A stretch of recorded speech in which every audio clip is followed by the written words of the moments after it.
Subby Wubby Uwu. All right. Chat, what up? How you guys doing? Hello. Oh, it's been so long. Dude, there's so many fucking resubs, dude.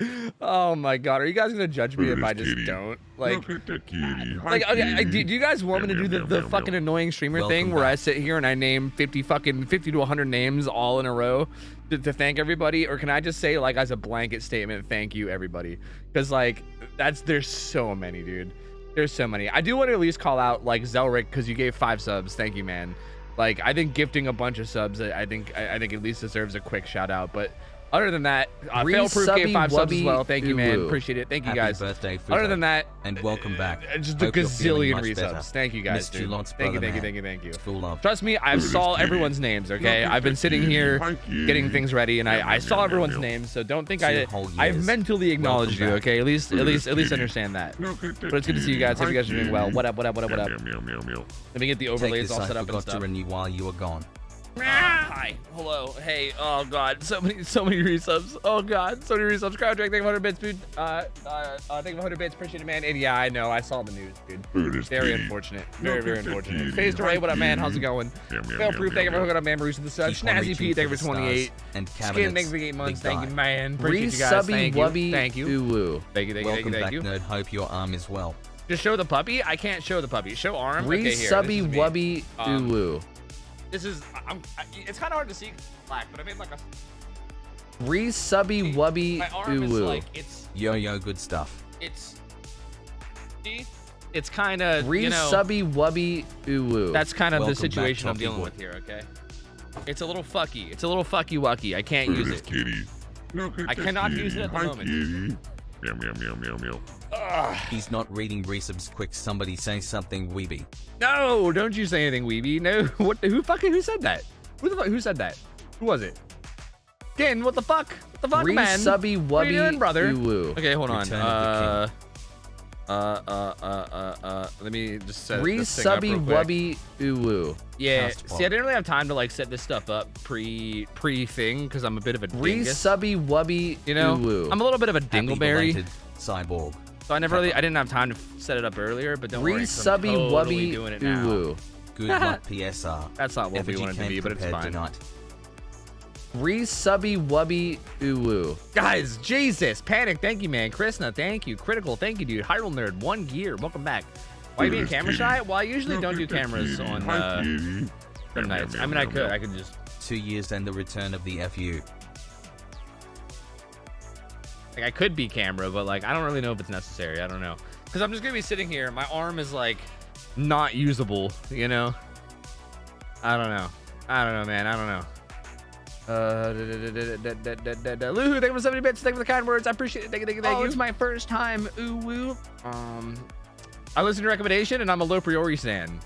I told you fuckers.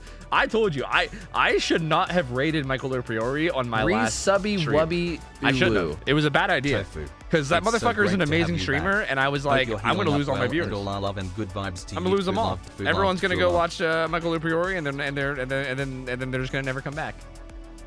Okay, I need to set this up so that like it has a hotkey. I should have did this all like some other time that isn't now, but I didn't because, you know, I've been so busy, you know what I mean? I've been so busy.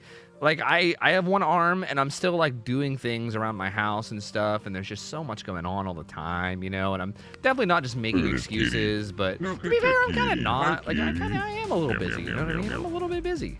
Wait, what is this? No, not scene. No, stop that. No, don't do that. Food jam it. What was I looking for?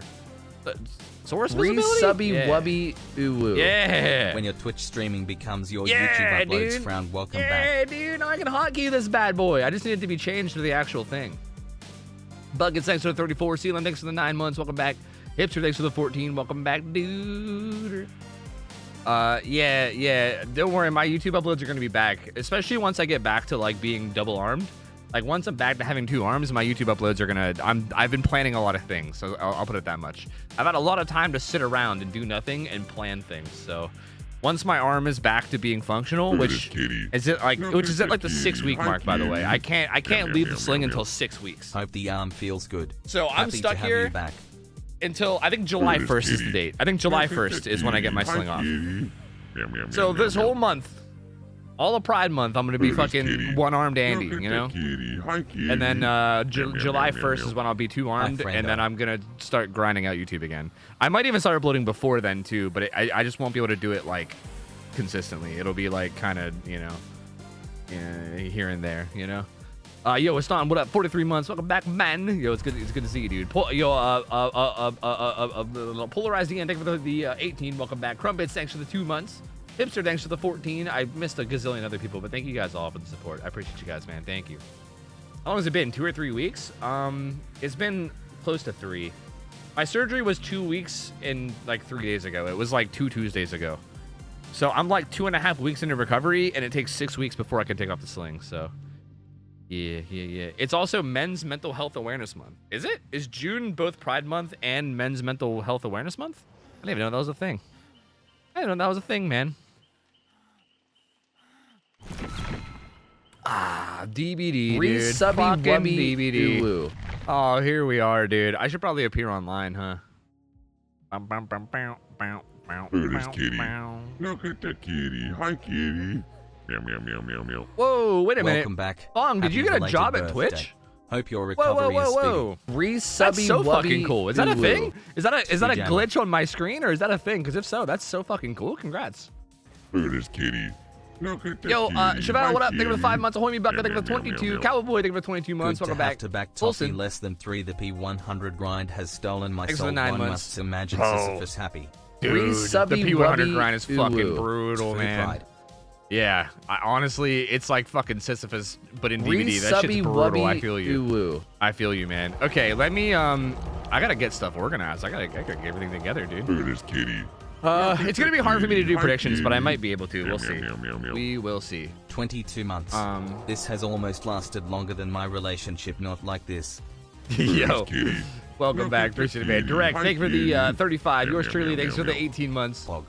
Wilson, thank you. Resubby Ahoy, thank you for the Wubby 22 months. Ulu. Sorry to hear, man. That's Welcome back to Fuhai. That's a little unfortunate. That's a little unfortunate, my man.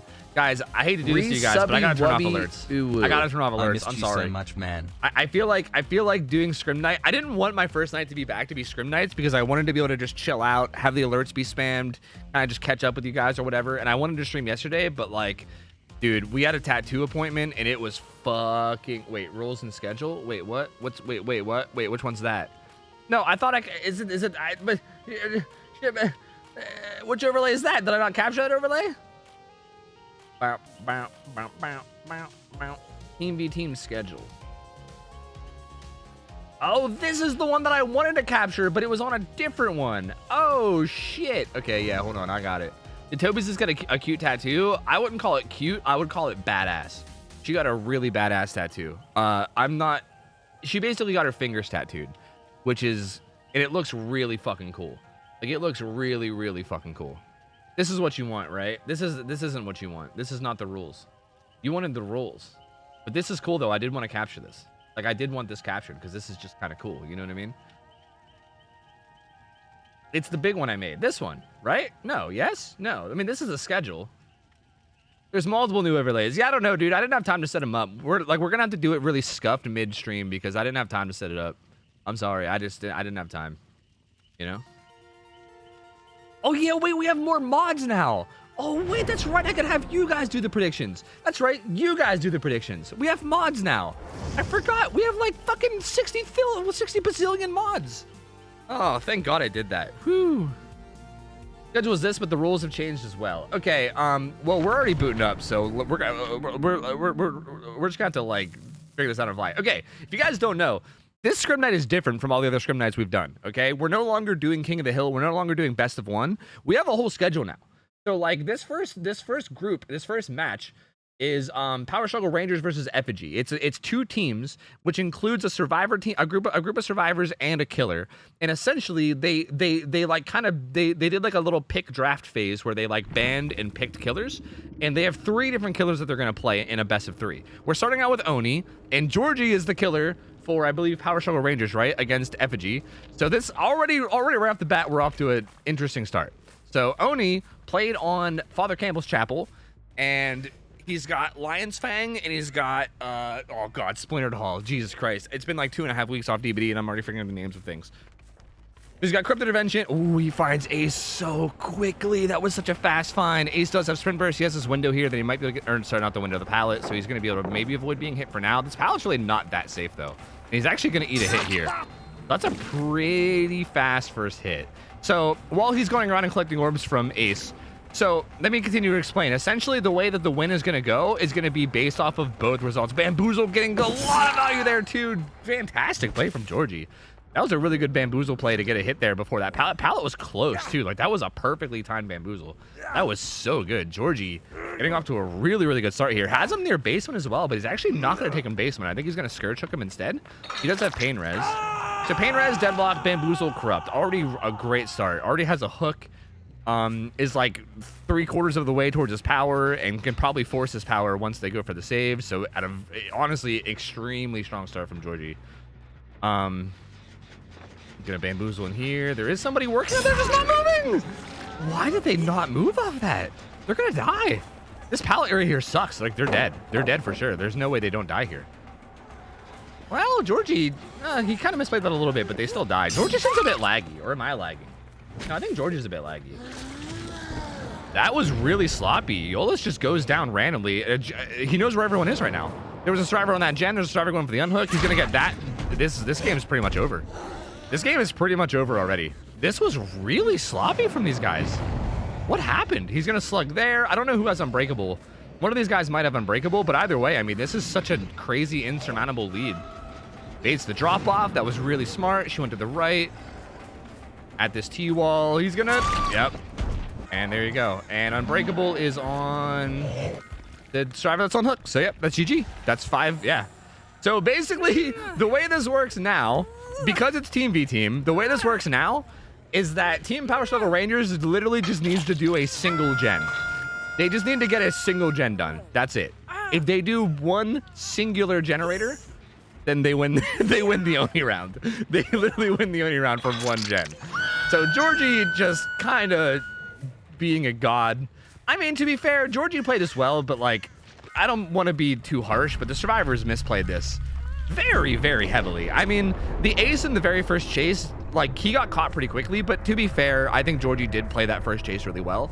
So I think he did pretty acceptable. Like the ace went down pretty fast. That sucks, but they can still recover from that. But then like Meg just kind of like committing to that gen and then getting hit for free was really strange. And then also like while he was like killing Meg, nobody got the save either. Like I just don't really, it feels like there was like no organization from the survivor team. Yeah, apparently bleed outs don't give points anymore, but he did find everybody, so it doesn't really matter. They're all dead on hook. But yeah, it just felt like there was like no organization from these guys. Like I don't really understand like what was happening with them. Like Meg just kind of stood there and ate a hit. Nobody took advantage and got the save during the hit. Somebody was even like on that gen, I think, as well. Maybe they like wanted to send the deliverance person or something. I don't know what was going on, but it was just so sloppy from the survivors. And I mean, Georgie is not the type of killer that you can play sloppy against, bro. I mean, we've seen Georgie play a lot. You cannot play sloppy against this man. He's fucking disgusting. And he punished that really well, and that was like the fastest game ever. That was just insane. That was a really, really fast 4K. So, okay. So again, let me go back to explaining what's going on here, okay? Just because this is a new format, and I'm probably going to be explaining this a lot today. So just to give you guys a fair warning, I'm going to get annoying, okay? I can almost guarantee that I'm going to get annoying, all right? So, basically, there's 6 teams that are playing tonight, okay? There's 3 different sets of best of 3s, all right? We gave the teams 5 killers to choose from, and the way it worked is they were allowed to pick a killer. Like, each team was allowed to pick a killer. So, for instance, Effigy versus Power Struggle Rangers, they picked Oni and then they picked Artist, and then they were able to ban 2 killers, in which they banned Bubba and Twins, and then that left Myers as the final 5. Like those were the 5 killers that we had in the pool, was Oni, Artist, Leatherface, Myers, and Twins. So each team gets to pick one, and then you get to ban one, and then whoever's left over is the tiebreaker. So I don't know if I think Oni was probably Power Struggle Rangers pick if I had to guess. I mean, considering Oni or considering Georgie is a kind of a god tier Oni, I'm assuming that was their pick. So that means I'm assuming Artist is probably the pick for Effigy, but I'm actually not 100% sure. But either way, essentially what we're doing is we're doing a full match of each killer until a team wins twice. So yeah. The last set is canceled. Both teams backed out, so no 10 p.m. matches. Oh shit, so are we just ending early, or what's the plan? I guess maybe after scrims I could just chill out and hang out with you guys for a couple hours and like we can do 2 sets of 2. I was actually just wondering that. I was literally wondering, like, that was one of the things I was gonna bring up, but it's hard for me to type because I'm one-armed. But I was literally thinking about bringing that up to you guys in like the Discord. Is like this format feels like it's really brutal for people like backing out last minute. Like, I feel like if a team backs out last minute, I feel like it fucks over everything. Like, literally everything. Like, it just kind of destroys everything. So, like, that's kind of rough, right? That's a little tough. Like this new format, I love it. It seems so interesting and so cool, and I definitely, like, want to explore it a lot. But there is a decent bit of things like that I'm a little worried about. There's also some other concerns I have that I'm not going to voice out loud. I'm curious to see just if it'll come up or not. But, yeah, I don't know. Should be interesting. Should be interesting. Don't make me make a team. Make a team, dude. Make a fucking team, man. Make a goddamn team. All right, yo, Cloud Fox, thanks for the 2 years. Yo, Aki, thanks for the 22 months, man. Welcome back, buddy. Thank you for the late happy birthdays. Thank you. Trash Panda Person, thanks for the 17 months. Rune God, thank you for the 4 months. Thank you, dude. You said I hope the PP enlargement. I mean, shoulder surgery went okay. Yeah, don't worry. It went swell. It went real girthy like. Yo, Wookie. I almost said Wookie nuts. Wookie nuts. Thanks for the 6 months. Welcome back, Drek. Thank you for the 35. Yours truly. Thanks for the 18. Folson. Thanks for the 9. I think I already got you guys. Yeah, hold me back. I think I got you guys. Thank you. Appreciate the support. Thank you, guys. Lobby. Thanks for the 34. Welcome back, buddy. Thank you, dude. I've been doing my best to keep everything on track, but it's been a nightmare. Yeah, like that's kind of what I'm thinking too, right? Like I feel like this format, like while I like it a lot, I'm a little worried at just like the amount of like maintenance that it needs, and like the amount of like fuckery that happens when like 1 or 2 teams decide that they just like aren't gonna show up or something, right? Like, how much does that just like cuck us over? Like, I don't know. It's gonna be stuff that we're gonna have to like obviously discuss amongst ourselves going forward and make sure that we have fail safes for. Anyway. I feel like you guys should probably not do a prediction this game, but if you guys want, you guys can do predictions for like the sets of killers. So like, for instance, we're doing the Oni set right now, right? Like we're currently doing the Oni set for Effigy versus Power Struggle Rangers on the top left. And once this Oni set is done, because this one's pretty much wrapped, right? Like, I mean, maybe Insane Zombie will do the same thing. Like basically the only thing that Effigy can do right now is tie. Like hypothetically, if Insane Zombie comes in and just 4Ks at 5 gens, then maybe they can tie. Maybe. But like, if this team gets a single gen done, that's all they do. All they have to do is get a single generator done, and then they win. So it's looking pretty like Power Struggle Rangers is most likely going to win this Oni set. But once this Oni set's done and we move on to the artist set, if you guys want to make a prediction for the entire artist set, that would be a good idea. That would be a good idea. Feel free to. Just don't do it yet. Don't do it now.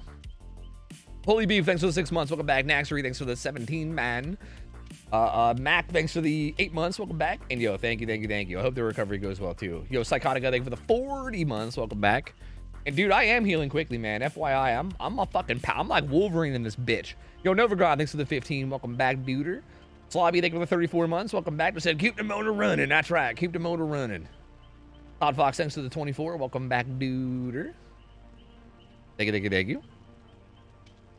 But yeah, dude, I'm healing really fast. Like it's weird. Like I like went into like a checkup like I think it was like a week or 2 after surgery, and they were like hella impressed at how much I was able to do. I don't know, I feel fine, dude. I feel great. Like my arm hurts a little or whatever, but I'm good, man. I'm basically able to function one-handed totally fine.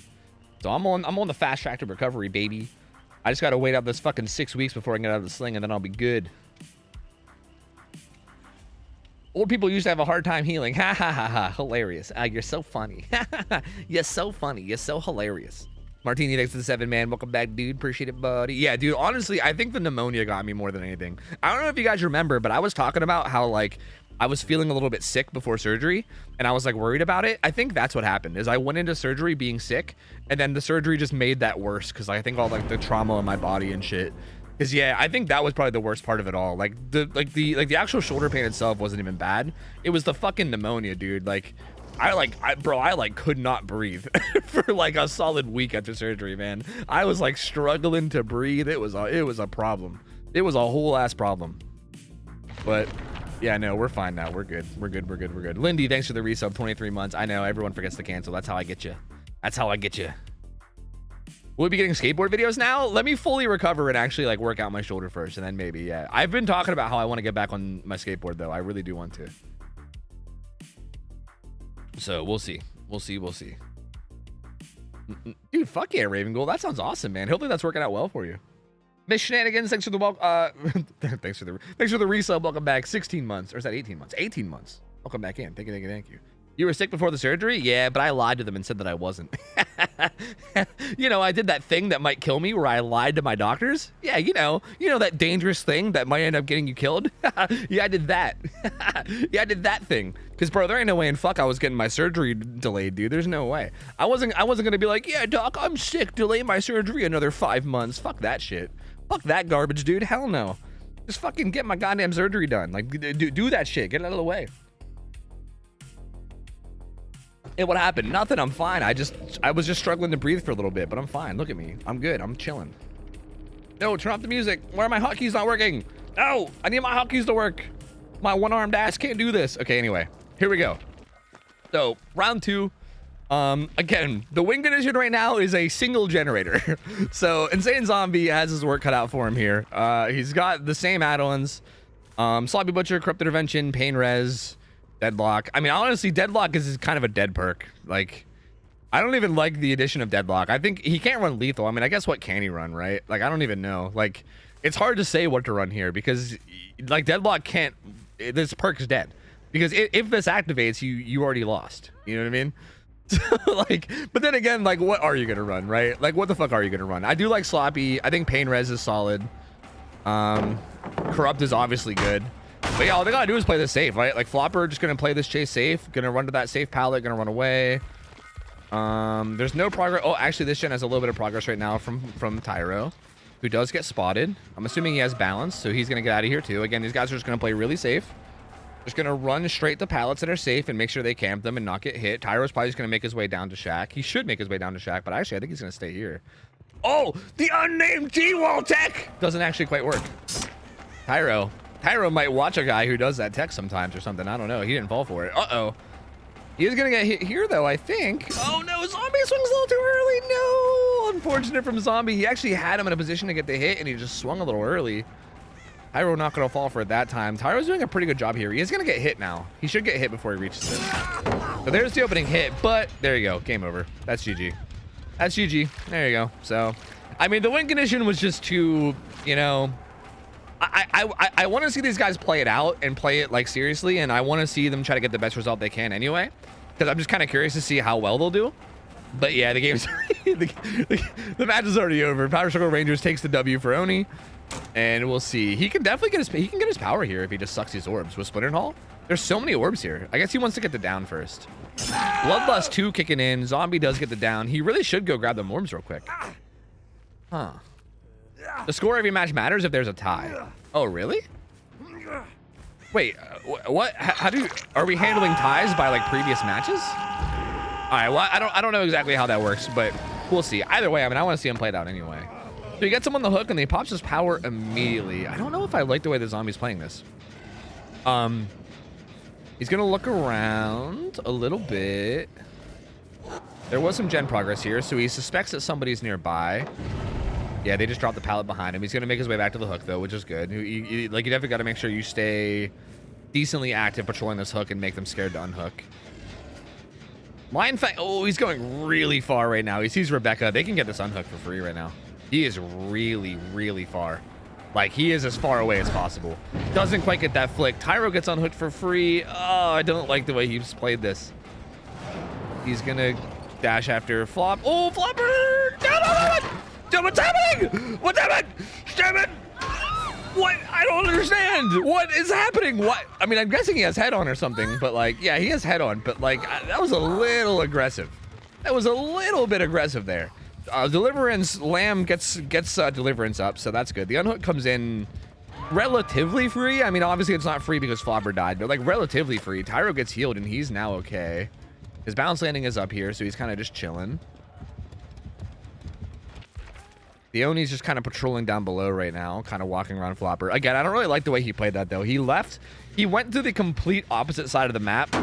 And like, even though he did get another down, I feel like you should instead just try to get Tyro out. Like, that was a pretty decently first down onto Tyro. And he also, like, the fact that he had Tyro on hook and he had his power up means that he could basically, like, he was basically able to pressure the generators. Like, what he should have did is he should have pressured the generators that were near the hook with his power, while also coming back to the hook occasionally and pressuring the hook at the same time. Because while you're in your power, you can do that, right? You're fast and you have one-shot downs. So you can basically like push people off of generators and make the gen progress slower while also still protecting the hook. And then you can either force struggle, or if they unhook, you can just immediately tunnel them off hook because you're fucking Oni and you know you're insane. So that's, I think, how he should have played it, and he should have been trying to get Tyro to struggle. And now instead he's forcing Flopper to struggle, which is, again, like, this feels like it's what should have happened the first hook. But he does get Flopper to struggle now. They do pop a second gen. Not a ton of gen not like a ton of gen progress to speak of. They do have a gen of the hill close to being done. He finds Nia. There's a good bit of blood orbs sitting around here. Has Shack Pallet. Gonna throw this one too. Getting the blind maybe? It actually bails from it last minute. Has more pallets though, playing safe. I like it. I like it. Very smart and safe. Not taking too many chances. Has another pallet here that she can loop. I actually, to be honest with you, I think she should have looped that. I think pallets like this, like, okay, don't get me wrong, like the whole like pre-dropping pallets thing is good and smart and it's a good habit to get into. But I think pallets like this one that are like low walled where there's like a ton of vision, you can probably loop these ones. Like, I think you can loop them, just don't get greedy, right? Like, as long as you have like, okay, as long as you're not an old man, all right? If you're not like an 80-year-old man and you have like reaction speed that isn't, you know, the reaction speed that I have because I'm an old man, then you can totally loop those because you really shouldn't be getting hit at those. Oh, dear! Oh, she runs into a dead end on accident.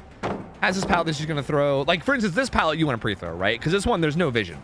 Like, these high walls and the lack of vision are really bad here. Oh, she keeps canceling the flashlight before the blind goes through, dude. No! Down she goes. But they do manage to get a third gen done, though, so good bit of gen progress. This is going to be Lamb's first hook, and Lamb has Deliverance, so this is honestly not really an issue for these guys at all. This is pretty ideal of a scenario for the survivors. Again, Zombie probably should have been trying to get a kill. He took Flopper to struggle, but then also just let him go. He also kind of... Oh, Flopper's actually... I don't like what Flopper's doing here. Why did Flopper get so close to that? What was happening? Because now he can't... Because he's going to get his power, too. Grab those orbs and go kill Flopper! Go Flopper! Flopper! Oh, I'm dying inside. Okay, so Zombie here... Again, I feel like Zombie's not really playing around hook stages very well. Like, he forced Flopper to struggle earlier, which was a okay play, right? But if you're going to do that, like, if you're going to force him to struggle, like... The main benefit of doing that is the fact that he's now close to death, right? Like, getting a survivor dead is so huge. That's such a massive game-changing, like, momentum change, right? Like, it's so important to do. But now he's just taking Lamb to struggle, which is not going to work because Lamb has Deliverance. I'm very confused by Zombie's decision-making here. I'm very, very confused by it. Like, I don't think Zombie is playing... Killer bad, if that makes sense. Like, I should say like micro. I don't think they're playing micro bad. Lammy's a Deliverance. Hurry, you're gonna go shuttle. What are you doing? Why are you not deliverancing? What is happening? I'm so confused. What is happening? Flopper just gonna die. What is happening? What is going on, dude? Oh no. Well, Flopper ends up does dying. I mean, does dying? I can't even speak correctly, dude. My English is even, like, I can't even form sentences anymore. My brain is just all fucky-wucky now because of everything that's been happening. But he does end up killing Flopper. I mean, Flopper, again, I feel like that was a little too aggressive. Like, with Oni being in his power, and again, with him, like, leaving that way, like, I feel like they should have been communicating that a little bit more and being like, hey, Oni's in his power and he's heading down towards Jack. And Flopper should have been way out of there. Like, he should not have been in harm's way the way he was being on Death Hook. And to be honest, I think Zombie should have just killed Flopper earlier anyway. So, like, I don't know. The whole thing is just weird. I think there's a lot of, a little shaky, like, I think there's a lot of shaky decisions being made this game. But he does find Swing Blade. Swing Blade's the final Pain Res hook. The final fresh hook. Oh, swings a little early. Gets a little too aggressive. Doesn't get that one either. Swing Blade gonna be looping this pallet. Little dangerous. Could get mind gamed, but doesn't. Does a pretty good job so far. Should be able to make this pallet as well. So Swing Blade doing a pretty good job right now. Only one gen left. Interesting. Where does Swing Blade even go? There's the final gen. No adrenaline. Zombie just gonna pop his power and be like, well, fuck this. Let's just go kill somebody. There is a gate down here too. There was a striver right there to the left. I don't know if he saw. Probably. Might be one to the right here. No, he thought the same thing. There's some blood, so this is definitely Lamb. He seems to be pretty sus of the other striver being here too. And yes, there's Tyro. Oh, goes for a little bit of an aggressive bonk that doesn't quite work. They open the other gate. And Tyro's gonna die here, I think. Zombie, please. Zombie, just come on, man. You got this. You got this, Zombie. Zombie, brother. Pallet break right this way, milady. Well, not milady. Matyro. Okay, there we go. Now Tyro goes down, and they should probably just leave him to death. Yeah, they should just leave him to die. Then there they go. They're gonna leave, and yeah, they're gonna leave with what, like, or sorry, how many hook stages is this gonna be? It's gonna be 3, 6, 8 hook stages. 8 hook stages. I mean, so okay.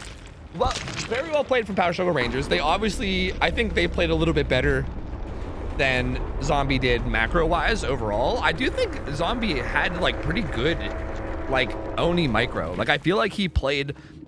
I feel like I say this a lot during scrims, so I'm sorry if I sound like a broken record. I feel like he played Oni well. Like, he did a good job of playing Oni. I feel like his Oni play was solid. It was at least solid. It was good. But his macro and his, like, decision-making was very not good. I mean, there's really no other way for me to sugarcoat it. It was not good. Like, I feel like had he stuck to Tyro right away, especially like with Tyro being on hook immediately in the very beginning, and also with him having his power, he could have gotten Tyro killed at like 3 gens left, probably. Like, and then with the game being a 3v1 at 3 gens, like, that's such a big, strong advantage to have, as opposed to playing it the way he did, where he kind of like didn't kill anybody. He forced Flopper to struggle, but then also didn't kill Flopper either, and then just kept chasing like newer survivors and just getting like fresh hook stages. That just doesn't really work. It's not really a good strategy in terms of winning. And I mean, Power Struggle Rangers kind of showed that. I mean, I feel like they played a little sloppy here and there too, right? Like, we obviously were, you know, freaking out about Lamb not using Deliverance. Like, there was definitely some sloppy play from the survivors too, but I just feel like Zombie's macro was like just not really there, and I feel like the survivors were able to just I wouldn't say easily, but they were able to pretty decently get all the gens done and get a couple people out because of it. So, hey, well played. I mean, interesting match regardless, you know? If it's a 1-1-1, then the highest cumulative scorer wins the set. Oh, so hypothetically, if all 3 games are ties. So you're saying, like, it's a hypothetically possible, but it's, like, probably not going to happen. Wait, how is that possible? I mean, because if it's a tie, then doesn't everybody have the same score? I don't think that works. Like, how can you have different scores if it's a tie? If it's a tie, that means that everybody got the same score, right? How's that work? Or a win-lose tie. Yeah, I think a win-lose tie is pretty much the only time it'll work. If it's a triple tie, then I think that's just a straight-up tie.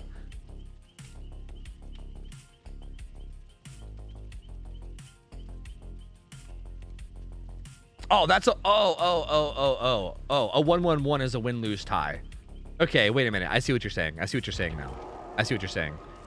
I don't think we do this, right? Doesn't Zombie stay killer? I'm pretty sure we're doing the ABBA system, are we not? Are we not doing the ABBA system?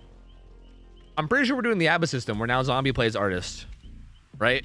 Right? Right? Is that not correct? Is that not correct? I think I've been paying attention. I was paying attention in our calls we had, I think. Right? I've been kind of busy lately, but I think I've been paying attention, yeah. It's ABBA, but Zombie isn't their artist. Ah, fuck! God, I was right, but I was still wrong at the same time. Motherfuck. Okay, well, okay, fine. Let me join off the scrims person that I denied. You are the dancing queen. Okay, so we got artists now. You guys can make a prediction now if you want. Now that you guys kind of have a feel for what's going on, you guys can now make a prediction if you want, and we can gamba. So, again, you guys don't know. I'm going to keep repeating myself, and I'm going to get annoying, all right? I'm just going to tell you right now, I'm going to get annoying, okay? It's going to get annoying. I'm sorry in advance. We're doing a new form of scrims today, and we're doing team versus team now. Instead of doing King of the Hill like we were before, we're doing team versus team, where basically we have 6 teams lined up to play today, although the last set isn't actually playing. So I think there's only going to be 2 sets of games. But basically, we gave these teams 5 killers to choose from. They got to do a little pick draft, like a little pick ban phase. And they basically end up coming up with 3 killers, two that are chosen, and then 1 that's like kind of left over. That's like the tiebreaker. And essentially, you do a set of games for each killer. So, wait, oh, sorry, I thought I was, what's going on? I think I'm good. So basically, like, we just did the Oni set, right? So Power Struggle Rangers Oni went against Effigy Survivors, and then we flip-flopped, and Effigy's Oni went against Power Struggle Rangers Survivor, and whoever gets the most points out of both of those games wins. So that last set, Power Struggle Rangers won. So the Oni game went to Power Struggle Rangers.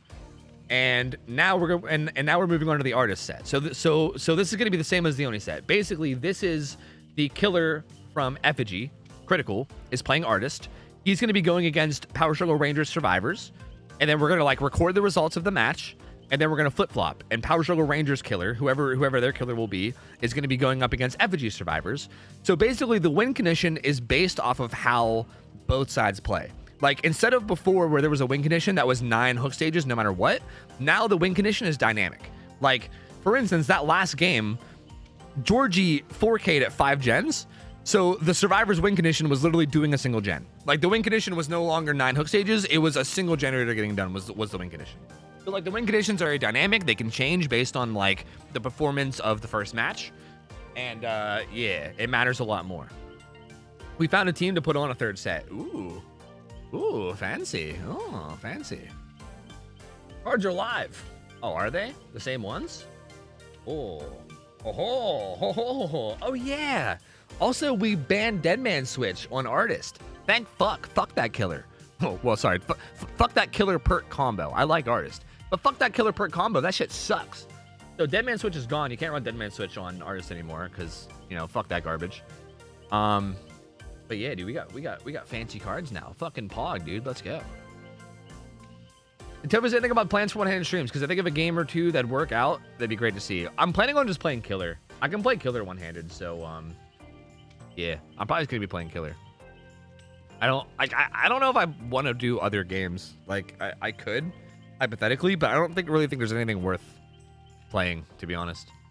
Yo, Britastrophe, thanks for the 2 months. Welcome back. 2 seasons, thanks for the 14 men. Dankalicious, thanks for the 8 months. Babsy, thanks for the $5, dude. Thank you, buddy. Thank you. Vortex gave a 60-month resub. Jesus Christ, man. Barebones, thanks for the 10 months. Welcome back. Lady Executor, thanks for the 3 years. Vicaria, thanks for the 17 months. Welcome back. Crimson Red, thanks for 27, dude. Appreciate you guys, man. Thank you.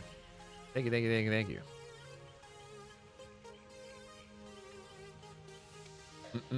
Sorry if I fucked up your Google results. Didn't see shit on your Twitter, so I kept Googling OhTofu dead. Yeah, no, I didn't die. No, I'm okay. I didn't die. What did you mean last game when you said corrupt was pointless? I didn't say corrupt. I said deadlock. It was deadlock that was pointless. If I did say corrupt was pointless, then that was a misspeak. It was deadlock that was pointless. And the reason why is because the win condition was 1 gen getting done. So, I mean, I guess I wouldn't say it's pointless, but it was like, considering the win condition, it was kind of pointless. Because the survivors just had to get 1 gen done, so deadlock only kicks in when a gen gets done, which means, like, what's the point, you know? You know what I mean? So yeah. Thank you, little brownie. Appreciate it. Yo, Freya, what up? 75 months. Good to see you, Freya. Thank you. Thank you for the support. I appreciate you. Thank you. That's a lot of motherfucking months, man. Thank you. Mini Mogi, thanks for the 5 months. Welcome back. Galaxy's Away, thanks for the 17. Appreciate you guys. Thank you. Yeah, hurry up and get your gammas in, because they're about to end. Like we gotta end it before the first match. Hurry up and get them in. Hurry up. Yo, now you see, thanks for the 11. Welcome back, bud. Sub Exodus, thanks, dude. Appreciate it, man. Thank you, thank you, thank you. We're bing chilling, dude. I'm excited to be back to streaming. It's been too long, man. I missed you guys. I missed doing stuff. Well, I mean, actually not really. I've been kind of enjoying if I'm gonna be perfectly real with you, I did miss you guys, but I also did really enjoy having time off. Like, I'll be honest with you guys, I probably could have streamed like earlier this week and been fine, but I've just been kind of enjoying my time off, you know? I've been like able to like hang out with people and stuff and like spend some time with my puppy and shit, and I was kind of just taking it in, if I'm being real with you. But it is good to be back. Anyway, here, wait, is Critical using the fucking, what's this thing called? The goddamn Durgan? What's it called? The fucking Jabberwocky. The goddamn Jabberwocky. The goddamn walker of the Jabber variety. Long, dude, let's go. Okay, so severed hands and then the baby shoes. So, correct me if I'm wrong, but the baby shoes is the add-on that makes it so you can see people's auras within 5 meters of a bird, right? Or I think it's like 5 meters. Basically, if someone's close to a bird that you set down, you can see their aura. So it's really good for like if you set up a bird at like a pallet and then you want to just like loop around it, you can see their aura to know exactly when to send the bird. And then hands is the add-on where if somebody gets swarmed, it swarms people around them too. So like say there's like 3 people on a gen, if you just send one bird to that gen, it'll swarm all 3 of them. Ooh, he finds ace. Yeah, okay, so that's okay. So the baby feet add-on is definitely that one. The old baby shoes. Gets a swarm on a Tyro. Doesn't quite get a follow-up bird though. Sets it a little bit too far to the left, and he actually is not gonna get hit by that one. Gonna set up this bird. Tyro does a pretty good job of juking that one, and he's gonna make this pallet. Just kidding. No, he doesn't. I thought he was gonna make it, but not quite. Does get hit there. I think Critical's probably gonna try to hold him here as best he can, because he can kind of just zone him out here. Tyro running around the outside. Good play from Tyro. Runs around the outside and manages to get away from that corner. Critical, I think, actually misplayed that a little bit and kind of let him get away. I think he could have zoned him in that corner a little bit better than he did. Critical set up a bird towards the pallet, so gonna throw it now. Tyro doing a good job of avoiding it, though. Tyro's playing this chase very well, although this is a very mind-gameable pallet. But he doesn't get hit by it, not yet. Doesn't get hit by that one either. Tyro fucking, well, you know. I was gonna say fucking juice him, but then he got stuck on a box. But honestly, he did really good. That was a really good chase from Tyro. I mean, he played that phenomenally. He did a really, really good job of not dying for a very long time. He's gonna end up being the first person hooked, which feels like his build feels like a little bit of a, like he has reassurance, so reassurance won't be in play, which is pretty unfortunate. But he also has DS. The Deliverance Survivor seems to be sneaking up and wanting to get an unhook. There is a swarm, and let's see if we can get a follow-up hit on the Flopper, but Flopper does not get hit by it. Gonna keep sending birds over to these generators. Doesn't get anyone there. Giving a lot of room for this unhook right now. Like giving a lot of room. I'm pretty sure Lamb's gonna be able to get in there and get that. Yeah, Lamb is gonna be able to get that. And she might also for the people here as well.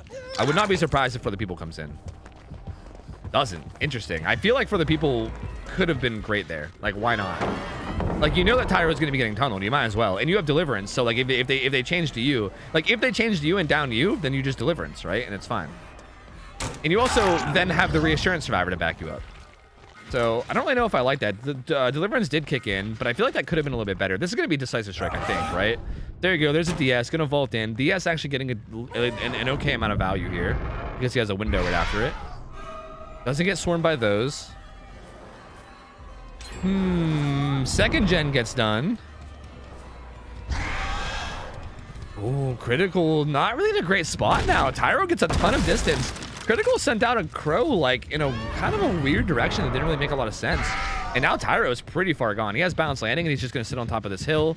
He's gonna bounce landing away once he comes close. Where's he gonna go? Actually, he didn't have bounce landing. Oh, that's right, he has overcome now. Wait, did he think he had balance landing? Tyro usually runs balance landing, but he has overcome in this game. And maybe he got confused because he usually has balanced. I thought he had balance because he usually has it too, so I got confused as well. Either way, Tyro goes back down. That was a pretty decent delay, though. That did take some time. I thought that knee had a flashlight. She just walked up with a med kit and was like, hi, how's it going? Hi, I see you're hooking my friend. Hi, how's it going? So I don't really know what that was about. I thought she was going to flashlight save, but she kind of just said hello instead. He's going to send out some birds. Still only 2 gens done, so not a terrible spot to be in. Going to send out some birds towards gens, I believe. I mean, that Neo was like right behind the hook. And he doesn't seem too concerned about it. I mean, they triggered kinship, so his bar's not moving. Critical might realize that. Critical might realize that the bar is not moving. Because I think Nia stayed close by just to trigger kinship.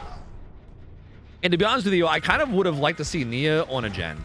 Like, I actually don't... I'm not a big fan of how... I mean, this isn't terrible because he's far away. Definitely for the people here. Please, for the people. Yes. Yes. Perfect. Thank you. If for the people didn't come in there, I would have been so triggered, dude. I would have been so salty. I would have been the saltiest sailor. Because now Nia can just leave and do gens. Like, the killer is very clearly just going to try to tunnel Tyro out. For the people, does buy Tyro that hit where he can now run away and go wherever he wants. Looks like he's going to be running into this deep pocket at, like, I don't know what you want to call it, 3, 4. And Critical not going to... Critical seems to be a little torn on what to do. Like, wants to kill Tyro, but also turned around and chased that gen for a second and gave Tyro some more distance, which is not... was certainly not ideal. Tyro going to be running around this water tower and just trying to buy time. Has a decent pallet there. Only T-walls here. Tyro is going to die here, but he's just going to go into the locker, go corner map, buy as much time as he can. Down he goes. That's going to be Tyro dead, but 3 gens done. So good bit of gen progress right now. Nia's on the 4th gen at about 60, and this gen over here is deadlocked, and it looks like it's at about 60 or 72. So they're getting very, very close. This gen looks like maybe the deep gen behind Shaq. This looks like deep 6, I think. And Nia has another gen. It's at about 80. I can't exactly tell where. It looks like it's that gen. I think they have this gen and then the deep 6 gen both close to being done. So yeah, both this gen and that one over there. Goes for the old 2-piece, but doesn't quite get it. Good utilization of the locker there to get the crows off of them. This gen does have a ton of progress. Gonna kick it. I believe the gen deep 6 is gonna get done though, because I think that's the one that I think Swingblade was on. Good job from Rebecca there, avoiding those crows. Okay, sneaky little vault too. Gonna not try to play that pallet, which is pretty wise. Gonna get smacked, and again, Rebecca can just run on the other side of main, which is exactly what she's doing. This is great. I love this. This is a really good play from her, because this just runs them really, really deep and far away from all the gens that have progress, which is really, really good. Like, even if you die here, you're dying so far away from the gens that have progress that it's good, right? Like, this should give your team time, ideally, right? So yeah, there they go. They're gonna finish the gen that isn't deep 6. This is the one that was off to the side. Are they gonna pop it before pain res? Pop it before pain res. Okay, there you go. And then that also deadlocks the other gen. That also deadlocks that gen, which also stops the pain res. So that's actually super ideal in like a lot of different ways. That actually played out perfectly for these guys. So like not only so did they like not only popped the gen and then set up a really strong final 3 gen, they also stopped that pain res from actually kicking in and regressing that gen in the corner too. So really, really well played. I mean, I don't know if that was calculated or if it was just a coincidence, but I mean, very, very solid from Power Struggle Rangers. This is hook number 4. Flopper is not the Deliverance survivor, so he's going to have to actually get saved. But they do have that gen. Yeah, they have that gen done. Swingblade finishes it. And this should be interesting. These exit gates are decently close. No NOED, no way out. Nothing in the, like, nothing to really help. I didn't really talk about the build a whole lot, but barbecue and chili on the build is a little interesting. I'm not a big fan of barbecue and chili in a scrim setting at all. Lamb can use lockers. And there we go. I was gonna say there's lockers over there. Like long range birds really shouldn't be a threat at all if you're anywhere near a locker. Like if you're even remotely close to a locker, it shouldn't really be a threat whatsoever. Looks like they're gonna be one. I think they're just gonna want to leave them. Yeah, they're gonna be content with leaving. See, this is where the teamy team is interesting, because they could have maybe saved Flopper here. Oh god, sorry. Maybe my lungs haven't fully recovered yet. Oh god, sorry. That was brutal. They could have maybe saved Flopper here, but they decided not to, and instead, Critical is going to get 6 hook stages. 6 hook stages. So hypothetically, again, in like a hypothetical scenario where they save Flopper and get out with like 4 hook stages, that could matter, right? Don't get me wrong. I think that was the right play. I think leaving with 2 fresh hook survivors there is a good play, and I think they did the right choice. But hypothetically, I think that's where this team v team thing takes like an interesting turn, where you can change the win condition, right? Like hypothetically, if they got cocky and they wanted to try to save Flopper and get out with like, I don't know, 4 or 5 hook stages instead of 6, that would have made the win condition even better for their killer, right? So interesting. So the win condition right now is what, 6, 7 hook stages? I don't know. Is it 6, 7 hook stages? Because it's not based on hook stages, because like kills are worth less than. I don't know exactly. Like, dude, the win conditions are going to be really weird now. I'm not going to know exactly what they are. So I don't know. I mean, we'll see. That was a 6-stage game though, with 2 people fresh hook. And again, like the way the win condition is going to work is going to be interesting because the scoring actually matters now. You take your perks off of Ada or switch to a naked survivor. The lobby bug is annoying. Wait, which lobby bug? What's it doing?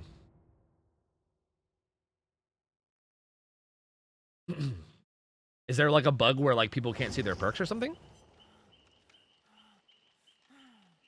If your killer's Georgie, do you really need that 2 out? Yeah, dude, Georgie's been disgusting. We haven't seen Georgie on artist though. We've never seen Georgie play artist.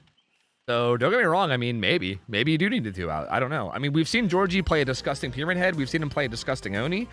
We've not seen him on artist yet. Maybe he's a newbie bad artist. Who knows? I mean, probably not. I feel like when you're that good at killer, you probably know your way around most killers. But who knows? Maybe artist is like his kryptonite. You know, maybe Georgie is just an absolute fucking god at like 2 killers, and then every other killer he's just a complete potato. Who knows? You know, who knows? Could happen.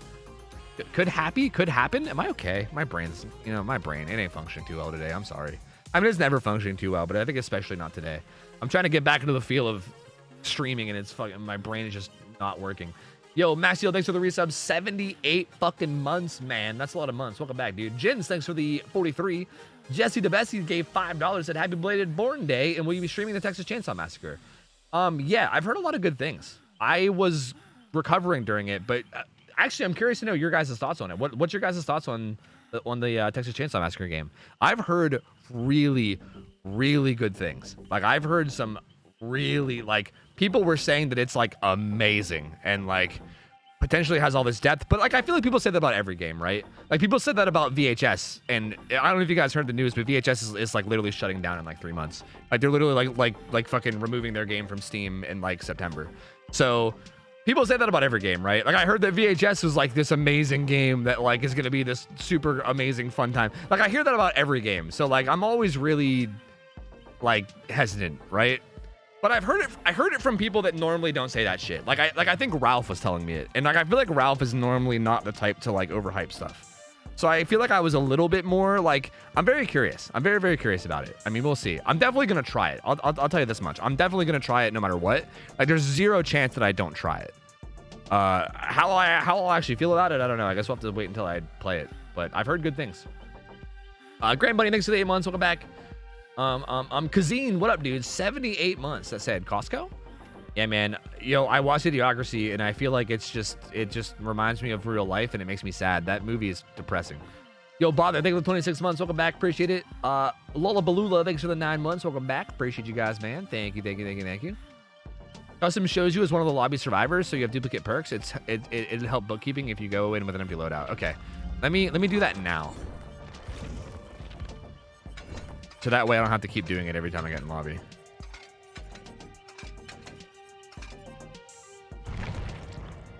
How you feeling? What's up, Darkest Tale? Feeling pretty good, man. Feeling pretty okay. I mean, my shoulder's still not doing great, but I mean, it's doing all right.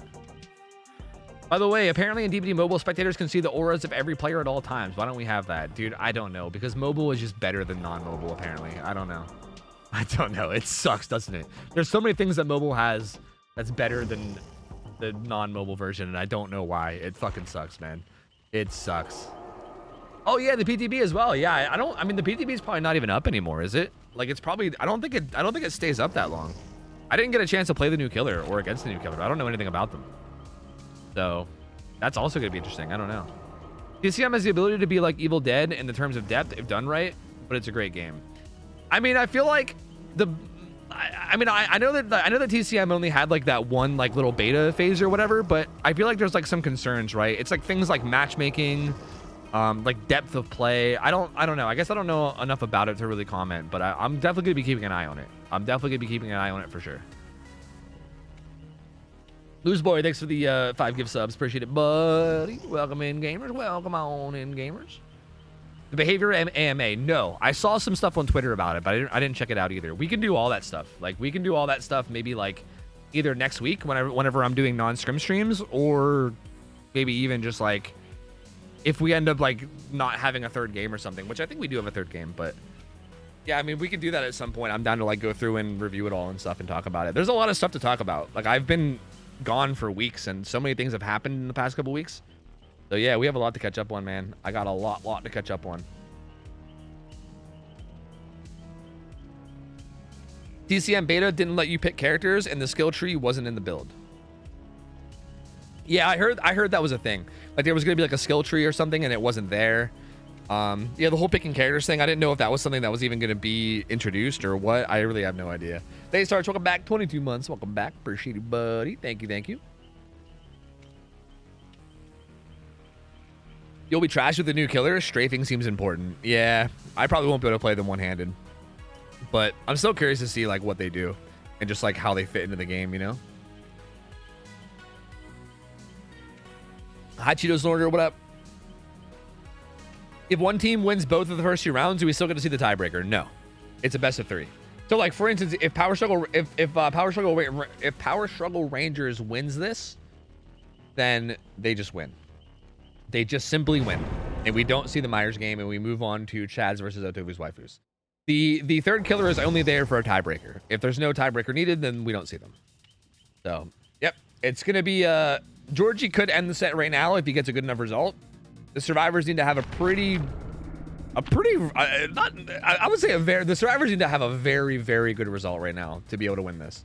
Because like assuming Georgie just like kills somebody, then he just needs what, like 3 hook stages beyond that, basically. Like he needs 3 hook stages amongst different survivors, or just like another kill to tie. Like if he just gets 3 more hook stages in any way, then it's either a tie or a win. So the survivors definitely have their work cut out for them. They got to put on a really, really good show this game. It was Georgie, right? Shit, I wasn't paying attention to the lobby. Yeah, it was Georgie. Okay, so yeah, I mean they have it. It still bugs. It still bugs, dude. I don't know what to do about it. It still bugs out, and I still don't know how to do it. I can just cycle the survivors at the start if you want. Like I can cycle their perks real quick and just make sure that I do this every game, where I just do like a quick cycle like this. That way, if people are keeping track, they can at least see everyone's builds. I can do that if you want. But anyway, here we go. Georgie, Sloppy Butcher, Deadlock, Pain Resonance, and Corrupt. This is the exact same build as last killer, except instead of barbecue and chili, we have Sloppy.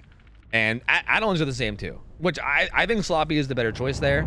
So I like this build a little bit better than the last one. I'm just not a big fan of barbecue in scrims. I just don't think it's a good enough perk to justify. Finds critical right away, gets a smack one to him. We kind of had him zoned back into this corner. He's gonna get away, at least get some distance away. Gonna vault this T-wall. Doesn't have a whole lot here, just this T-wall. He has a pallet there, but that pallet there is not that strong. He's gonna loop around the back and go back to this tile again.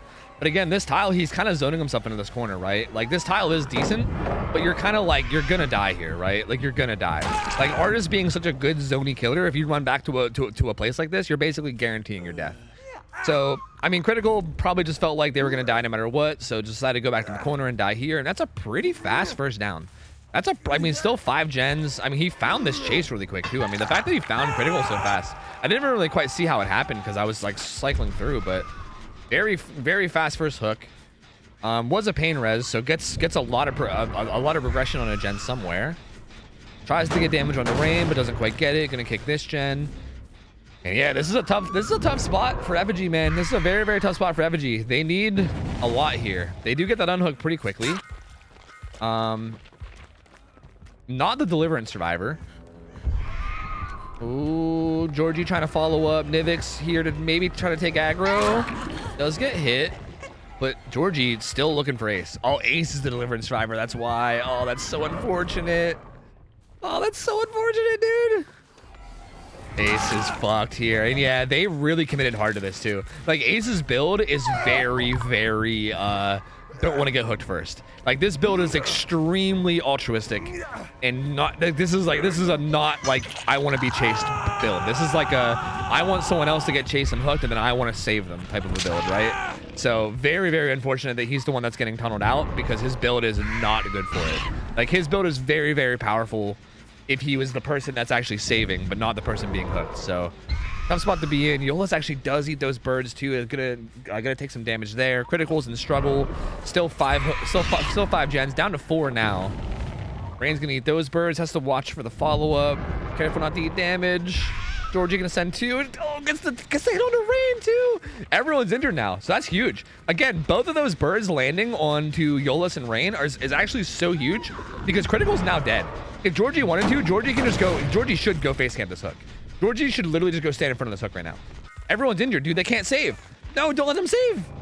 They reassured. Okay. I mean, even that, you could have stopped that. Like, Georgie could have just walked around like 10 meters around this hook and just walked around and just denied all unhooks. Because nobody can save when they're injured. You can't even reassure when you're injured, right? You'll just die.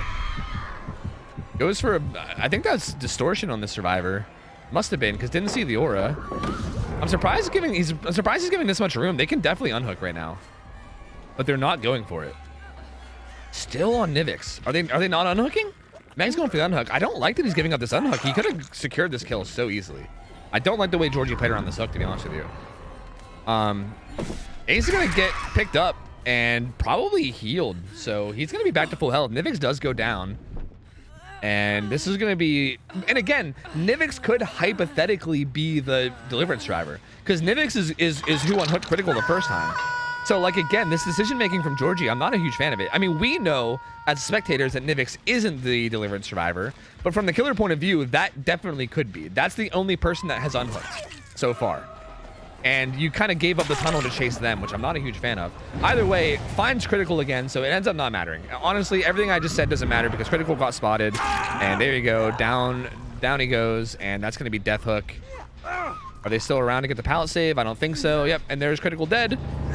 And everyone's still injured as well. This is a crazy amount of pressure now. This is an absolute crazy amount of pressure. Guys, I'm not in charge of Gamba anymore, okay?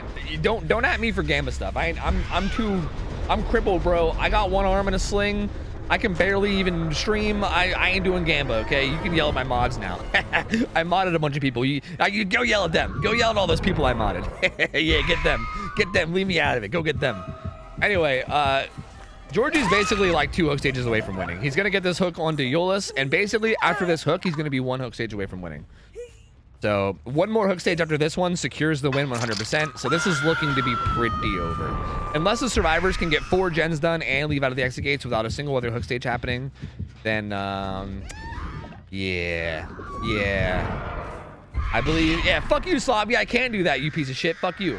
Fuck you. How about fuck you, Slobby? How about fuck you? So because Nivix vaulted, those birds are going to be latched on there for quite a while. Georgie trying to set up some snipes.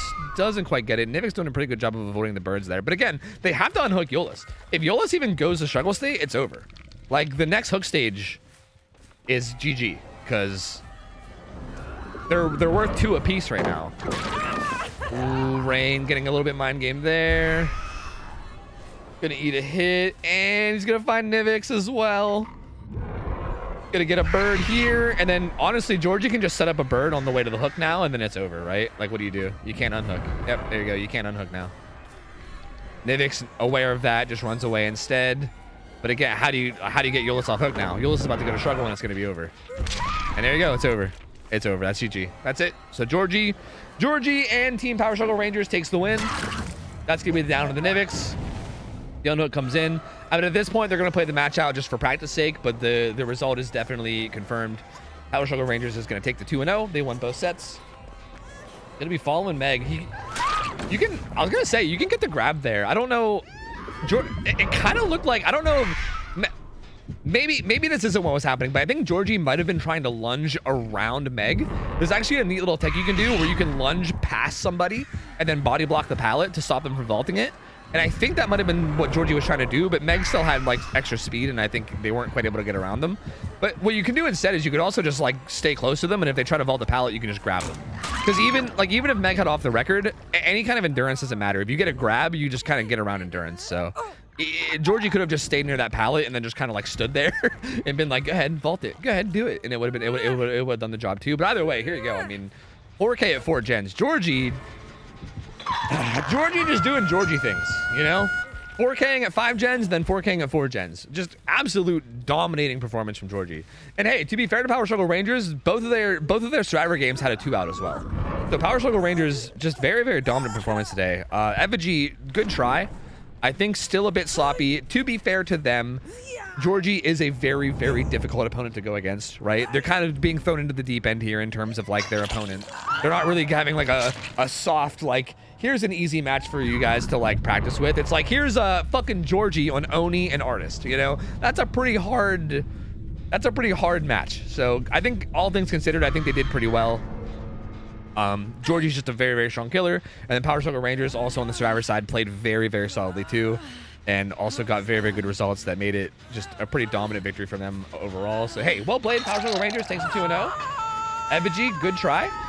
Good try. Maybe they'll come back next week. We'll have a different opponent for them. And again, I think what we're going to do, if I'm not mistaken, what we're going to do, I think is we're going to be like keeping track of win-loss ratios of teams and then maybe matchmaking them based off that going forward.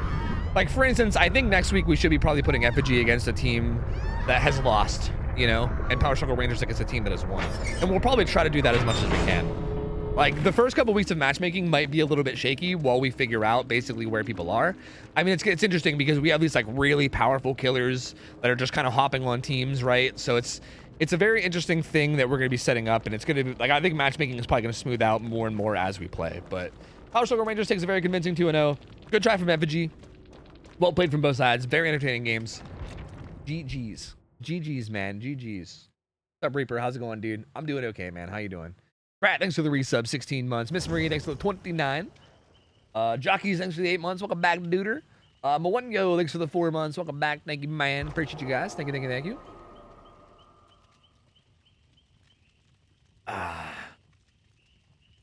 Where's my music? Where's my music? Like a massive tournament? I wouldn't call it a massive tournament. It's more of just like a scrim league. I'd maybe call it like a scrim league, if anything. Something like that. I don't know. You smell like a handsome man. Yes, yes. What's up, Widow? Thanks, man. I don't know if I agree. Bro, I don't know if you guys know this, but applying deodorant one-handed is hard. Like, have you guys ever tried to like use your arm to put deodorant on, like, have you guys tried it like this? It's so, like, you gotta get up underneath the shirt and you gotta like, it's so, I'm telling, just try it. Just try it one time. If you guys want a day in the life of me, when you wake up tomorrow morning, try to put your deodorant on the same arm that you're using. Well, but also like having a shirt on. Like keep your shirt on and then try to put on deodorant. Like dude, it's fucking weird. It's so weird. That's how I do it. What? How? It's so hard. Like I can do it, but it's like I'm like killing myself to do it every day. It's like my least favorite part of the day. Honestly, my least favorite part of the day every day is waking up and trying to put on fucking deodorant one-armed. It's so awful. I hate it. Take your shirt off? Well, I do sometimes, but sometimes I don't. And it's kind of a pain in the ass to like put a shirt. It's a major pain in the ass to take my shirt off and put it back on. So like if I put my shirt on before I put on deodorant on accident, like I do a lot of the time, because okay, normally without me being one-armed, I usually put my shirt on first and then do deodorant, right? That's normally what I do. Like that's kind of my habit because that's what I've been doing for 30 fucking years. So like I should be putting on deodorant and then a shirt, but I'm a fucking idiot. And like sometimes after I shower, I just put on a shirt. And then once my shirt's on, I'm like, fuck. Because putting on a shirt's hard, bro. Like putting on a shirt's also not easy when you got a fucking like broken ass shoulder that you got to like baby around and not lift up, you know? Shit's tough. And sleep naked. I don't know, dude. Nah, I'm just going to keep struggling. I'm just going to keep struggling. It's fine. Yeah, you're right. I should just stop showering. You're right. And also just stop putting on deodorant. I should just embrace the stinky life. You guys might be onto something here. You might be onto something here. Just fucking embrace the stinky life. Yeah, I should get some spray deodorant. That's probably actually correct. Wiping yo cheeks isn't the worst part of your day? No, not really. That's kind of fine. VG Man, what up? 68 months. Welcome back, dude. That said tape or stick the deodorant to a wall and then rub your armpit against it. That's kind of fucking brilliant, dude. That's kind of genius. You know, you might be onto something there. Let's just storm. Thanks for the 15 months. Welcome back, buddy. And you said, I'm so glad you returned on my birthday. Hey, my birthday was yesterday. So, yo, we're fucking birthday neighbors, dude. We're birthday neighbors. Happy birthday. Thanks for the 15 months. Welcome back. And, yo, hope you're having a good birthday today. Tofu, how's Africa? Great. Thanks. I can't really type well. Happens.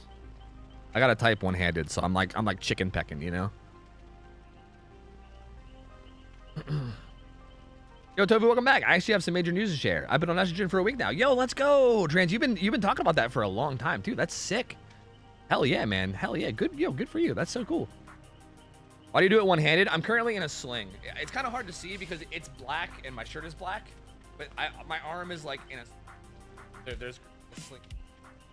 You see like the strap and everything. It's hard to see. I should probably wear a not black shirt so you guys can tell what's going on, but yeah, I'm in a sling again. Like, you know how I kept dislocating my shoulder and I kept having to be in a sling? Well, I decided to get a surgery that would stop that from happening.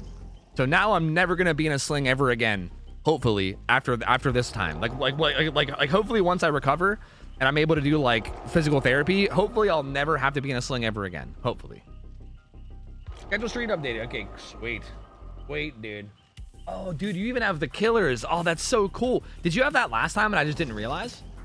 All right, guys. So up next we got Chad's versus OhTofu's waifus. The mods. If you guys want to make a prediction, feel free. The first set is going to be Oni again.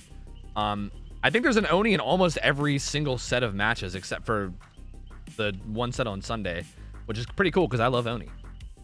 So looks like the first match is going to be Outcast Andrew versus Chad. So this is the killer from OhTofu's waifus, which is Outcast Andrew, and he's going to be going up against Chad's survivors. And then once that match is over, Kurt will be playing killer against the waifu survivors. So again, if you guys are just tuning in, we have a new format for scrims where it's team versus team, right? The win condition is going to be based on the result of both matches as opposed to just one. So we're not going to know what the win condition is until the first match is over. But this first match is Outcast Andrew versus Chad's. It's going to be a pretty good one. Feel free to make the prediction and you guys can gamble it up if you guys want. It should be a good one, man. Oni's a very fun killer. You guys know. We did change Oni's map to Father Campbell's Chapel. So if you guys missed the Oni games earlier and you don't know that that's a thing, that is his map now. It's now Father Campbell's. So that changes a little bit. But I mean, again, to be honest with you, in terms of balance, I feel like it doesn't matter because both sides take a turn, right? Like hypothetically, we can make the fucking balancing for Oni like literally so easy or so hard. It doesn't matter because both sides are taking a crack at it, right? Like we can be like, hey, let's like allow Blight with all add-ons and all perks. And then it's just like, well, who can 4K at 5 gens versus 4K at 4 gens, right? Like, no matter what, it's still going to be even just because both sides are playing it on an equal ground. But I do think that Father Campbell's Chapel will be a little bit of a harder map for Oni than Rancid Abattoir. But that being said, I think if you're a good enough Oni, maybe that's a good thing for you, you know? Maybe that gives your Survivor team a better chance against the other side. I mean, I don't know. It's hard to say. But, yeah, that's currently what we're working with. Yo, Jasu, what up? Thank you for the resub. 51 months, and yo, thank you, appreciate it. Welcome back in. Daddy B, thank you for 26 months. Welcome back. Oh, also, if you guys don't know, we modded like a bunch of new people. You guys probably already saw, but feel free to welcome. I think I literally modded 13 people. I'm not even trolling. 13 people. I was like looking at my mods, and I was like, dude, I got like 2 active mods. So like, why don't I just mod a bunch of people? That way we don't have to worry about it anymore, right? Like, we just won't have to worry about it anymore. So yeah, we modded a bunch of motherfuckers, man. I mean, I'm gonna do that thing where I call out lurkers. But like, if you just open up like the fucking like the goddamn thing, like the menu, look at all those mods, dude. I just opened up the viewer list. There's like fucking 12 mods in here right now. That's like a world record, bro. There's usually like 2, maybe 1. That's crazy. Yeah, I modded a bunch of new people. Feel free to like welcome them in, and you know, or give them shit. I mean, I don't know. Feel free to welcome them however you want to welcome mods. There's multiple ways you can do it. So go nuts. Anyway, we're starting up the first game, so make sure you guys get your predictions in quick. That prediction that's up, make sure you get it in quick because we're gonna be closing that prediction once this match starts going. No stream tomorrow. Nope, no stream tomorrow. But we will be back Sunday. Oh, I also forgot to mention that we're doing scrim nights on Fridays and Sundays now, guys. There's gonna be 2 days a week, Fridays and Sundays. So there's gonna be 3 sets of 2 teams. So there's gonna be 6 teams today. 3 sets of best of 3s, and then there's going to be another 3 sets of best of 3s on Sunday, all with the same pool of killers. And then we're going to do the same thing every week. Every week we're going to have a set of 4 killers. Bam, bam. I'm just cycling through the perks real quick. This is the last one. Doing one more cycle. Okay. Outcast Andrew has Lion Fang and Splintered Hall. No Way Out, interesting choice. So we actually haven't seen that perk yet.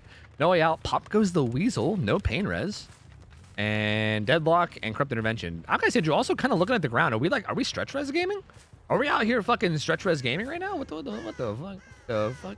What's going on here? Dynamelon. What are you doing, brother? Oh, Dynamelon, you basement gamer, you. The Outcast Andrew just kind of looking around for a chase right now. Add-ons are the same as before. Lion Fang and Splintered Hall, very, very solid add-ons. I'm actually a bit surprised that we haven't seen Akito's Crutch. Akito's Crutch is The more I've played Oni, the more that I believe that Akito's Crutch might be the strongest add-on on Oni. Like, don't get me wrong, Lion's Fang is insane, Splinter Hall is insane. Both those add-ons that are being ran right now are insane in their own way. But I think Akito's Crutch is fucking nuts. But to be fair, I think Akito's Crutch is only gets a pretty good first hit on the Dame Dame. I have more thoughts on Akito's Crutch, but I'll share that later. Pretty fast first hit on Dame Dame there. Dame Dame kind of messes up that pallet a little bit and gets hit for free.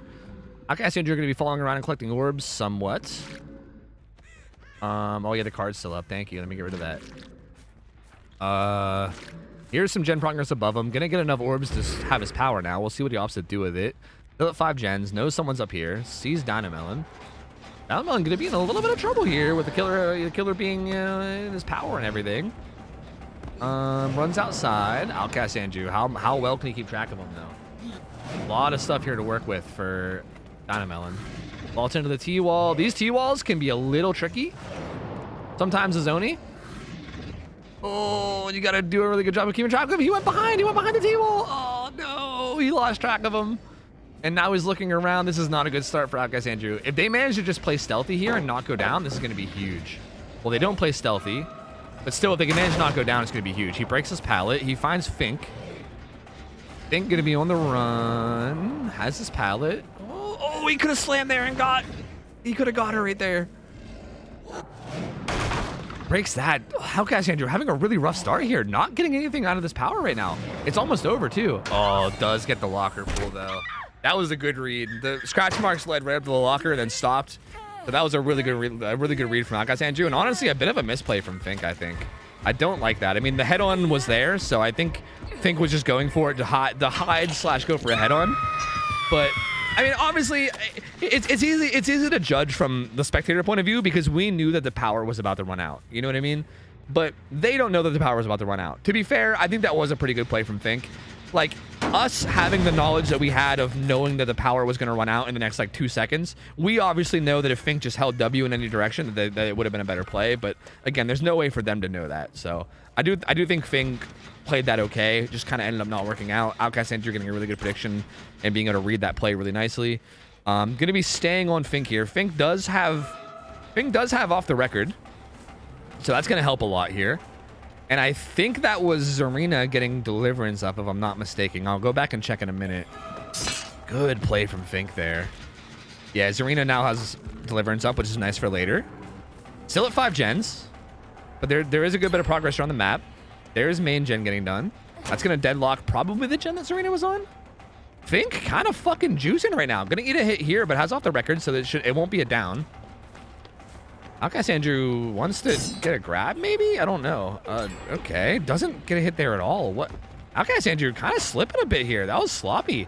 I'm not sure what he was trying to do. I think he was like trying to bait a grab or something, but it didn't work.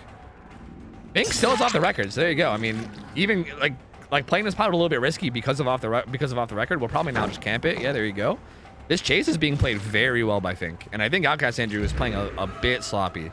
Has power now. Fink gonna get that fastball. Dude, Fink, juicing, my man's juicing. My lord, Outcast Andrew is struggling to get anything going here. Has his power up. Might want to consider just popping it to get this down. I mean, I know that it sucks to pop power against an injured survivor, but like at a certain stage, you might have to do it. That's not decisive strike, right? I don't think. So yeah, that will be hook number 2 for Fink, but 3 gens get done. 3 gens get done during that time. Amazing chase from Fink, honestly. Fantastic chase. Outcast Andrew, again, I do think he misplayed that a little bit here and there, but overall, I think it was just really, really well played from Fink, to be honest with you. Like, I think that was more Fink playing good than it was Outcast Andrew playing bad, but I do think there was some misplays there. He could have played a little bit better. Now has his power up. Gonna be probably trying to secure this kill. Dynamelon waiting patiently to be able to work on this gen again. He's gonna get back on it. Elodie is also getting a gen done. And Zarina, who currently, actually, they don't have Unbreakable in this Survivor, which is interesting. Usually you see the Deliverance Survivor also have Unbreakable. She has Reassurance too. They might try to run up and get a Reassurance. Ooh. This is risky. This might not be worth it. Yeah, see, this is where Unbreakable would have been huge. I don't know why Unbreakable wasn't on the Survivor. Who does have Unbreakable? This Survivor? Why? That's so strange. Outcast Andrew can camp this now, and he should. Don't pick up. Don't even pick up. Actually, if I was Outcast Andrew, I'd probably pick up and then put back down. Maybe. I would probably pick up and then put back down, just to like cancel your power, and like save as much of it as you can. That's why I probably would have did that like immediately, just to like conserve as much of it as you could. But this is also okay too. I mean, he's kind of just camping both these guys. He has 2 people now under hook. They're gonna get the gens done, but Deadlock's gonna make it take a little bit longer. So he should be able to confirm this kill before both gens get done, and then maybe also be able to get the hook on the Tina, maybe. But also she has Deliverance, so that's not great either. But still, like, probably the best spot he could possibly be in, given the spot he was in. So Fing's gonna die now. Once that Deadlock goes away, they'll be able to finish that gen. He's probably gonna go look for Tina now. We're gonna get a bunch of orbs. The problem now is that Tina has Deliverance. So this actually ends up being a really good spot for Chads, because Tina has Deliverance, so she can get herself off hook. And they can basically just, like now the survivors can basically just worry about opening the exit gates, right? Like if they can just open an exit gate. Oh, they managed to get, oh my, they managed to get that no way out triggered right before that second stack. Like he was like a fucking split second away from getting 2 stacks, and they were like, nope, 1 stack, baby. So that's a 24-second delay. He's gonna leave entirely, which is actually an amazing play considering she has Deliverance. I mean, if she didn't have Deliverance, this would be a little bit risky, but either a prediction or maybe just wants to do this no matter what. But he's going to completely commit over here. He's going to find Dynamel. He doesn't quite have enough orbs, so he does need to get a normal hit on him, but he will get a normal hit on him here. So nice tag there. He now has his power.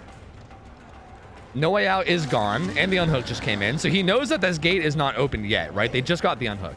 So if he can get this down onto Dynamelon really quickly, he can then start pressuring the gate, and he can make some really good stuff happen here. Goes for the corner up hit, but I think he actually was in that corner too, but just doesn't quite get it. Oh, gotta be careful here. Kind of just let him go and try to take an angle on him, which can be risky. He's up there. He's gonna take the window. We know that Shaq has hatch up, but we also know that this gate right here is open. How is Dynamelon playing this? He's making a play for the gate. He's just trying to play safe and make a play for the gate and the hatch at the same time. If he can wait out the power, that would be huge. Oh, he's in a tough spot now. He's gonna die, maybe? What's happening? No, he had him. Outcast Andrew had him. If Dynamelon can manage to escape here, that's gonna be massive, but I think he's gonna die. Oh, what? He goes into cooldown too. That gives him distance. He's actually gonna get out. He's gonna get out. He gets it. That's massive. That's so huge. That denies 3 hook stages. That was a 4 hook stage game. That was literally just a 4 hook stage game is all that was. That was the whole result. 4 hook stages. Wow. Dynamelon being able to get out there is huge. That was like such an important 1v1. If he loses that 1v1, if Outcast Andrew gets that down, it goes from a 4 hook stage game to a 7 hook stage game. 4 to 7 with just that chase. Just that one chase. That's so huge. Dynamelon basically put Chads in a very, very good position to win this. Very, very good position. I mean, they basically just need like a kill plus 2 more hook stages to win now. Or you can spread out 4 or 5 hook stages. I mean, there's a lot of different win conditions at this point because they got all the gens done. They got, I mean, that was such a good result from Chads. That was very, very well played.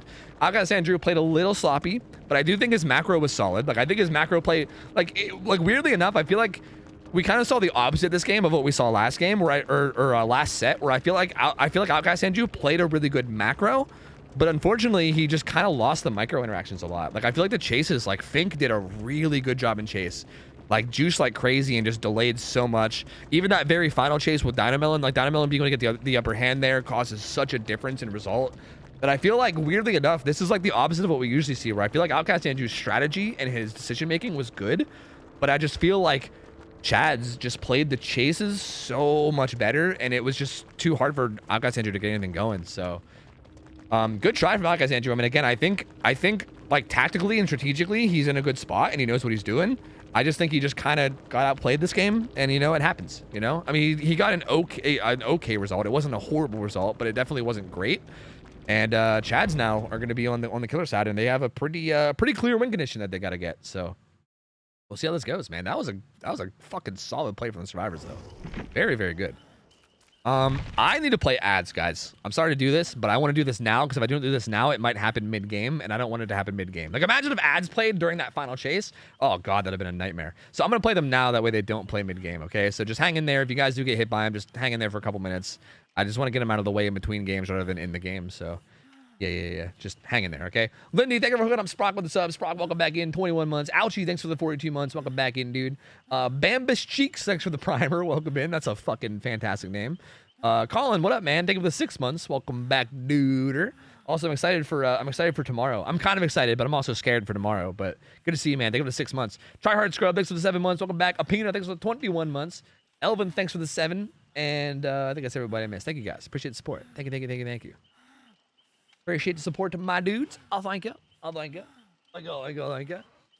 Elm Sir, thanks for the 3 months as well. Thank you. So good to have you back, duder. Hope you're healing well. Thank you, Courtney. I'm doing pretty good. Yeah, I'm healing up pretty okay. Pretty okay, all things considered.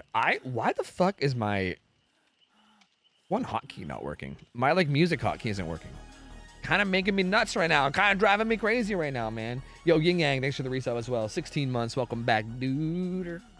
Appreciate it, buddy. Thank you. Where you been? I had surgery, man. I had surgery on my shoulder, and right now I'm currently one-armed. I'm currently in a sling, and I can't move my left arm at all. And it's going to be that way for the next 3 weeks. So, yeah, streams are going to be interesting. Also, hi, it's nice to have you back. Thank you, Rabbit Panda. It's good to see you, too. Hi, how's it going? You foresee needing to take some more time off for the arm, or do you think you're back? No, I think I'm back. Back. It's more like I might take more time off just for the sake of mental rest. But I think physically I'm fine. And also because there's only so much I can do one-armed, right? Content is harder to do just because there's less I can do, you know? But yeah, I don't know.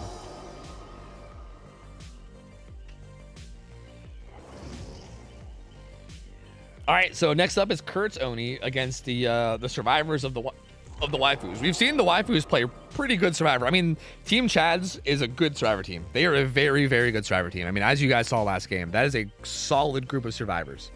But OhTofu's waifus, we have seen these guys play very good too. We've seen them get some amazing results in the past. So I would not count them out.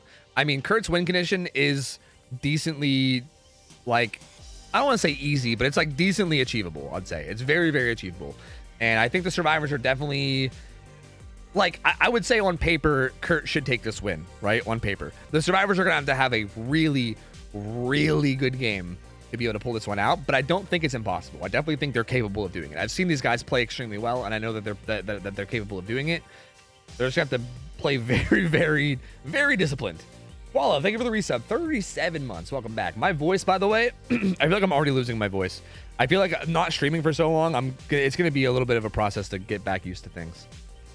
But yo, Sammy Baby, thanks for the resub as well for 11 months. Welcome back. Hammer Break, thanks for the 9, man. Appreciate it, buddy. Thank you, dude. Yeah, I'm gonna be one-arm gamer for the next 3 weeks. I don't know what I'm gonna do. Probably a lot of one-handed killer. I can play killer one-handed. I know that I can play killer one-handed, so I think I'll be alright. You know. Girl box, glad that you're back. Girl box? What does girl box mean? Is that like girl boss, but a box? I don't understand. Welcome back and happy birthday, Tofu. Thank you. Appreciate it. Yeah, if you guys don't know, my birthday was yesterday. I was gonna get on and celebrate with you guys, but we ended up having an appointment that went way too long.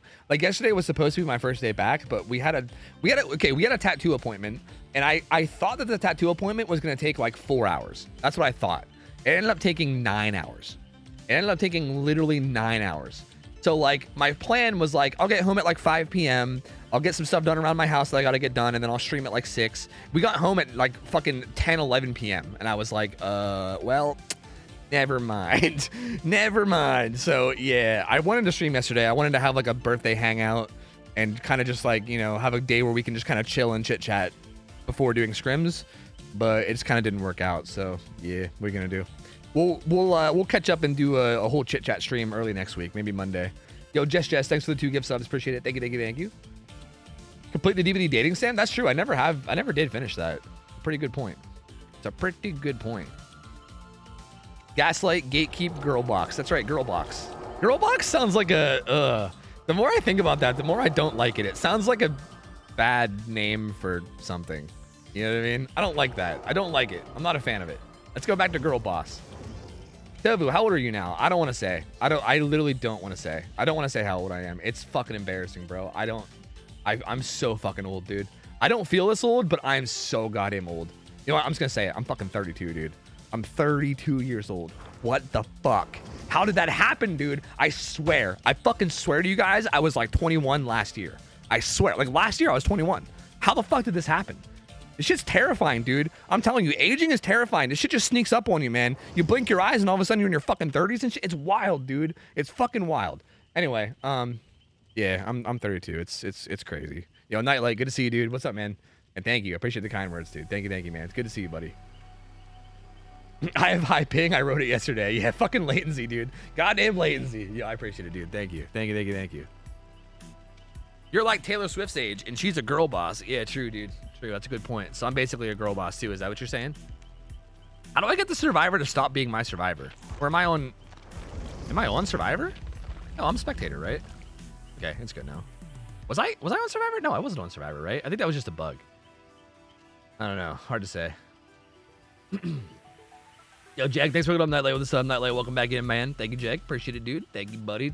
Taylor Swift is 2 years older. That fucking grandma, dude. What a grandma. Taylor Swift's a total grandma, bro. Not like me.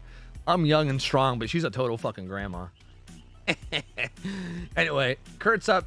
I think they're just getting their builds ready. Again, Kurt's win condition is going to be like roundabout 5 hook stages. I mean, again, I think if he gets 4 different fresh hooks, that might be... I think 4 fresh hooks would also be a win. Or 4... I think 4 hooks, no matter what, is either a win or a tie, actually. So, yeah, I mean, his win condition is pretty soft. So, this should be a pretty... again, I don't want to say like a cut and dry game, because, again, the Survivors definitely can pull this out if they play this really well. Like, we've seen these guys play really well in the past, but they're going to have a fucking good performance, man. Like, a very good performance. I'm the same age as T Swift. Take that back. No. You're probably younger by like a couple months, so you're fine. You're also young and strong. T Swift's just a grandma. It's fine. Tripston, what's up, man? Good to see you, dude. 4 hooks is a tie. 4 hooks, 1 death is a loss. Death hook is only 1 point. Yeah, that's what I'm saying. But like, didn't the last killer get like 3 hooks and a kill and then another hook? So 4 fresh hooks should be a win, right? I think 4 hooks without a kill should be a win, I believe. 4 hooks with a kill should be a tie, because that's what the last team got. I don't think she's had to have surgery to not dislocate her shoulder on the stairs. Okay, fuck you, man. Fuck you, all right? Look, man, that only happened because I'm a totally young, radical skateboarder, okay? I'm the fucking Steve Buscemi in that meme with the hello, fellow kids. That's 100% me, dude. Venom, what up? How you doing? Hello. I know with the air quality. I was in New York City Wednesday and it looked like the apocalypse. Dude, it's honestly not that bad here. I was in Toronto yesterday and it really wasn't that bad. Yeah, I saw pictures from New York City and that shit is like literally, it's yellow. It's fucking yellow. Like New York City is literally the color yellow. It's so weird. How is that possible? Like, what is that? What is that and how's that? It's fucking terrifying. No, surprisingly, Toronto isn't that bad. It's like, I know that the air quality in Toronto is like, it's apparently not good, but it's not like visibly bad like New York is. Like, it's not like the whole earth is yellow, you know? Like, you see some smoke in the distance or whatever, but it's like, I don't know, it's fine. Yeah, dude, you guys got, oh yeah, are you in Queens? Yeah, you guys got cucked, dude. Yeah, I know I'm not supposed to say Toronto. I'm supposed to say Toronto. And if you say Toronto, then you're like a fucking shooby or whatever the fuck, but I'm sorry, I'm a shooby. I say Toronto. Good old Toronto. That's how the world will look in 50 years? Oh yeah, we're all fucked, dude. We're all fucked, dude. You know, I was gonna say some things, but I probably just shouldn't. I'm not gonna get depressing and or political. That's probably a bad idea. How do you say Oregon? I say Oregon. Is that right or wrong? Oregon. Am I supposed to say like Oregon or something? Oregon. Bro, I still can't believe how some people say oregano. You motherfuckers from like the UK and Australia, I still can't believe how you motherfuckers say oregano, dude. We had this discussion the other day. Do you guys know that? Did you guys know that people from the UK and Australia, they say oregano? They say oregano. Did you guys, they unironically do that. I'm not even trolling. They say oregano. They don't say oregano. They say oregano, and that's just how they say it. It's crazy. It's so bizarre. Like what? Anyway, it's fine. Let's watch this game. Gosh dang it! Thanks for the resub, man. Welcome back. Akito's crutch. There it is, baby. Finally. All right, so just gonna cycle through the builds real quick, just for the people that were keeping track. I think some people were keeping track of builds. There you go. There's all the survivor builds, just to make sure you guys get them. Brutal strength, good choice considering the early win condition. Eruption is interesting. Eruption, brutal strength, pain res, corrupt intervention. Interesting build from Kurt. The add-ons are Lion Fang and Akito's Crutch. I love this. This is probably what I would run. So, I mean, Splinter Hall is such a good add-on, so like, I don't know, it's hard to judge, but Akito's Crutch is so good on Oni, man. Like there is so many hits. It's like speed on Blight. There's so many like hits that you can get with Akito's Crutch that you can't get without it. It's just so strong. I fucking love that add-on so much. So Kurt doing something a little bit different with the add-ons. Going to be finding Angry Shio right away, who's running around and playing these pallets pretty safe. Brutal Strength going to be doing a lot of work here and helping him get losing less distance in between each pallet break. Ooh, a little bit of a misplay from Shio there. But has a pallet here, so should be okay. Still doing fine. This pallet is not the safest, but it's okay. Ooh, good play from Shio, not falling for that. So solid loop so far.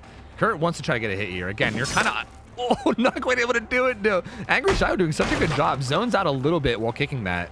Shio should probably, has the window though. Shio playing this really well. Playing this very, very well. Kurt not able to get this first hit. Has a pallet here as well. This is so good.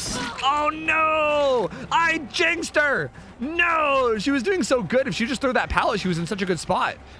Does get a hit there though. They do finish a gen before the hit comes in though, which is good. Like that's still solid. I mean, this was still the best first chase that we've seen all day. So like, even with that slip up at that pallet, still an amazing first chase. Bounce landing comes in. She runs away. She's gonna be running down. Actually, I thought she was gonna run down towards Shaq's side, but she's actually just gonna stay at this T-wall. Dies at the T-wall. There might be enough orbs for Kurt to get power too, especially if he waits for his passive to build up a little bit more. We'll see. Probably going to be going for a pain res here. These guys are doubled up on a gen. We'll see if they get hit by it. They do. There's the pain res. Circular healing is interesting to see on the survivors. We'll see if there's enough orbs. I think there might be, especially if he lets his passive build up. He's going to grab those two. Is there two more? Did he grab the ones under hook? Oh, there you go. So yeah, there's enough for his power. And again, Lion's Fang making his power last longer too is a big deal, right? That's going to be a pretty big deal because okay, do you guys know the numbers? Do you guys like what are the actual numbers for like Oni's power and how long it lasts, and then how much does Lion's Fang add? I'm very curious. I actually don't know it. I thought I did, but I don't know it. I don't know the numbers. But like if he popped his power right now, how long would he be in his power without getting it down? It's probably like a decent bit of time, right? Yeah, I think it adds 10 seconds, but what's default? Is it like 40? Is default 40 seems right to me. Maybe. So does it go from 40 to 50? I'm not sure. There's got to be some fucking DVD Wikipedia nerd in here that knows this kind of shit. But he's gonna pop his power and secure the struggle, which I like. He's actually just gonna kill Outcast Andrew, who he sees over there. So that's and gets the struggle state. So yeah, this is a very dominant position for Kurt. There's 2 hook stages. This is hook stage number 3, and the win condition is getting very close already. Like they're already close to the win condition. It's like a skirt. That's also a scourge hook as well. So there's a bunch of regression somewhere too. Kinship does get activated, but it's not really gonna get much value because Unhook's gonna come in right away. Kurt gonna be trying to chase down Ada. Ada is on death hook now. Does she have anything to help her? I didn't really see the builds. Oh, she does. She has DS, which is at least a little bit. She has DS dead hard. Firecrackers doesn't get the blind. She's gonna die here, but again, DS dead hard is still in play, so she'll be able to buy a little bit more time. Outcast Andrew does get unhooked as well. But again, man, like once this death hook comes in onto Shio, she's also running to a corner where there's nothing. Like this might be good macro wise for like them to recover and get gens done, but good dead hard. But based on the win condition, this is like you need more than this. Like I would have rather have seen Angry Shio run into like where there's tiles, because you like based on this win condition, you need to have like basically need to have like a monster chase, right? Like you need to have like the best chase of your life and loop them for like a very, very long time.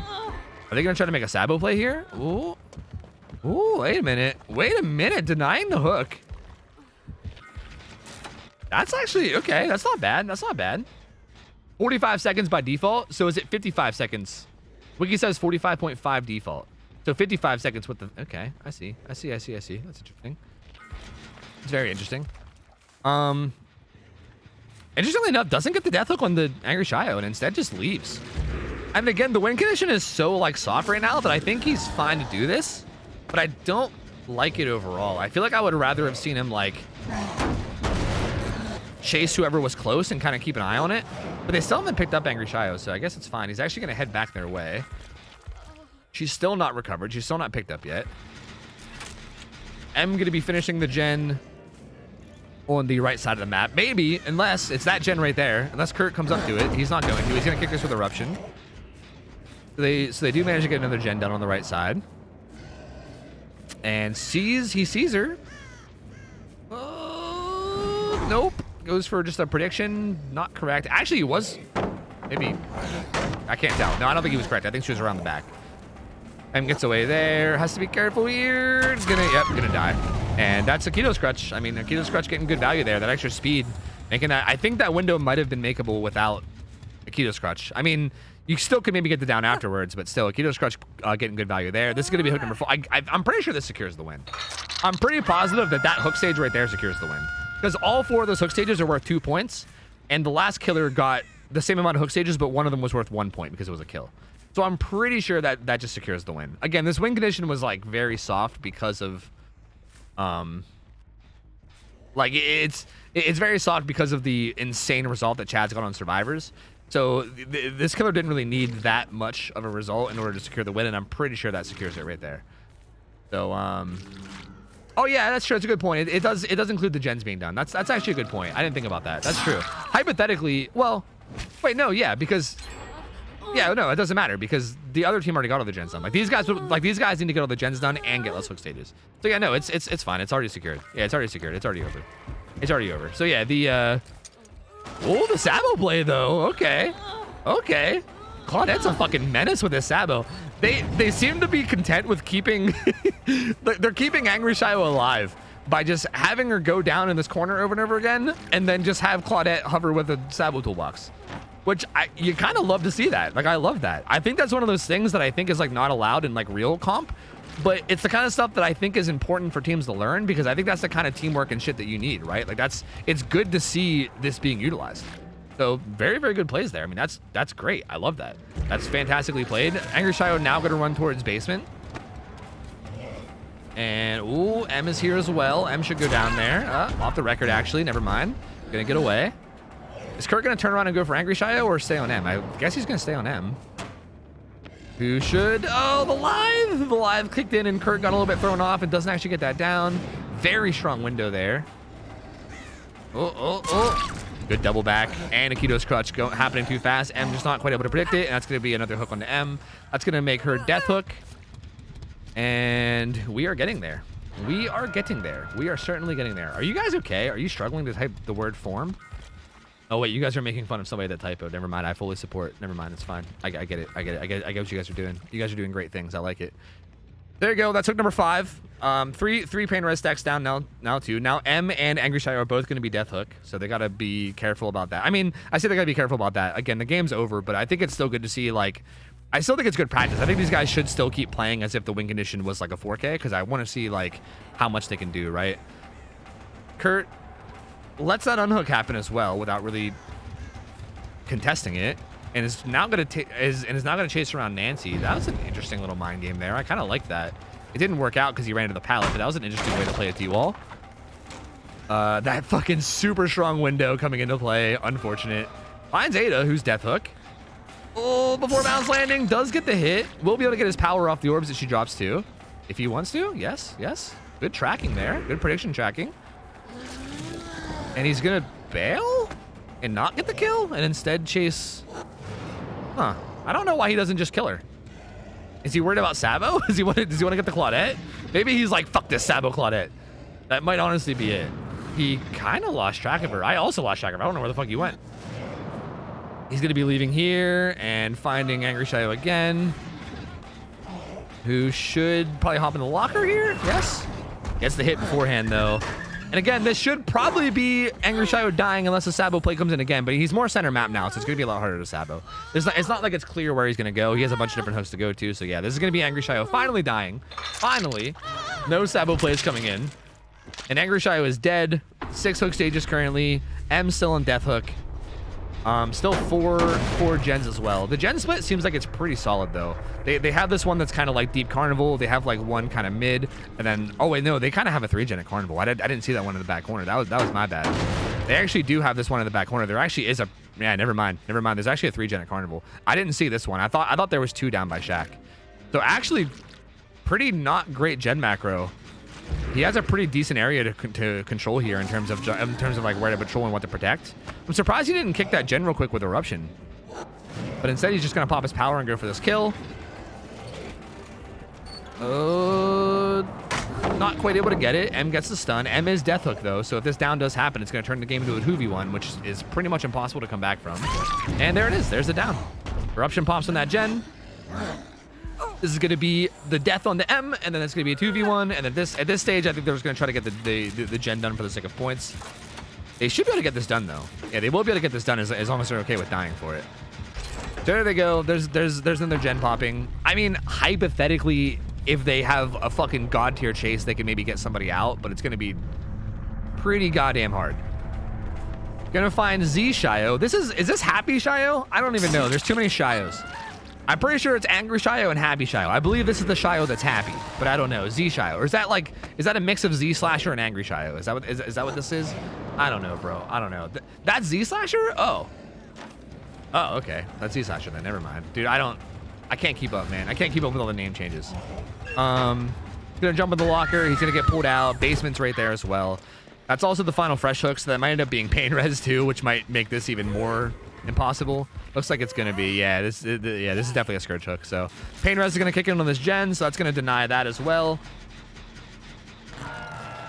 And does Kurt have an idea of where they are? We'll see. I mean, I feel like he knows that gen had progress, so I feel like that's the first thing he's gonna check. Yeah, he's gonna head right down that way. Like, he knows that gen had progress because he was down here earlier, so I feel like he knows that if they're gonna try to bang out a gen, this is probably the one that they were gonna do. Bunch of orbs here. Nancy hiding near the little carnival thing. Not gonna get found. At this point, oh, never mind. Never mind. I was gonna say at this point you're kind of playing for Hatch, but you know, I guess not. I didn't see if Deliverance was in play. I wasn't paying enough attention. If it was, I think they would have used it. Oh no, Outcast Andrew has it, but he's already been hooked, so no Deliverance in play. And there you go. There's the final down. Kurt gets the 4K at 1 gen, and solid plays, man. Solid plays. Chads are gonna take the Oni set pretty convincingly. I mean, a 4K at 1 gen versus a 3 out is a pretty convincing result. So very well played from Chads here. They played this phenomenally. I think the survivors definitely put Kurt into a position where he had a pretty soft win condition. Again, I don't know. Like, I feel like I don't know if these guys are really playing 100% into this match or not, but I feel like Kurt had such a soft win condition that he didn't really need to do too much to win. But I mean, he got that done and then some. So there you go. Solid. Overall solid game.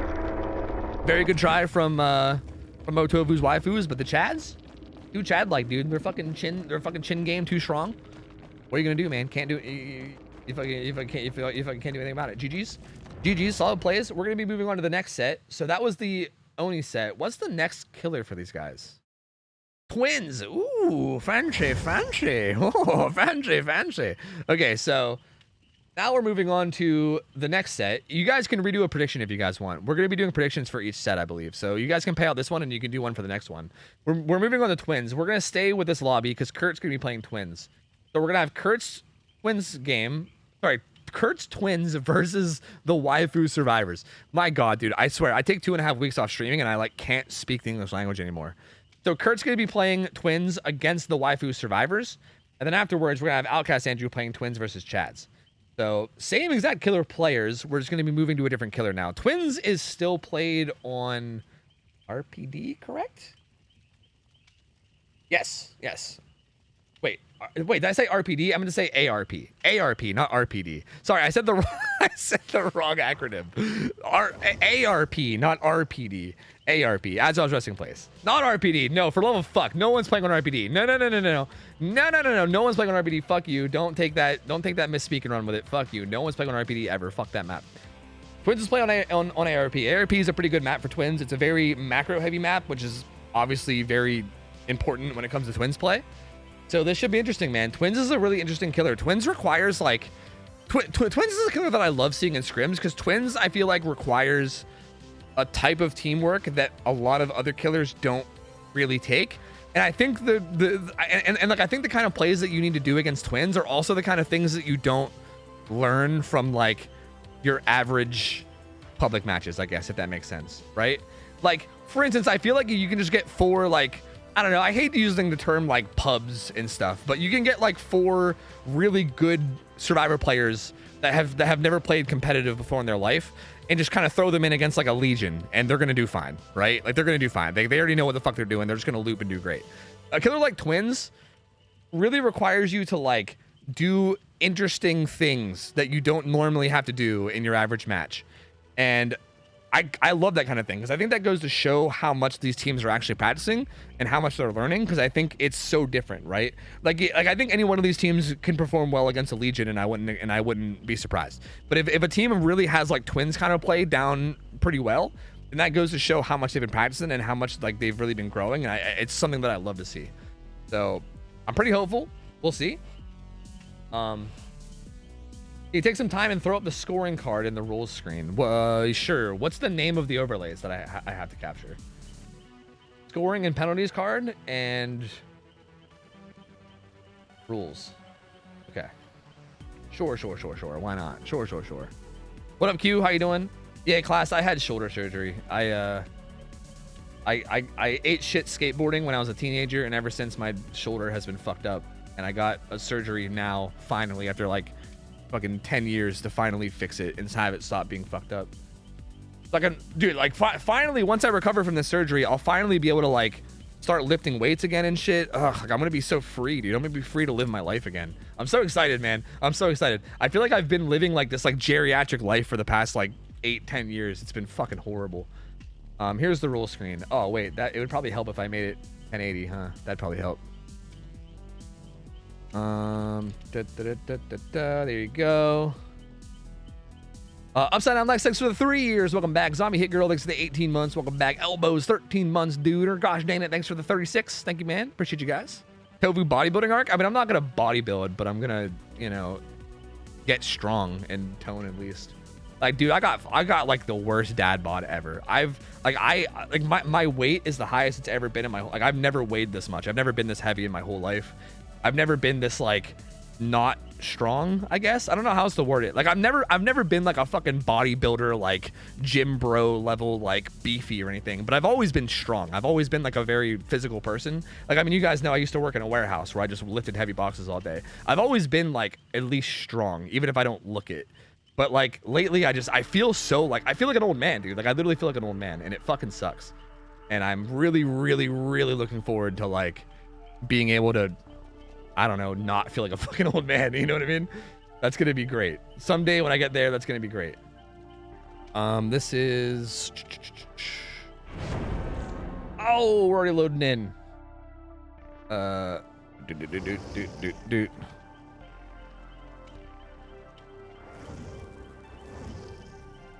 just going to get this last capture real quick. It's fine. I'm just going to get it up, and then I'll hotkey it later. It's fine. It's fine. We're doing it on the fly because I'm not professional at all. Augers. Wait, what do you want me to do with this? Just have it dead center in the middle? Should we move it somewhere else? You want to move it to the side or something? I don't know. Well, it's fine. We'll figure it out later. It's fine. You're gonna turn to that Yeah, Jay White? Yeah, I'm gonna turn to Jay White. Yeah. Yo, Primal Cinder, what's up, man? How you been, dude? That's a name I haven't seen in a hot minute. Hope you're doing well, dude. Good to see you, buddy. Happy to hear about your voice, homie. Hope you're doing well. Yo, it's good to see you, Q. My voice is still kind of like, ugh, it's not great. Like, my lungs are still somewhat recovering, and I'm like not used to talking because my lungs have been recovering a bit. So I'm predicting that I'm probably gonna lose my voice by the end of the stream, if I had to guess.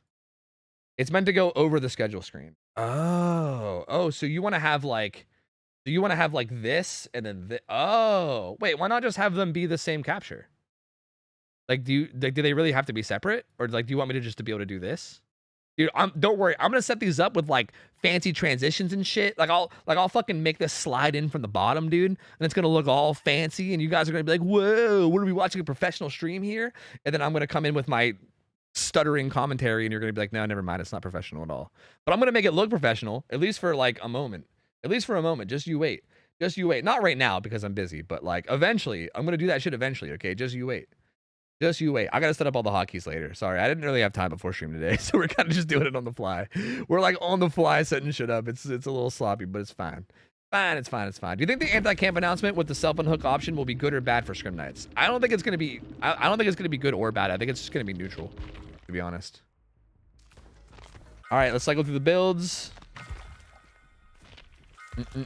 Dude, fuck yeah, Primal. That's good to hear, man. I remember you were like hitting the gym heavily last time I talked to you, which was years ago. So I'm assuming you probably still are. But yeah, that's awesome to hear, dude. I know you were grinding Apex and shit. I'm not sure what you've been up to, but we got to catch up sometime, man. This is kind of a rough day for it because I'm casting today, but I'd love to catch up sometime, dude. It's good to see you. All right, so anyway, this is the build. Corrupt Intervention, Pain Res. Agitation is interesting. Agitation with Pain Res.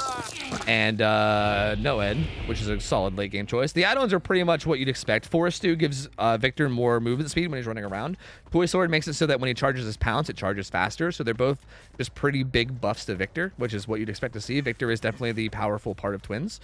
Kurt sets up Victor on the left side of the exit of this side of the map, and it looks like he's going to be patrolling down here too. He has a 4-gen here, I think, right? I believe there's a 4-gen down on this side, if I'm not mistaken. Yeah, this side is a 4-gen, so he might be wanting to hold this side down. There's like a 3-gen there and a 4-gen down here, so interesting gen spawns. Yeah, I do think Agi on this map is pretty solid. Yeah, if you really want to make sure that you're hooking like in your 3-gen or your 4-gen, Agi helps with that a lot. So yeah, I definitely don't think Agi's a bad choice. It just was a little interesting to see at first, but it does make sense actually on this map. I think it does make a lot of sense. The survivors are just stealthing it out right now. These guys are like having a they're doing. Okay, so I don't know if this still works. I'm assuming it still does. This is a thing people used to do back in the day to avoid crows, and I think it probably still works. If you drop your item and pick it up over and over again, you won't get AFK crows. At least that's how it used to be.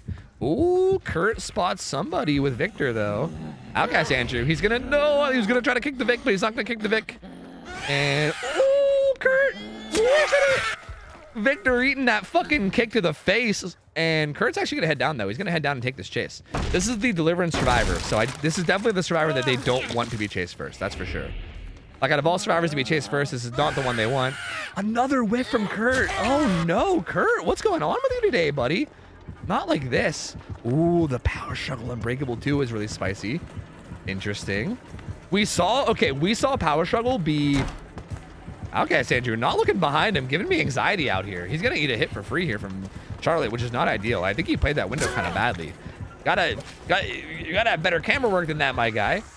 Gonna send out Victor, who should be able to get this down now pretty easily. Okay, but anyway, on the Power Struggle thing, we saw Team Cruelty showcase Power Struggle and Background Player and how busted of a combo it can be. And I was curious to see if we're gonna see something similar here. So again, Outcast Andrew, if he just recovers at least a little bit with Flip Flop and Power Struggle, he can just crawl under a pallet and he's safe. Honestly, I think interestingly enough, I don't know if there was a pallet there or not, but they can kind of let him die at a pallet and just buy him enough time to recover a little bit, and then he's good. They can just walk away from him. They don't need to really worry about him at all, because Power Struggle can just get him up easily. But they do pick him up, which is good. They get him away. It looks like Angry Shio also eats a hit. Kurt's gonna be finding these guys recovering. I think Fang is gonna be trying to eat this Victor hit here, and yes, she will. They're both injured now. And over there on the side, is Kurt going to want to chase this? I think he might just chase this as Charlotte. So, Angry Shio, I believe, is down towards Shaq. And it looks like he's going to want to stick onto Feng here, who's kind of just stuck at this 4 lane, which is not the greatest tile. She has a pallet here. Ooh, doesn't quite get that hit. Okay, this pallet's not that strong, though. She'll most likely die. Fakes that window, too. Kurt biting all of these fakes right now. Has a pallet here, too. Not the best, but... M gets really good use out of it. M is absolutely juicing Kurt right now. Kurt is really struggling. I mean, those were 2 pretty weak pallets. And Kurt couldn't quite get the hit on either one of them. But now, Victor's back. M is still injured. This should be a down, assuming Kurt doesn't whiff. And yep, there it is. So down goes M, and no one's there to follow up with a kick as well. So now Kurt can head back into the map and maybe get more. Is this Angry Chayo? No, this is okay. This is Outcast Andrew. Who is full health. That one whipped as well. Oh no! Outcast Andrew gonna get that kick. Will Kurt just? I think Kurt will just take this hook, I believe. Well, Outcast Andrew getting a little up close and personal for some reason. Has firecrackers. Maybe wanted to try to make a firecracker save or something. I don't know. But he's gonna get hit basically for free. And Kurt might actually just try to snowball this. Yeah. He's just gonna go after him with Victor now, which is pretty good. I mean, he has him deep in a corner. And again, it's Azrov, so you can kind of hold down this choke. This could start snowballing. Chayo actually is there for the pickup. And Outcast Andrew has the perfect build for this. So Outcast Andrew might have just went down there on purpose because he knows he's safe. Kurt gonna want to go back. I think Kurt just wants to snowball this. He's gonna go back to these guys who got picked up. The full health Claudette's here. If he can get a hit onto this Claudette and get her injured and then get everybody injured, it could start to get out of control, maybe, depending on how they play it. But we'll see. M doing a really, really good job of not going down and playing these chases well. Again, I think like what you need baseline against twins is you need to be able to just not get hit by Charlotte, right? Like, I know that like not everybody in these scrim nights is like a super god tier survivor, but like from a very bare minimum standpoint, you need to be like good enough at looping to not get hit by Charlotte for basically free. And these guys are doing a really good job of that. M is doing a really good job of not getting hit for free. Angry Shy gonna go down to Victor near Outcast Andrew though. And now there's two people down there. Outcast Andrew gets picked up, or he picks himself up, I don't know. He's gonna go right back. Did he use his Unbreakable? I think he might have used his Unbreakable for that too. He definitely did, because no one else is there. I don't like that use of Unbreakable. I think you could have at least waited for, like, you could have waited for Ada to be recovered. Like, that was way too early for that. Like, you either wait for it to be recovered or you do it to kick Victor after the down, right? Like, one or the other. But it was kind of neither, and instead he just goes down. He doesn't make it to the pallet. If he walks through this, he might get, no, because he didn't have tenacity. So he's just gonna get hooked. This is hook number 1 though. FYI, a lot has happened this match, but this is hook number 1. Okay, this is literally just hook number 1. So even though so much has happened, that's still only the first hook. That is on the deliverance driver though. There is gonna be no deliverance in play. 2 gens are done. Victor's gonna be coming back out. Jumping on to M. So now there's 2 people injured, only 1 full health survivor, and there she is. Gonna try to get a hit here, but these guys are playing this palace really well. He's giving a lot of room for the unhook too. He's gonna head back. He knows where everyone is though. That's a lot of information, because that killer instinct that was happening was on the non-Victored survivor. So that means that M and Ada were both there, and he knows that. So he knew where everyone was, and he still does. To be honest with you, it would be crazy for him just to face camp this hook right now, because they need to unhook. They need to unhook, and they only have 1 full health survivor. Careful, don't give him room for it. Okay, they're gonna leave. I think he should be playing this hook way closer. I think he's gonna get the. I think he's gonna get the struggle anyway. So yeah, there he goes. Actually, I think he played it well. I think he was trying to deny reassurance, which is also good. What the fuck just happened, and why did he not get hit? I don't know. That was weird. Oh, there's the reassurance. They got it. He didn't deny it. So never mind. They actually did get it. So never mind. There's the reassurance. Outcast Andrew's not quite in struggle yet, and they have 2 full health survivors, so they might send both full health survivors to try to get this unhook. If they can pull off this unhook before he goes to struggle, that's going to be big. But to be honest, Victor is, yeah, actually, they're just going to grab it. He committed too far away with Victor, and they just get the unhook. He's going to chase Claudette as well? Huh. He's going to hit Claudette. Maybe he just wants to get everybody injured to try to snowball with Victor? I'm not sure, but doesn't opt to chase Outcast Andrew off hook either, and instead goes for the full health survivor. Huh. So everyone's injured now, so this could get scary, but as long as they stay in like a buddy system, it should be okay, right?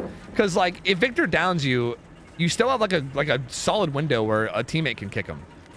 So there's a pretty like maybe this first person will go down, but if he tries to follow up and down anybody else, as long as they're grouped up, it should be fine. But he actually doesn't even get the down onto Ada. Instead, he's going to go after, was that Fang, I believe? Yeah, Fang's here mid-map. He should be able to get, no, the window. Oh, not quite able to get it. He's just going to drop out of Victor. Interesting. Do you want to try to interrupt heals over here, maybe? I'm confused. He's going to look around instead. He still has a 3-gen on that side, I believe. But I think he's still wanting to protect that 3-gen as much as he can. Outcast Andrew gets healed. He gets it down onto M. Our guy Andrew is also healing up the I think it was the Ada, but I'm dumb and I didn't see. Or was it the Claudette? I don't know. Oh! What the fucking parkour shit was that? It was the Claudette. She goes down, but then Nancy gets the kick. And again, that's why like the buddy system is so important, right? Because you get the down, but then you get kicked right afterwards. And now there's all this pressure where like you gotta get over there before the pickup happens. Interesting. So he's gonna go hook Claudette. M is still downed way over in this corner of the map. So they have to also go get that pickup as well. There's the hook. There's so much like, it's weird because he's not really like securing a kill, but he's also like, he is applying pressure all over the map and they're constantly having to like run around. Like for instance, like that pickup on Feng, they had to run so far to get that, right? Finds the full health survivor and jumps on him. So and back to everybody being injured again. And again, everybody being injured is a really powerful thing to have when someone's on the hook. So like, this is a very strong position to be in. If they want to get this unhooked, they need to heal. And healing takes time. And it's just a very difficult situation to be in. They do pop that gen. So they break the potential 3 gen that's down on this side. I think both the 3 gens are broken. I think the gens are currently 2 and 2. They have to be because there's only 2 here. So good gen macro from the survivors. It looks like the gens are 2 and 2 on each side, so they're kind of doing okay there.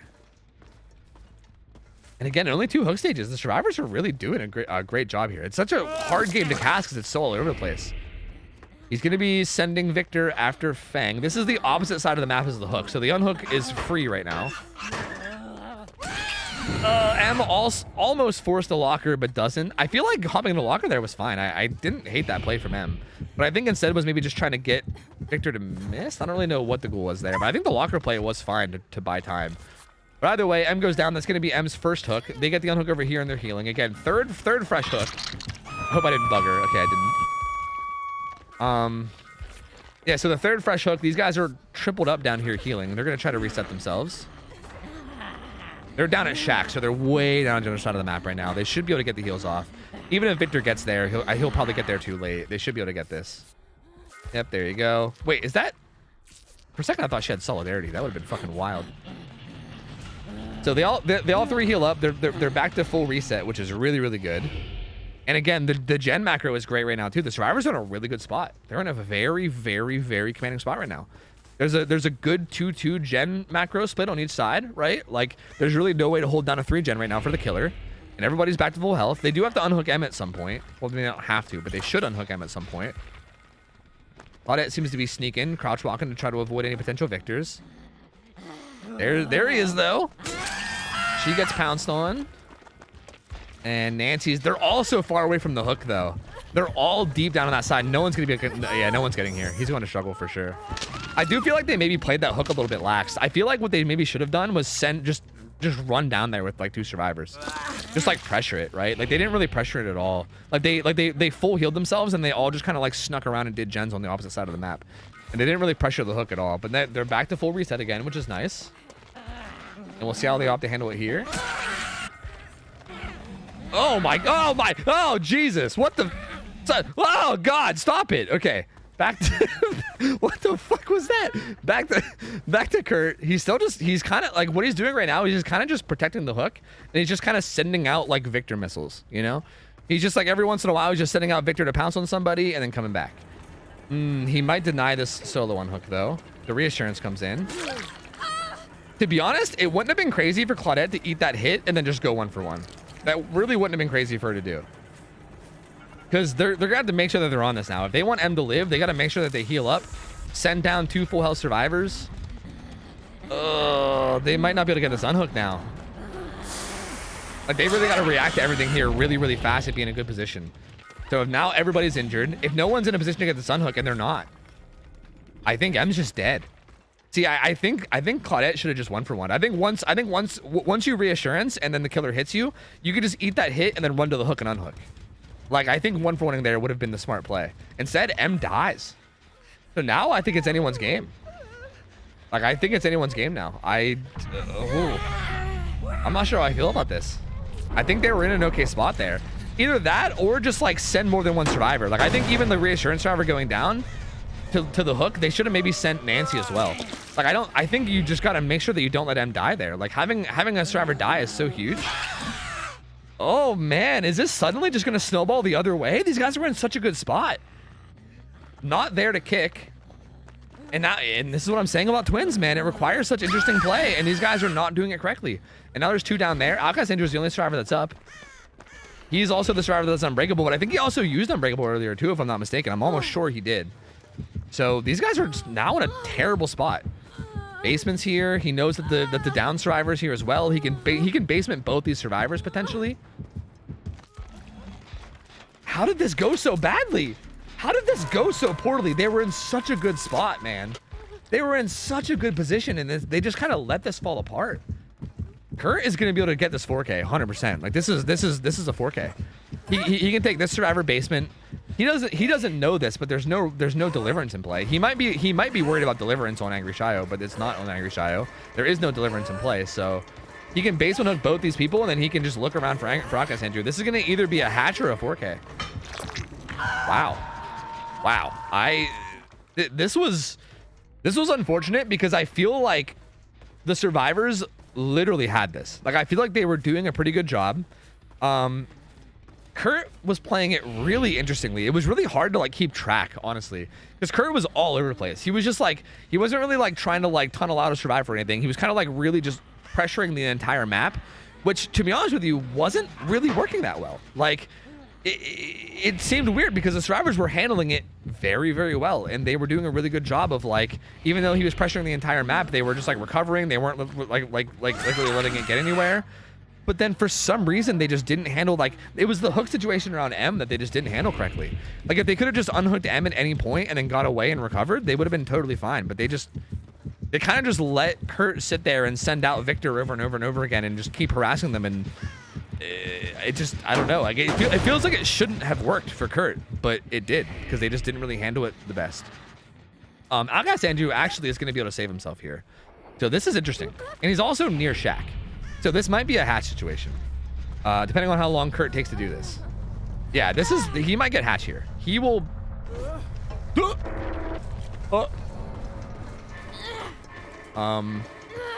never mind. I take it back. Never mind. Never mind. Power struggle didn't come into play. I don't know what happened there. I don't know if that swing denied it. Did he just not press spacebar? Did Alcaz Andrew forget what button power struggle's on? Did he hit fucking left click instead of space? I don't know. I don't know what happened. I'm not sure what happened, but power struggle didn't come into play. And there you go. There's the 4K. 4K at 2 gens. Very good result, man. Very good result. Honestly, again, with how that was looking like it could have potentially been like a 2 or a 3 out, honestly. Like it was looking so good for the survivors there. So good. And then again, just that hook situation and their mishandling of it just sent it all downhill. And then twins being like the crazy snowballing killer that they are. It went from like survivors dominating to just them dying in a matter of like 2 minutes. Like literally like them being in such a dominant spot to then just being dead in like 2 minutes. That's wild, dude. Wild. Yeah, they actually did have a boom, but I don't think they ever set it up. I didn't see it get set up at any point, so that's interesting too. But hey, well played from Kurt. I mean, he handled this well. I mean, he did basically everything that he needed to do. Again, I do think the way he was playing it early game was like, I don't want to say it was bad because I don't know. I really, it was just interesting. Like he was like spreading pressure all over the map, and he kind of like again, I feel like he kind of let them split the gen macro. Like he didn't really hold down a 3 gen, and he was pressuring the entire map. And again, it kind of wasn't working. Like I guess I don't really like the way he was playing it early game, but they ended up pulling through with that hook on M and how he handled that. He just kind of put them in a spot where they had to handle it correctly, and if they didn't, they lost, and they just didn't handle it correctly. So, I mean, hey, that's always a good thing to do as killer, right? If you put pressure on the survivors and you put them in a situation where they have to handle it right, or else, then you know. That might get you the win, and that's exactly what he did, and I got him the win. So there you go, GG's, man. I mean, again, very, very interesting. I think that just, again, I feel like that result was pretty much 100%, and I mean this in the nicest way possible. I know it sounds kind of harsh, but that result was 100% just kind of sloppiness from the survivors. Like, again, don't get me wrong, they played really good up until that point. So it was like 5-10 minutes of really, really good, solid, tight play. So I don't want to take anything away from them. It's not like I'm like, oh god, the survivors are terrible. Like they played great up until that point, but I think they just got sloppy at a really, really important time when they had to be not sloppy. Like that was such an important choke point part of the match where you have to be really, really tight with your gameplay. and they slipped up a little bit at a really, really bad time, and then it just snowballed from there. So, again, if the survivors were able to just keep it tight the whole way, I think they would have been able to get a really, really good result there. So, hey, I mean, they're almost there. Just keep practicing. I think maybe some more specifically twins practice would probably help in that scenario, but they did good, all things considered. It was a good try. Kurt just does get the 4K at 2 gens though, so Outcast Andrew has a pretty tough win condition now. Pretty tough win condition. During that match, someone asked about your thoughts on changing the resilience icon to puppers to memorize them. I think it's a good way that doesn't allow bad actors to ruin it. You mean like DBD to do it? Are you saying like are you asking my thoughts on like DBD doing that, or are you saying like me upload like a custom icon? Because yeah, I think if DBD did that in general, that would be amazing. Like if the devs did it and like as like a default icon change, that would be fucking awesome. Like I think resilience in particular would be such a good perk. If not resilience, then head on, because we all know that, you know, anyone that knows puppers knows his love for head on. So either head on or resilience. I mean, resilience obviously because of ALS and how much he fought, it makes a lot of sense. But head on also is a pretty iconic puppers perk. So like I think both would be fine. I think both of those would be good options. Zero Hacks Given, thanks for the 30 months. Welcome back. Karen Ann, thanks for the 27 months. Fangy, thanks for the 24, man. Westside, thanks for the 30 months. Baker, thanks for the 5 gift subs, you crazy fucker. Thank you, dude. Madugon Queen, thanks for the 5 gifts, or the 5 months. 24 names, thanks for 11 months. And I think that's everybody. Thank you guys for the support. I appreciate you guys, man. Thank you. What's up, Vibe Juice? Your shoulder's okay. It's still kind of sore, but it's doing all right. It's doing all right, all things considered.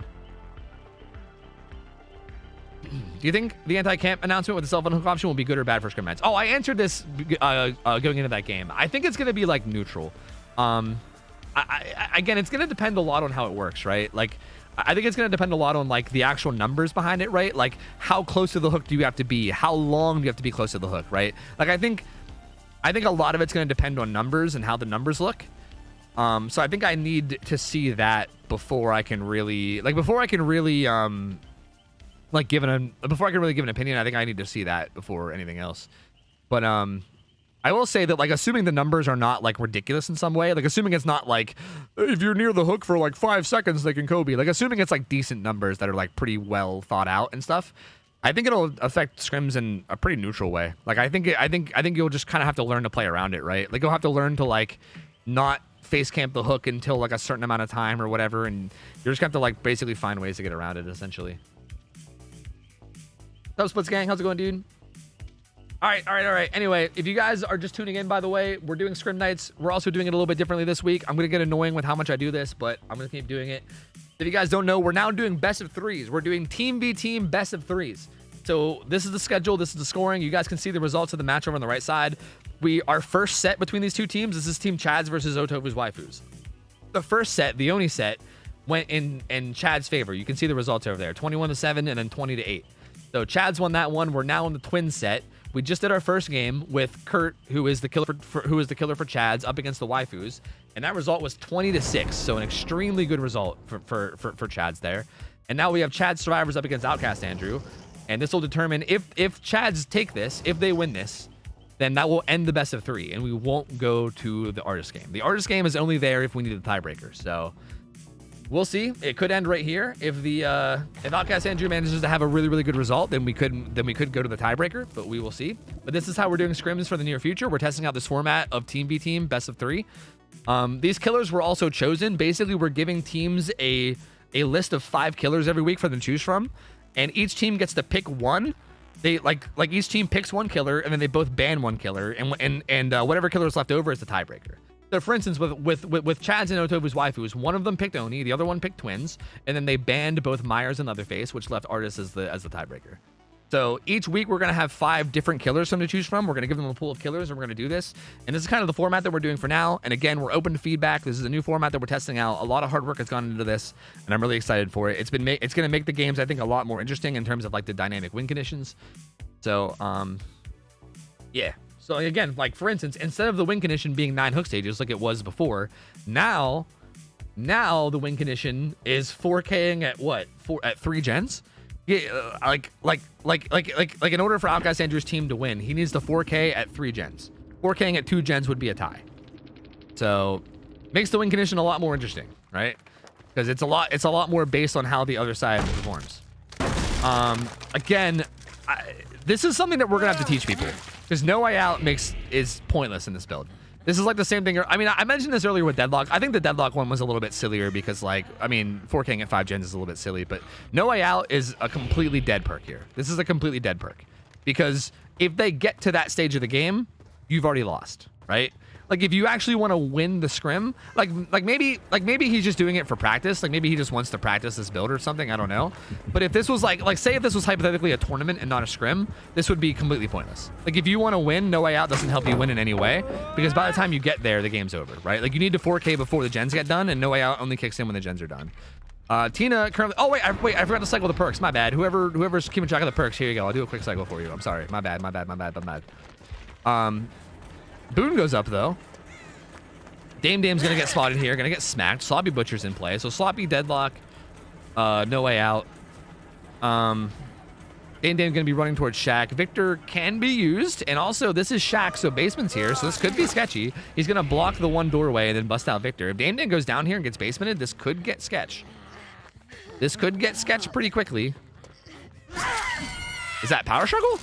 Was she the Power Struggle gamer? Yes, this is Power Struggle, dude. Okay, so there was a discussion in like the feedback channel about banning Power Struggle because of potential things that you can do with it. And I want to, like, when it comes to anything like this that needs to be banned, I mean, this is, you're not gonna be able to get this down. That's kind of gross. That's kind of gross. When it comes to banning anything, I want to make sure that we see it get abused first, and I also want the teams to learn to abuse them before we ban them. Does that make sense? So, like, if Power Struggle ends up being abused to the point where we think it needs to be banned, then we'll look into that, but I'm not going to ban anything until we actually see it get abused, and until we also have our teams learn to abuse them, because I think that's part of the learning process, is learning this kind of stuff, right? Like, I think learning to abuse this shit that's OP is something that is important, and Dame is doing a great job of abusing it right now. Like, doing a oh my god, is Victor okay? I don't know if you guys saw that, but Victor was all stretched. He was a stretchy boy. I already posted a balance discussion. Chat, chat needs to be, yeah. Like, this is so strong right now. Like Dame can't be hooked right now, or maybe not. Is Power Struggle like bugged? Are you able to just swing through the pallet and not get it? Is this like a latency issue? What's happening right now? I don't, like, why did that, the same thing happened like a couple games ago too. I'm confused. Is that swing, is that reliable? Like, we might have to test this. Is that like a reliable counterplay? Is that like if that's like an RNG counterplay, then I want to ban it right away. Like, if that's RNG counterplay, then I'm on the side of banning it immediately, because fuck that. I know that latency matters. I definitely know that latency matters. Because I've played on like 300 ping before, or I've seen someone play on 300 ping where they'll literally Power Struggle, and the pallet will get dropped as the killer walks away, and by the time the pallet gets dropped, the killer's like 5 steps away, so it doesn't even stun them. Like, it gets really fucky with latency. But that wasn't even latency, because she didn't even manage to get the Power Struggle in, so I don't know. Anyway, sorry, I haven't really been keeping track of the match very well. Zarina's gonna kick Victor and then run up and reassure the hook. Gonna get smacked on the way out there, so there she goes. She's gonna be peacing out.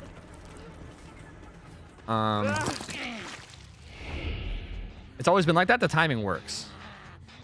Okay, so it's just consistent counterplay, is what you're saying. Like, if you know that Power Struggle's in play, there just is a way to counterplay it, is what you're saying. I don't know. I might have to test it a bit to really see. Victor was chasing down Tina a little bit, but not going to continue. They are going to heal in the boon now, which is nice. This is a really a very fast heal thanks to Circle of Healing. Basically, a little base of will make it speed heals. Back on Victor. Looks like Dynamon going to be able to sneak around and grab his unhook, and this is also the Deliverance driver, so that's really, really good, man. Might for the people as well. There's the for the people as well. You love to see it. Good plays, very good plays. So love that, man. Tina came in and got the reassurance, and then ran away, which bought Dynamelon time to be able to sneak around and grab the unhook with reassurance, or sorry, not with Deliverance. So now Deliverance is in play. The For the People comes in, which helps Dame get some more distance away. Looks like Victor's going to hop onto Tina, and I think Outcast Andrew's going to be looking around for Dame now. Currently, one generator away from being a tie, like a secured tie. 2 gens away from being game over is currently where we're at. So even though Outcast Andrew, I think, is doing an okay job, he needs to be doing an amazing job to win. There's really no other way for me to put this. He needs to be doing a fucking amazing job in order to win this game, because, yeah, the win condition is getting close. Dynamelon playing his pallet decently. He's not going to get hit there. Good job, Dynamelon. Good job not getting hit. This pallet is definitely not that safe, and he's going to die now. So there he goes. Down he goes without even the use of Victor. He managed to get Victor back, too, so that's going to be Dynamelon Hood. But Dynamelon has Deliverance, so this is good for the survivors. They're going to be able to pop... oh, my God. The the models are so buggy. They're going to be able to pop gen number 3 here.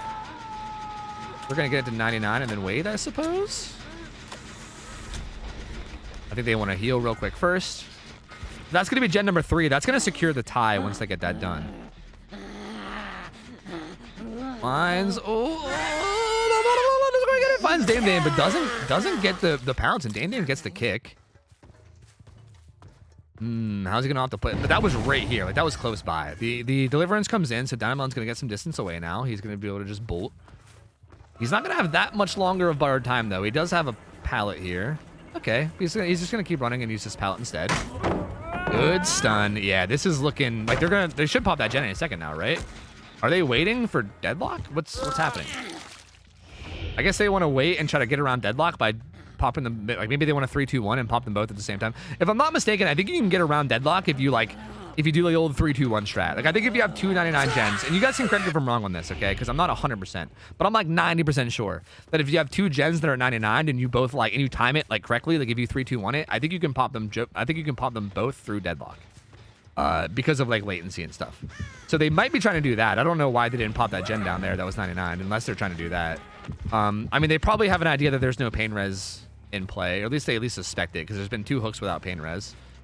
Like there is some concerns there, right? Like if something like pain res happens, then that gen you have 99 is now no longer 99. So I don't love the idea, but I guess I don't hate it either. I mean, again, they're so far ahead right now and their win condition is so soft that they should be okay no matter what.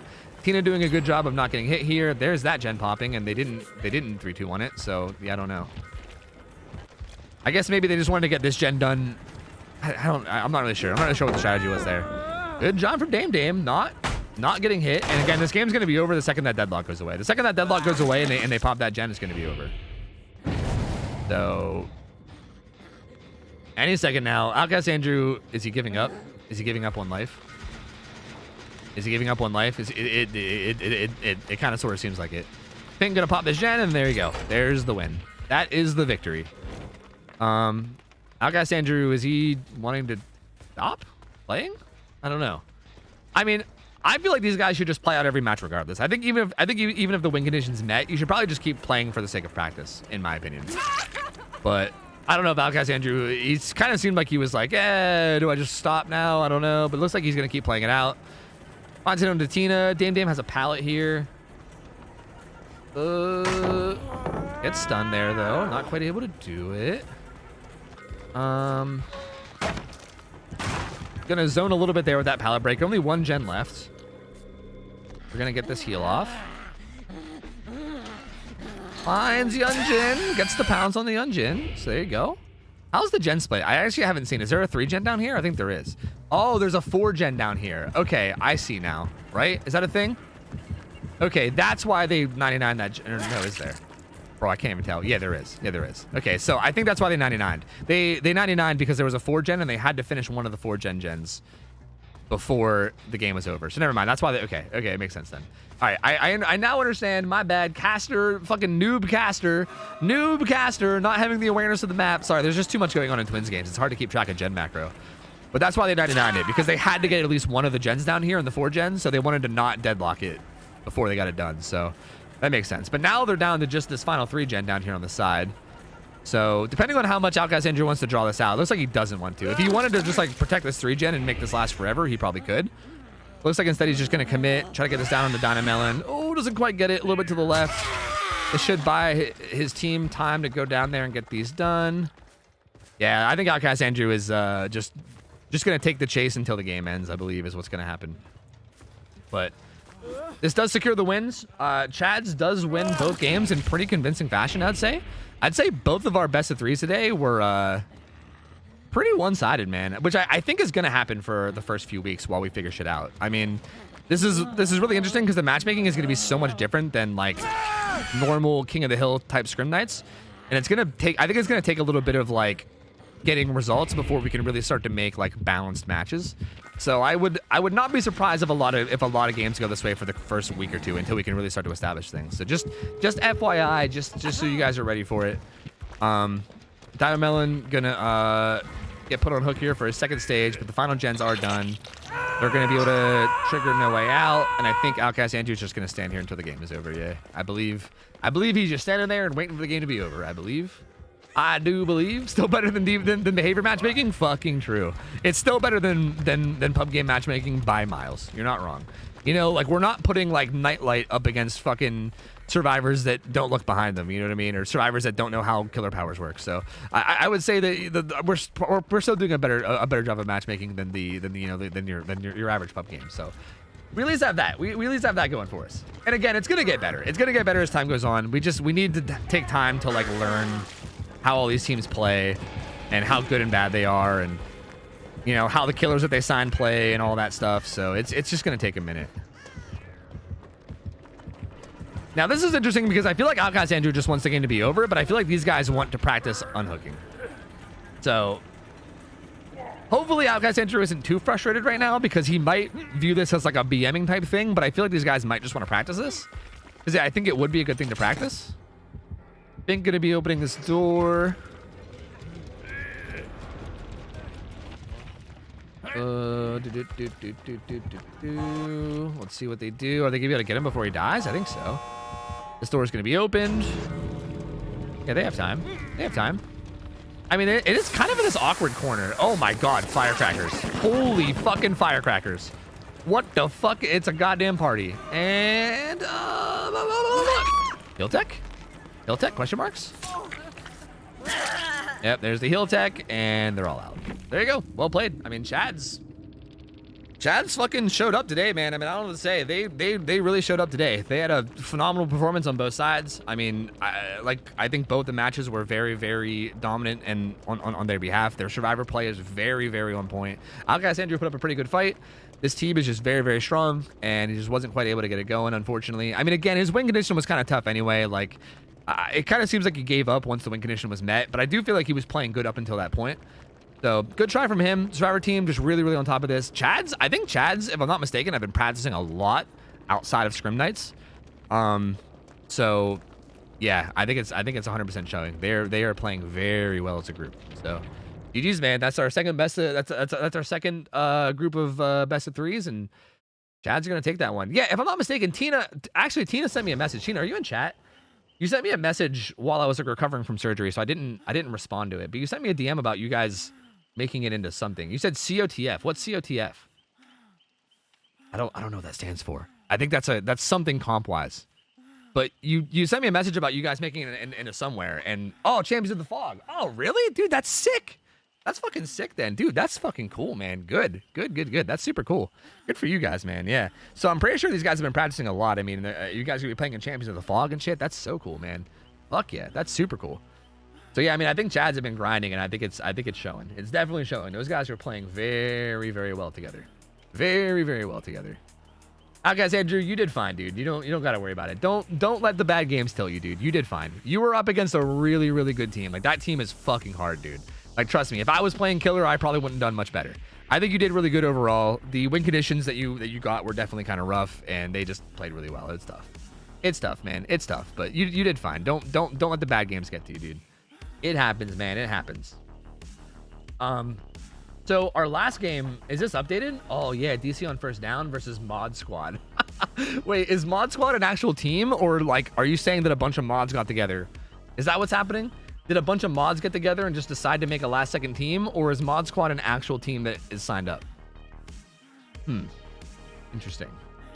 Scrim mods. Yeah, is it last minute though, or is it like an actual team? I'm just curious. I don't know. Either way, I think we are gonna get our last set though. We are gonna last second creation. Okay, so this should be interesting. This should be interesting then. Cool. I gotta play some ads, guys. I gotta play some ads. So I'm gonna play these ads, and then we're gonna get this set up. And when the ads are done, hopefully we'll be just about ready to go. And maybe I can set up some of these fucking hotkeys too, because I know that Lindy worked really hard on all these overlays, and I want to make sure I get them set up correctly. But I got to make a bunch of hotkeys. Yo, Scott, thanks for the raid, dude. Appreciate it, man. Hope you had a good stream. What up, duder? How you doing, man? Hope you're feeling okay. And I appreciate the raid. Man Mori, thanks for the 7 months. Welcome back. Scotticus, thanks for the 31. Quota, yo, good to see you. 45 months. How you been, Quota? Good to see you. Zero Hacks given 30 months. Wait, I already got Karen. I already got you guys. Yo, thank you guys. I appreciate it. Thank you. Appreciate the support. Thank you, guys. I'm trying to catch up when I can.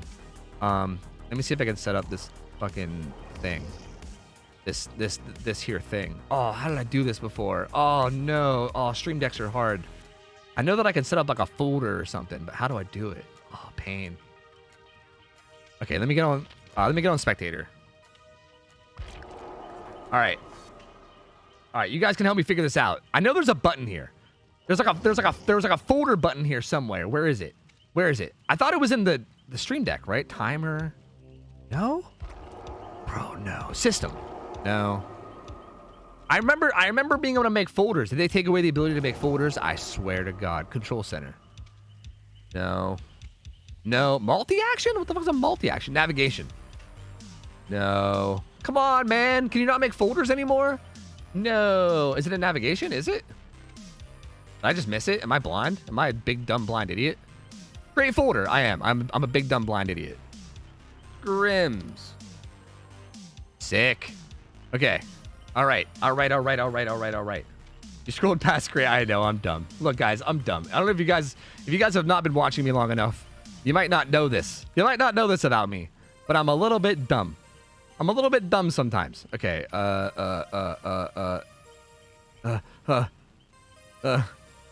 Yes. Okay. All right. Let's just set up a bunch of these. Do. The elderly often struggle. I know. Yeah. Fucking hardy hard. Hardy fucking hard. Okay. I'm gonna get these set up. Once the ads are done, I'll try to like introduce the teams and everything as best I can. But let me just get this all sorted right quick. This is the that's the schedule. Do.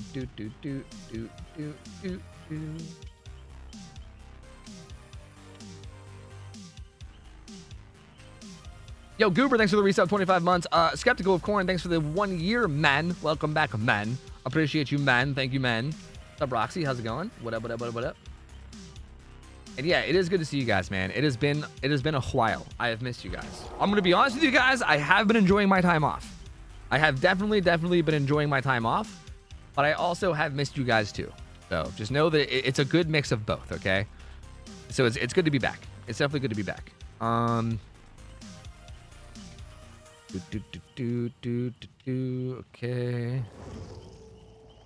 Okay, so now like I can like pull this up. That's not what we want, right? Is that even what we want? We want that to be a part of this. Yeah. I see. This is the rules though, which is still important. That's still important. I see. Yes, I see. Yes. See, I gotta give it like here. Like hold on. Let me show you guys what I'm planning on doing. I'm gonna do it with just this at least. Oh wait, can I not make it? Oh no, I can. Dick. Do.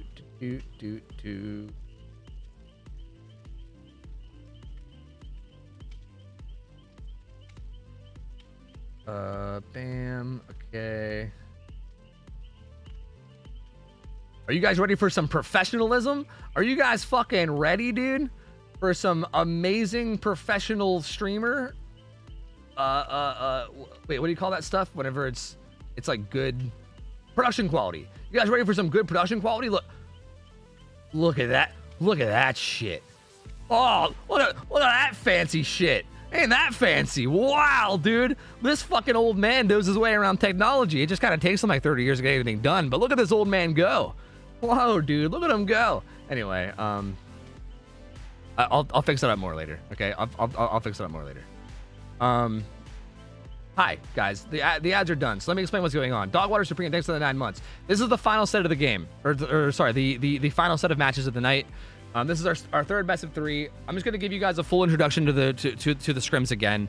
We used to do scrims in King of the Hill style, but we're changing it up and we're now doing team versus team. So now, instead of it being just a team of survivors versus a killer and then that's it, you have a team that includes survivors and a killer. And basically we're doing like full matches.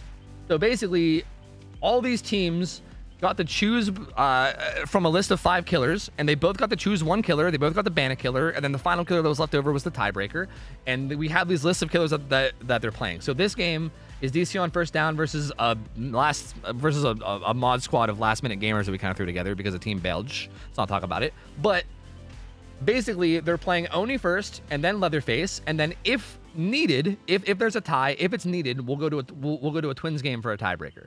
So basically, the way it's going to work is the first match is going to be Kurt from Team Mod Squad going up against DC on first down survivors.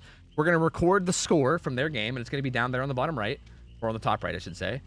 And then we're going to flip-flop it, and then Pryon from team DC on first down is going to be going up against the Mod Squad survivors. And we're going to add up the cumulative scores, and whoever has the most points wins. So the win condition is no longer the static 9 hook stage that we've had. If you guys have been catching Scrim Nights before, and you remember how it worked, we basically had a static win condition every time that was 9 hook stages no matter what. We no longer have that. The win condition now changes. So like for instance, if Kurt comes out and 4Ks at 5 gens, then the win condition for the next team is just doing a single gen. If Kurt comes out and gets completely shit on, and you know they get like a 4 out with 2 hook stages, then the win condition for the next team is basically like the win condition for the next killer would just be getting like 3 hook stages. So basically the win conditions are going to change based off of how the first game goes. So it's kind of interesting. It's kind of nice. And we'll see how this goes. I mean, so far we've had 2 best of 3s and they've gone well. I mean, the matches have been a little bit one-sided, but I think that's to be expected while we figure out matchmaking. And this one should be interesting. DC on first down has been playing very, very well. And I don't know who's all on the mod squad yet. I mean, we know Kurt is their killer. I'm not sure who all is playing on their survivor team, but this should end up being a pretty good one. I don't think the mod's going to handicap. No. No, they don't. Nope, they're just out there to fend for themselves. They're just going to have to hope that they can play well. But a lot of the mods are good players, so I feel like they could definitely do well. During your rest, I got diagnosed with autism and moderate ADHD. I'm now on new meds to try and reduce the symptoms. Glad to see you back. What's up, Jag? Are you on Vyvanse? I'm on Vyvanse, bro. It's great. Yo, thank you for 100 bits. Appreciate it, man. Thank you, dude. And hey, I mean, that's good, right? Like, I don't know how you're feeling about that, but I think figuring out stuff with yourself is good because then you can help tackle it, right? I mean, some people get sad about like being diagnosed with these things, but then to me, I think it's a good thing. I think being able to figure out what's going on with your mind and why you function the way you do is a good thing. But anyway, I'm happy for you. I hope that you're happy for yourself. I hope it's not like a downer for you, but hey man, hopefully that goes well. Anyway, here we are. Kurt, Father Campbell's Chapel. He's got a similar build as last time, except I think last time he had oh god, I can't remember. Instead of Noed, he had something else, but I can't remember what it was. But he's got Corrupt Intervention, Pain Res, Eruption, and Noed. I think it was Brutal. He had Brutal last time, but I think that's because his win condition was different. Ooh, very fast find on a Dynamelon. Who is going to get hit here? Good hit. Very fast opening hit from Kurt. That's a very, very quick first hit. I don't think there's really any gen progress to speak of right now, so that is certainly not ideal for the survivors.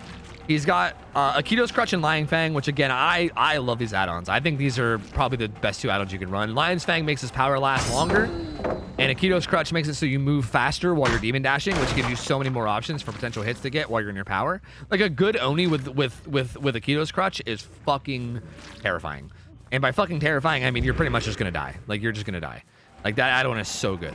It's like speed add-ons for Blight almost. Like it just gives you so many more options. Dynamelon's in a pretty strong area here. I mean, he has this really strong palette here. He also has Shack. This is a decent area to be, and I'm kind of surprised that Kurt's not popping his power. He seems to be content with just chasing him down. This is a bad play from Kurt. I think he should just pop his power here. This is too strong of an area, man. This is too strong. I mean, Dynamelon's a pretty good survivor, too. Like, assuming Dynamelon doesn't fuck up, he's not going to die here, at least for a while. He can loop around this and make his way to Shack if he wants to, but he's actually not. He's going to go to this pal instead, and now he pops his power. They do manage to get a gen. They do manage to get a gen done though. While that was again, I feel like he could have popped his power earlier and. Oh, a little aggressive on that flick. I don't know if he thought he saw something that he didn't. He goes for a flick. Nothing's there. I think there might have been a survivor there that he maybe didn't see, unless I was hallucinating. I don't know. Who knows, man? Who knows? Finds Dynamelon here. Gonna break that pallet. Ooh, he has his pallet too. He doesn't use it. Oh, it doesn't go down. That was so risky, but he doesn't. Never punished. Hashtag never punished. Ooh, Kurt thought he was gonna fall off the hill or off the thing, but he didn't. And this is really bad for Kurt. He needs to get this down on the Dynamelon. Like, oh, or on the toaster. That works too. I was gonna say he needs to get this down on the Dynamelon, but really he needs to get it down on anybody, and he did. If he didn't get that down, this was gonna be basically like game over level bad, because if you get your whole first power not getting anything would be horrible. But he does get it down on the toaster, so there you go. Pretty good first down.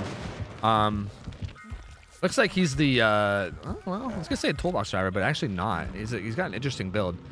But yeah, I mean, not bad from the survivors though, really. I mean, not bad. They got 2 gens done. We managed to find Kurt, who's dropping a bunch of blood orbs. He also has Swing Blade here as well.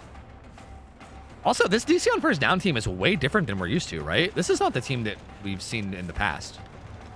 Like, no Damaboba, no Cheeto Snorter. Anyway, stun from Dynamelon comes in. He's gonna kick this. I think he could have zoned him a little bit harder there before he kicked it, but he doesn't. Dynamelon gonna get some distance over here to this 4 lane. Again, he's dropping orbs this whole time, so I think Kurt seems to be pretty content with just following him around and grabbing his orbs. He's only a couple orbs away from getting his power, so he should get him right here. No pallet here, but he does have this. Well, he's not gonna get there though. He does have that. I don't know I don't know what people call this tile. I used to call it a single pallet tile. Some people call it a seawall. I don't know, but that pallet was there. He just didn't quite get there. He's gonna get hooked. This build, what in tarnation is this gamer doing with this build? What the fuck? Anyway, Kurt gets the hook and he gets his power. That's gonna be the second fresh hook. He's gonna pop his power right away. Again, he has the extra time from Lion Fang, so that's gonna help him a lot. Might have been a gamer in a locker there, I'm not sure. Sees and hears an explosion. They're gonna be making their way to Shack. It looks like that's Prion. He's gonna be bolting to Shack. Oh, doesn't. Almost could have died there. Definitely could have died there. A little bit risky. Dynamelon's gonna get unhooked, but Kurt is on his way back, and there is not too much here. D-Slasher, sorry, not D-Slasher, Swing Blade in a little bit of trouble. He's gonna go down. Will Kurt try to keep it going? He will. He's gonna go after Dynamelon. Oh, his borrowed time should be out like right about now, as long as it's only base kit. Does he have off the record? Can't tell. I can't really hear. Is Dwight just quiet? He might have off the record. I didn't really hear a lot of moaning. He doesn't have... No, we saw his build. That's right. He's got some weird fucking build. That's right. There's no off the record. He's got fucking lightweight, the weirdo. Anyway, gonna take this hook on the Swing Blade, and that's gonna be the 3rd fresh hook. I mean, it's another pain res, right? Like, you're getting a lot of pain res procs, but it's just a bunch of fresh hooks, and no one's really getting that close to dying. So, again, leaving 4 survivors up means that things like this happen, right? Like, even with all this pressure he's applying, they're still managed to get a ton of gen progress because of just having so many people around. If he goes to try to pressure those, sorry, not Kurt, Kurt's the killer. That leaves Dynamelon free to go get the unhook for free while injured, which he does. And again, Kurt, like, weirdly enough, am I crazy? Because I feel like Kurt, the first times we ever seen him in Scrim Night, like, I remember like the first like 2, 3, 4 times we've seen him play killer in Scrim Nights, he dominated because of like really good macro and decision making, and I feel like he's just not doing it anymore. Like, that was a good little mind game to get a hit at that pallet. Actually, that was really good. He's gonna get a hit on the toaster there. But yeah, weirdly enough, I feel like that was always Kurt's strong point. He's tired, cut him some slack. Okay, that's fair. Yeah, his macro's a little bit sloppy. I'm just saying, I just think it's a little out of character. All right, I mean, maybe I'm being hard on him, but I have high expectations. Okay, I have high expectations out of this man's. His macro just feels a little bit sloppy. Toaster, I don't hate that play from Toaster. He basically hopped into the locker to just get the Oni out of his power to stop him from snowballing, which is not a terrible play. That being said, he still has so much of his power that he might be able to get his power again if there's some orbs around. So not a terrible play, but not great either, because I think he's going to be able to snowball anyway. Yeah, he's got plenty of orbs here, so he's going to grab his power anyway. So denying him his power didn't do too much. They triggered Kinship just now. That's what Swing Blade was just doing. So Kinship's now activated. That makes his bar not move for 34 seconds. So they can basically let him sit on the hook for like up to like 90 seconds now before unhooking. Oh, he was cornered up, but he just didn't quite flick enough. So good job, Swing Blade there, not going down. A little bit of a misplay from Kurt. Oh, gets that flick though. Down goes Swing Blade. That's going to be his second down. Well, Could be a second hook, but it looks like he's gonna come back and protect the hook some more. He might realize now that kinship's in play, because he's probably like, wait, why is that bar so high? Like, what the fuck? So he probably realizes that kinship's in play. I really don't think it would have been. I think it would have been not crazy at all. As a matter of fact, I think it would have been very good of Kurt to carry Swing Blade to Toaster's hook, and then just drop him. I think that would have been a fine play. I think not only a fine play, a fantastic play. Because either A, they unhook on your way to the hook, in which case you just get the hook anyway, and then you can tunnel, or you just drop them under the hook, and then you can just camp them both at the same time. Like Toaster was like already had his kinship activated, so basically he was on his way out, and you could have just basically sat there and just pressured that entire area, and I think that probably would have maybe caused the 4K to happen right then and there, possibly, if not close. I think that could have been a really, really smart play. Instead, he just hooks Swing Blade on a different hook. Toaster gets healed. Toaster is now death hook, so he needs to be careful. Dino's been hooked once, and Prion is still yet to be hooked. That was Dino. So Dinomelon's here. Again, he's not really in any danger of immediately dying, so this is an okay chase for the survivors. Oh no, Kurt got juice, dude. Doesn't quite get that down. Swing Blade's close to death. They're gonna have to get him, and I think they're on their way. Good try from Kurt there. Oh, they reassured him. Oh, this is hairy. Oh, Kurt goes for the prediction, but he actually doesn't vault. They're gonna need to save him though. This is tough. I think Swing Blade's gonna die. Yeah, Swing Blade's gonna die. This is smart from Kurt. He should just protect this. Once that reassurance runs out, he dies. Is he just baiting here? No. Are you gonna let him unhook? Oh, he didn't go for it. There was a small window there where Toaster could have got the unhook if he was feeling ballsy. I'm actually surprised Kurt left that open. Maybe he just assumed that he wouldn't go for it, and I mean, if he did, I guess he was correct. So maybe that was just a good assumption from him. But he did leave a small window there. Like hypothetically, he could have snuck up and grabbed that unhook real quick, which would have been not too great. But Swing Blade dies. Dynamo's gonna be getting chased. He has bounce landing, so he should be able to get some distance here. 1 gen left, so they did get a lot of gens the whole time this was going on. But there's kind of a 3 gen down on Shaq's side. He has Eruption, so he'll be able to kick this with Eruption and apply that to all 3. No one currently injured, and no power right now. There's like some orbs down by Shaq, but not a whole lot. So they can kind of go back to playing really safe, right? Like this is almost like a little like mini reset to the point where now you can kind of go back to trying to deny the killer his power. Oh, but you gotta be careful. Oh, that's not great from Dynamelon. He's gonna eat a hit in the 3 gen. That's gonna get some orbs dropping. That's also gonna pressure him away and make him have to reset before he can start pressuring the gens again. That's gonna give Kurt the option to go over here and pressure this gen some more, which we know that they're working on. He should be able to get hit on the Prion here too before he gets anywhere. Although Prion is gonna hold W and get pretty far away before he does. There he goes. I mean, kinda. I thought he'd get further actually. I thought he'd just hold W back into the carnival. He's gonna pop his power. He sees Dino to the right. He sees Prion. He's gonna go for Dino. Toaster is also death hook, so he needs to be at least a little careful and a little cautious. Oh, Kurt with a little stall, but not quite able to do it. All right. Interesting little mind games here. I think he thought he was going to vault in, but he didn't. Dynamelon is playing this so well. He's doing such a good job of playing this. He's going to come around the outside and go to the right. He has this window. Dynamelon's playing this main building perfectly, dude. He's doing such a good job. He is really making life hard for Kurt, but Kurt takes a fucking funky ass angle, dude. That motherfucker just went like around the goddamn world and came from fucking Kathmandu on his ass, because what the fuck was that? I don't think Dino probably wasn't even looking that way at all, dude. He probably had no idea. That was such a strange angle. But these guys are doubled up on the final gen. They're gonna be able to get it done. So that's gonna be second hook stage for Dynamelon. The final gen does get done though. But there's a certain perk that Kurt has. There's a certain splashy perk that's now in play. So Kurt getting a little bit of a power spike. We'll see how long it takes for him to realize that that's in play. They do have a gamer here at Shaq. And I'm assuming the other one will be working on a gate, maybe? No, actually, the gamer at Shaq has injured Prion. Toaster grabs the unhook, and Kurt's not in a place to deny it. Oh, the Noah actually spawned right there. So they probably were aware of it. I think Dino probably saw it. Toaster's gonna go down here, and he's on death hook. Where are the gates? Prion is worth 3 hook stages. So Prion really is gonna want to get out. And if I was Kurt, I would be looking for Prion. Like this is where the team v team is interesting, because again, it's not the like just one hook, and it's not the one win condition. If I was Kurt, I would pop power and then look for Prion. Like Dino and Toaster are both only worth 1 hook stage. Prion is worth 3 hook stages. If you down Prion and then just camp him to death, that's so much. But honestly, it looks like Kurt might want the 4K. He's not going to get it, though. Prion's going to open the gate and leave. This is a good play. I love this. This is a good play. Just get out with 3 hook stages. That's so good.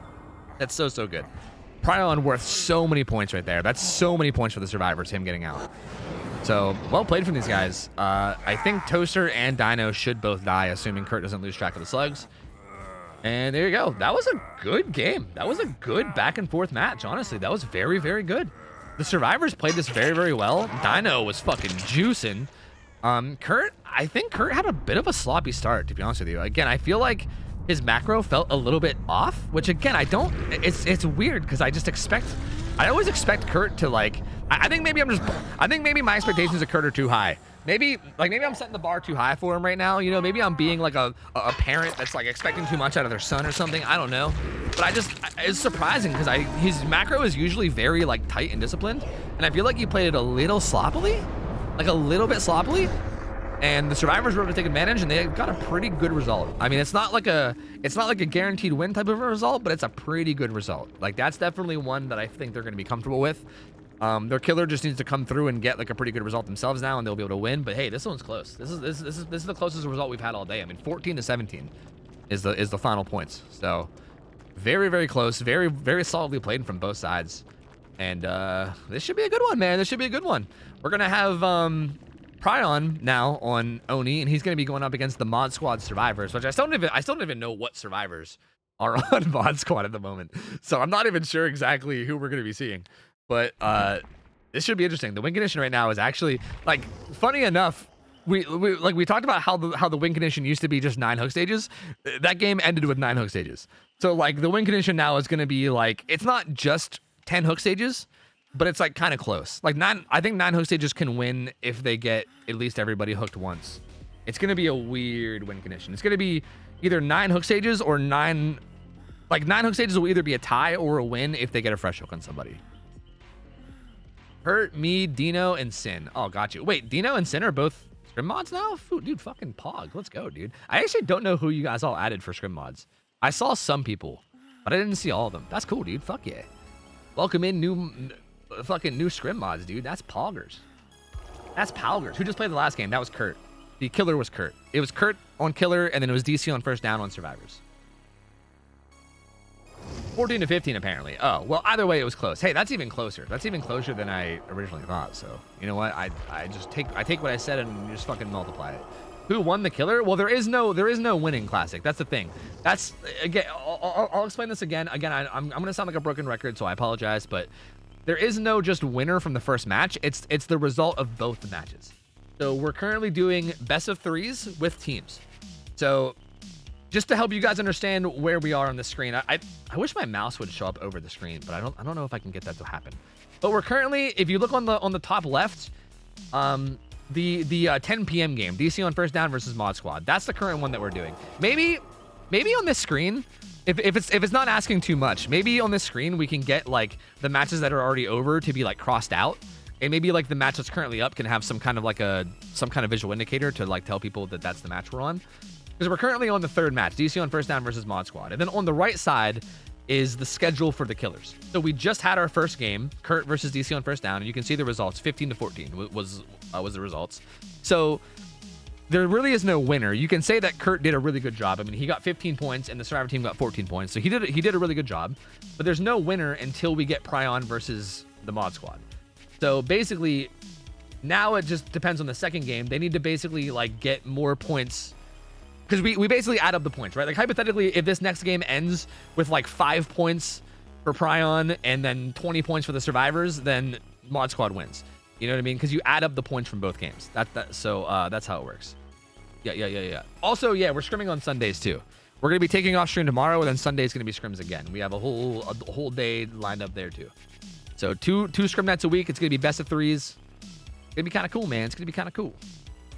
How's the arm? Pretty good. What's up, Ugly? It's pretty good, man. Pretty good. Recovery's coming along pretty nicely. Did we just put killer and survivor for the prediction? Well, what's the prediction say? The prediction should have team names. I don't know what the prediction is, but the prediction Assuming these guys are doing it right, which I think they are. Yeah.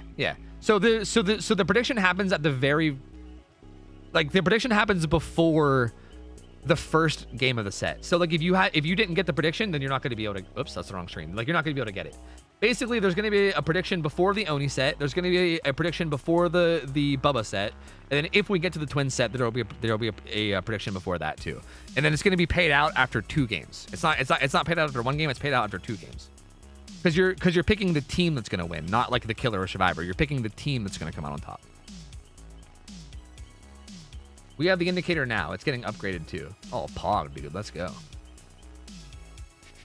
It's nice that DC on first down is on the same killer, the same person playing killer every game. Mix it up. Yeah. They have Dynamelon on Cannibal, huh? And then Watery Melon if they make it to the 3rd game. So that is interesting. It's a different killer each round. That's actually kind of interesting. We'll see. We haven't gotten to a tiebreaker game yet today. So both the first 2 best of 3s were kind of one-sided. Like both ones had one team dominating pretty hard. So so far, I mean, that first match was the closest match we've had all day. So maybe today we'll finally get to a tiebreaker match. I don't know. We'll see. I don't know. When will a cool killer like Hagger or Skull Merchant be in rotation? Motherfucker. I can't tell if you're trolling or if you're one of those Skull Merchant lovers. I don't know. Are you one of them dirty, filthy Skull Merchant lovers? Is that what you are? Because I don't know. Maybe eventually. Maybe eventually we'll throw him in. I don't know. No idea when, but someday. Oh, yeah, we have these fancy cards, too. I probably should have been pulling them up. Just so you guys know. Oh, no, they're not updated. Never mind. Shh, it's fine. There's no cards. I don't know what you're talking about. There's no cards. Hag is in cycle 3, yeah? I was thinking you guys should do a cycle where you just do all the most popular killers. Because I was thinking, like, for instance, you know how, like, Oni is in almost every single set this week because of how popular he is? And I know if we do, like, Blight or Huntress, like, the same thing's going to happen. I think we should do a set where we just do, like, 5 of the most popular killers. Because I think that'll actually give us good variety. Like, Blight, Huntress, Oni, Nurse, and then, I don't know, Pyramid Head or something. I don't know, like, whoever the 5th popular you think would be. But, like, all, like, strong killers. I think that would be really interesting, just to see who people would pick. Anyway, let me cycle through the builds real quick, just so that whoever's keeping track of that can do it. We got a Booner. Booner, the Distortion Gamer. Oh, no, I missed it, but Prion got a first hit really fucking quickly. That's not good. Little sloppy from Dino there. Gets hit very, very fast. Vault's in there. That's a little bit tricky. Prion's add-ons, interestingly enough, Prion doesn't have Lion Fang. He went with Akito's Crutch and Splintered Hall. So if there's no balance landing here, this is death. So yeah, that's death for Dino. Down she goes. That's a pretty fast down. That is a pretty fast down. But yeah, Prion is running Splintered Hall, which drops more orbs. And then Akito's Crutch, which makes him faster during his Demon Dash. So interesting. You usually see Lion Fang. Lion Fang is like a pretty common add-on to see, but not seeing it with Prion. He's going to get that Scourge Hook. He also has Eruption. He's got No Way Out and Corrupt Intervention, which is an interesting build. I mean, just pretty overall solid perks. Really nothing to complain about there. I mean, no Deadlock, which is interesting, but, you know, just good build. Here's Footsteps.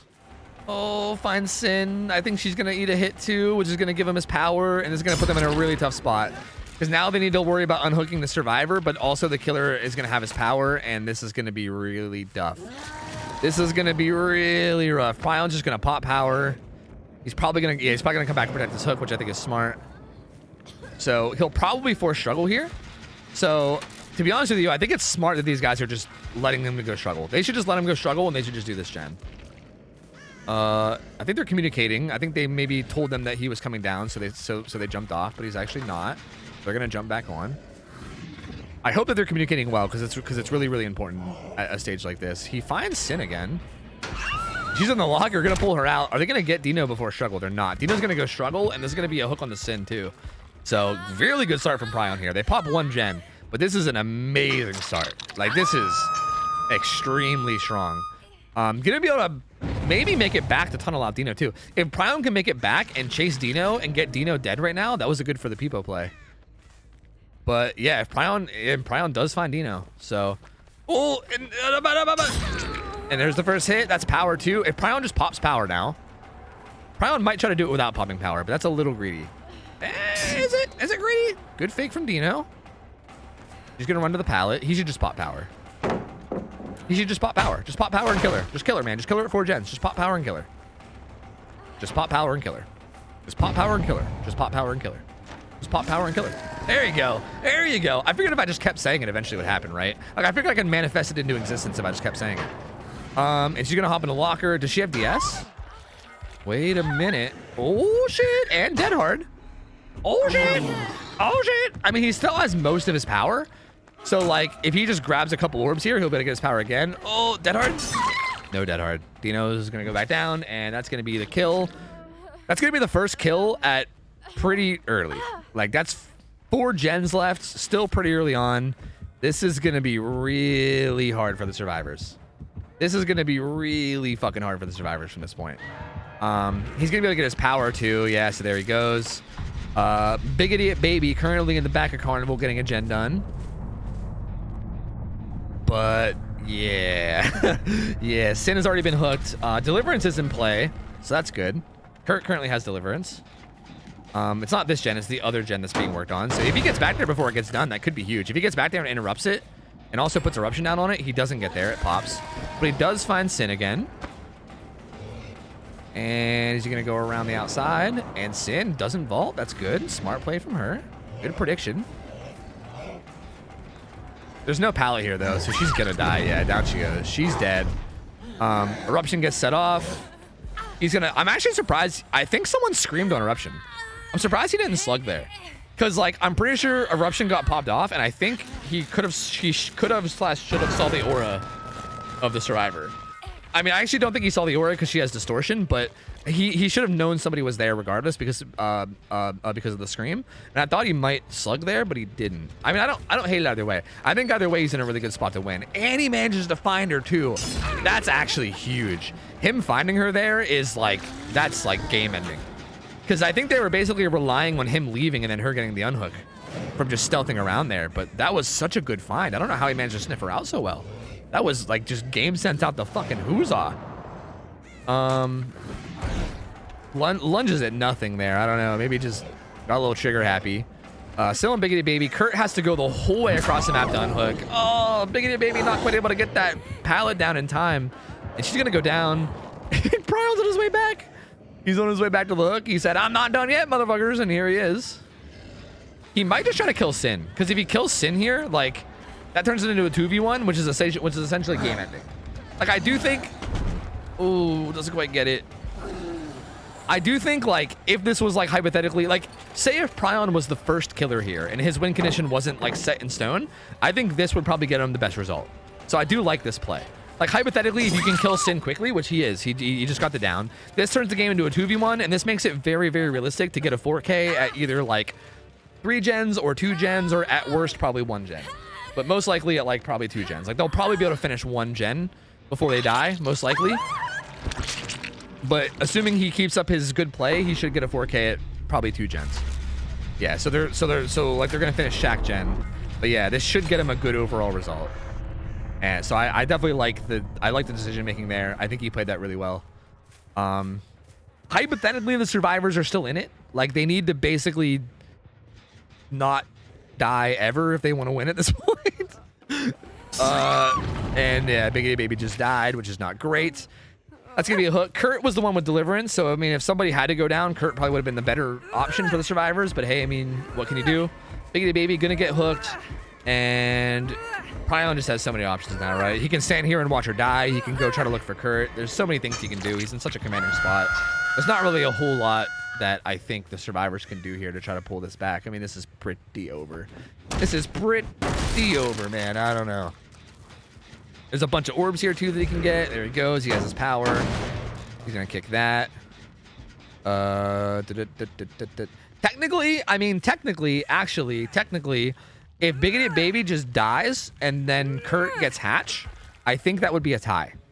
I'm pretty sure that would be a tie. But also, the killer knows where Hatch is, and I don't think that's going to happen. Like, I don't think Prion would allow that. It would take a pretty big slip up from Prion for that to happen. Also, he just found him, so it's definitely not going to happen. But I think hypothetically, a Hatch play could make this a tie because Kurt hasn't been hooked. Actually, no, never mind, because the gens. Never mind. I'm completely wrong about that because they had to get the 2 gens done. So never mind. That's not right either. Even if he got hatched, it would still be a loss. Never mind. I'm wrong. I forgot the gens give points. I'm dumb. I'm the dumbest caster. NA. It's a win for DC on first down no matter what. So there you go. DC on first down takes it. Good play, man. I mean, good play from these guys. The survivors played very solid. Prion played this game as Oni very, very well. I mean, I can't really point out any mistakes that he made. He kind of just played very, very well, played very smart. Kurt's going to deliverance. It's going to draw this out a little bit longer, but I mean, this is still over. Like that hook right there confirmed the win. No matter what. Like even if Kurt does 2 gens and then leaves out a hatch, it's still going to be a game for DC on first down. So we will see. But well played from DC on first down, man. They did a really good job. I mean, them getting a survivor out versus Oni is definitely not easy to do. Like that's definitely a difficult task, especially when the killer is good like Kurt. And I think Prion did a fantastic job here, even though Kurt managed to get hatched at the final moment. I mean, it doesn't really matter. Prion did a good enough job, and he basically dominated the entire early game and just kind of shut that down very, very quickly. So, hey, well played, man. Very well played. DC on first down, again, continues every week to impress me. Like, they impress me every week with them coming back and playing so well. Although their roster is very different this time around, which I do think is interesting. Teams are out here expanding and shit, man, adding new people. I find that to be kind of interesting, too. It's not the same DC on first down we're used to seeing, but they're still playing really well. And we're going to be moving on to the next set. Feel free to pay out the prediction. You guys can make a new one if you want to. We're going to be moving on to Leatherface, I believe. I believe Leatherface. No. Yes, Leatherface. It's our first time seeing Bubba all night, so that should be nice. We've seen nothing but fucking Oni twins and artists so far, so first Bubba game coming through. That's pretty exciting, dude. Yo, I'm 20 pounds into my weight loss journey. Dude, sick, man. 20 pounds is a lot, man. That's a big first 20 pounds, so fuck yeah, dude. That's awesome. Good for you, man. Good for you. That shit is not easy, so good shit, good shit. You have 2 fills since it was last minute. Ah, gotcha. That makes sense.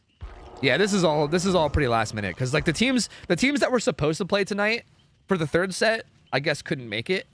So both of these teams are kind of thrown together. Like DC on first down is still pretty much DC on first down.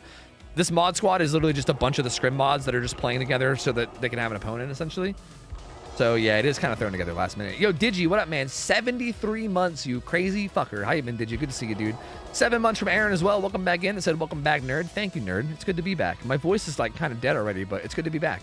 Azuma, thank you for 36 months. Welcome back. 3 motherfucking years. It said, happy belated B-Day. Yo, thank you, man. Thank you.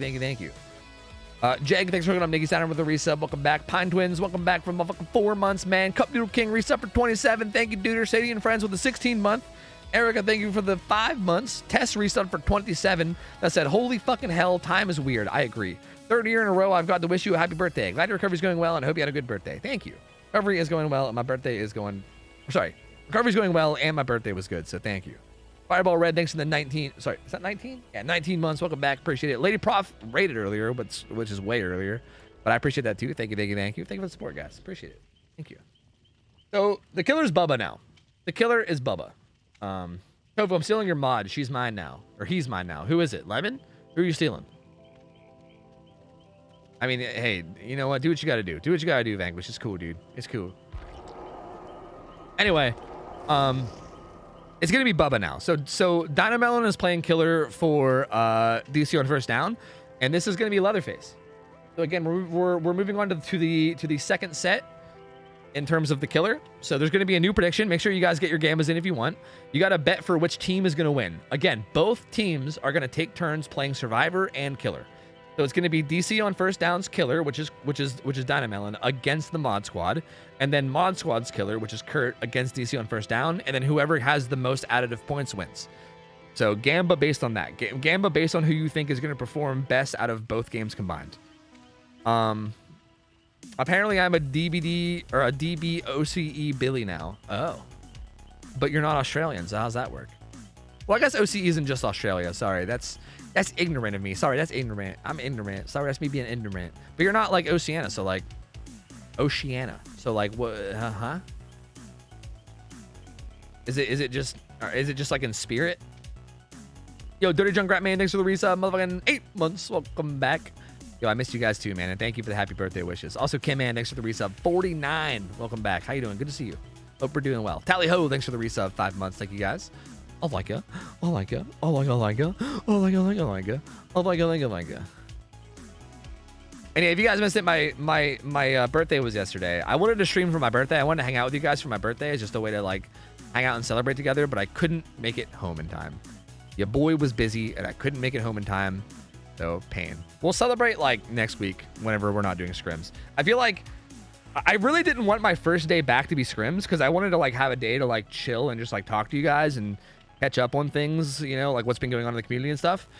And I was planning, and that's why I planned on it being yesterday. So it's really unfortunate that like the day I planned on being my first day back got fucked over, and now my first 2 days are. Like, don't get me wrong, I love scrims, but I want to have a day to like catch up with you guys. You know, it's just been a while. A lot of stuff has been happening. I haven't really been able to like talk about it. You know. Pendragon, thanks for the 5 subs. Appreciate it, dude. Thank you, buddy, and thank you guys for the happy birthdays. I appreciate you guys. Thank you. I had a good birthday. I had a good day. So it was nice. It was nice. How dog, dude, he's growing so much. He's so big. He's so fucking big, dude. Like the dog is doing good and he's fucking huge. Fink, thank you for the 5 gift subs. Thank you. Welcome in all the new subs. Welcome on gamers. Thank you, Fink and Pendragon. Thank you guys, man. I appreciate you guys. It's very, very kind. Yeah, he's getting really big, and we found that we found this like dog park that's near us. It's like this like little like public dog park where you can take your dogs to like interact with other dogs. We've been taking him there like almost every day. And he's so cute. He's so cute. He's doing so well. He's like learning to play with other dogs really well. And he's just, I don't know. He's a really good pup. It's all coming along nicely. I'll try to get him back on camera at some point in the future, and you guys can see how much he's grown because he's a pretty big pup now. He's gotten quite big from the last time you guys have seen him. That's for sure. What kind of person is busy on their birthday? You one of those weirdos with friends? No, we had a tattoo appointment on my birthday. Mariah got a tattoo on my birthday, and we thought it was only going to take like 4 hours, but it ended up taking 9 hours. So I did kind of spend my whole birthday in a tattoo parlor, but it's cool because I still had a good time. So it's fine. And Mariah got a sick tattoo, so worth, you know? Yo, damn it, Bubba, thanks for the 5 gift subs. Thank you. Welcome on in, gamers, and thank you. I appreciate that. Thank you. I found a TikTok with a girl doing week checkups with her newfie, and oh my god, I got so big so quick. Dude, yeah, they're fucking big dogs, man. They grow fast. Anyway, sorry, let's check back in. Bubba played on Family Residence, by the way. I forgot to mention that. Family Residence is where Bubba has played. We're gonna cycle through the builds just to see him real quick. Also, if I'm not mistaken, am I mistaken? Well, it's still in twins. Did we ban Deadlock on Bubba? Is that a thing that we did? We might have done that. We might have banned Deadlock on Bubba. I can't remember. I know we were discussing that kind of stuff, but I don't know if we actually did it. We might have ended up banning that. I kind of hope we did. Whoa, what was that? Kurt just kind of like stood there after the vault and then threw the... That was weird. What just happened? Was he like not anticipating bamboozle, I guess? That was very strange. Kurt like vaulted and then just like stood there like a statue for a minute while he bamboozled the window, and then he did not get enough distance to get away. So Dino gets a pretty fast first down onto Kurt. Deadlock is banned. Okay, yeah. So Deadlock is banned on Bubba, which is nice because Deadlock is so strong whenever you like face camp. So yeah, I mean Bubba notoriously extremely strong at protecting hooks. So there is one Deadman Switch activation right there. It also was a Scourge hook. So Pain Res Deadman Switch coming in. That Deadman Switch is activated right there. So they now know about both Pain Res and Deadman Switch, so they should be able to avoid that a little bit better in the future. But now unhooking this is going to be so hard. I mean, this down came in so quickly, and I think Dynamelon knows that.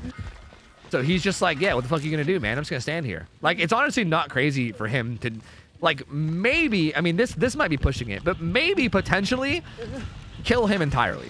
Like, it would take, with reassurance maybe coming into play, it would take 2.5 minutes for him to completely die. And to be honest with you, like there's no deadlock, so like the lack of deadlock makes it a little bit more risky, but it wouldn't be crazy. He would probably lose 3, maybe 4 gens in the process, depending on how well the survivors play it. But still, getting a 3v1 at like 2 gens left is really not crazy, honestly. He's gonna force him struggle, and then he's gonna leave.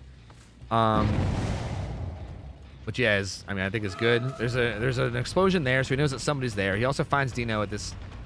This is quite literally a maze tile. I mean, I know that all these tiles are called maze tiles, but like this one is the most mazy maze tile of all. Dino playing this really well. He's gonna bamboozle this window. Dino, maybe reassurance. What is this? Don't unhook. What just happened? Did Dino drop their item in front of the hook instead of? Was that a? I think that might have been a misclick. I think Dino was trying to run by in reassurance, and I think did they press the button to drop their item? Because it kind of seemed like they just stopped for a second. Dino should honestly, I don't like this from Dino. He's kind of giving them room to unhook. I don't know if they're gonna get the unhook. Oh, Sin's gonna get there a little late, but gonna get there. Oh man, this is brutal. This is brutal. Yeah, that's a pretty big game-ending play right there. This is pretty brutal. I feel like Dino could have just slugged Dino and just watched Kurt die, and that would have been fine. But this is okay too. I mean, there's still a ton of pressure, right? Bigoted Baby basically has to go save here. Kurt's actually making his way back. Kurt, sorry, not Kurt. Dynamelon. Dynamelon's making his way back, and he actually lets Kurt get away, which I'm not crazy about. I feel like you could have just... I'm not crazy about how this was played in really any capacity. I feel like you could have just accepted that like the amount of pressure you had back there was going to buy time off gens, and just chase down Kurt and kill him, and like get that kill and get that locked in. This isn't terrible either though. He is pressuring multiple of them right now, right? He's on 2 different people. Kurt's going to have to go get that unhook now, and he might be able to get this chainsaw. Oh, the dead hard! That was such a good dead hard from Dino. Not going to die yet. I don't like that she's running towards the hook though. She's gonna reassurance, but she's gonna die near the hook again. It's not worth reassuring if you're gonna die near the hook. Like, that's not worth, I don't think. It's not that I don't think, I know that's not worth. 100% that's not worth.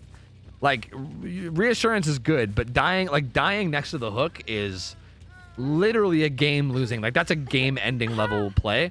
And that's the second time Dino's done it. That's definitely not great.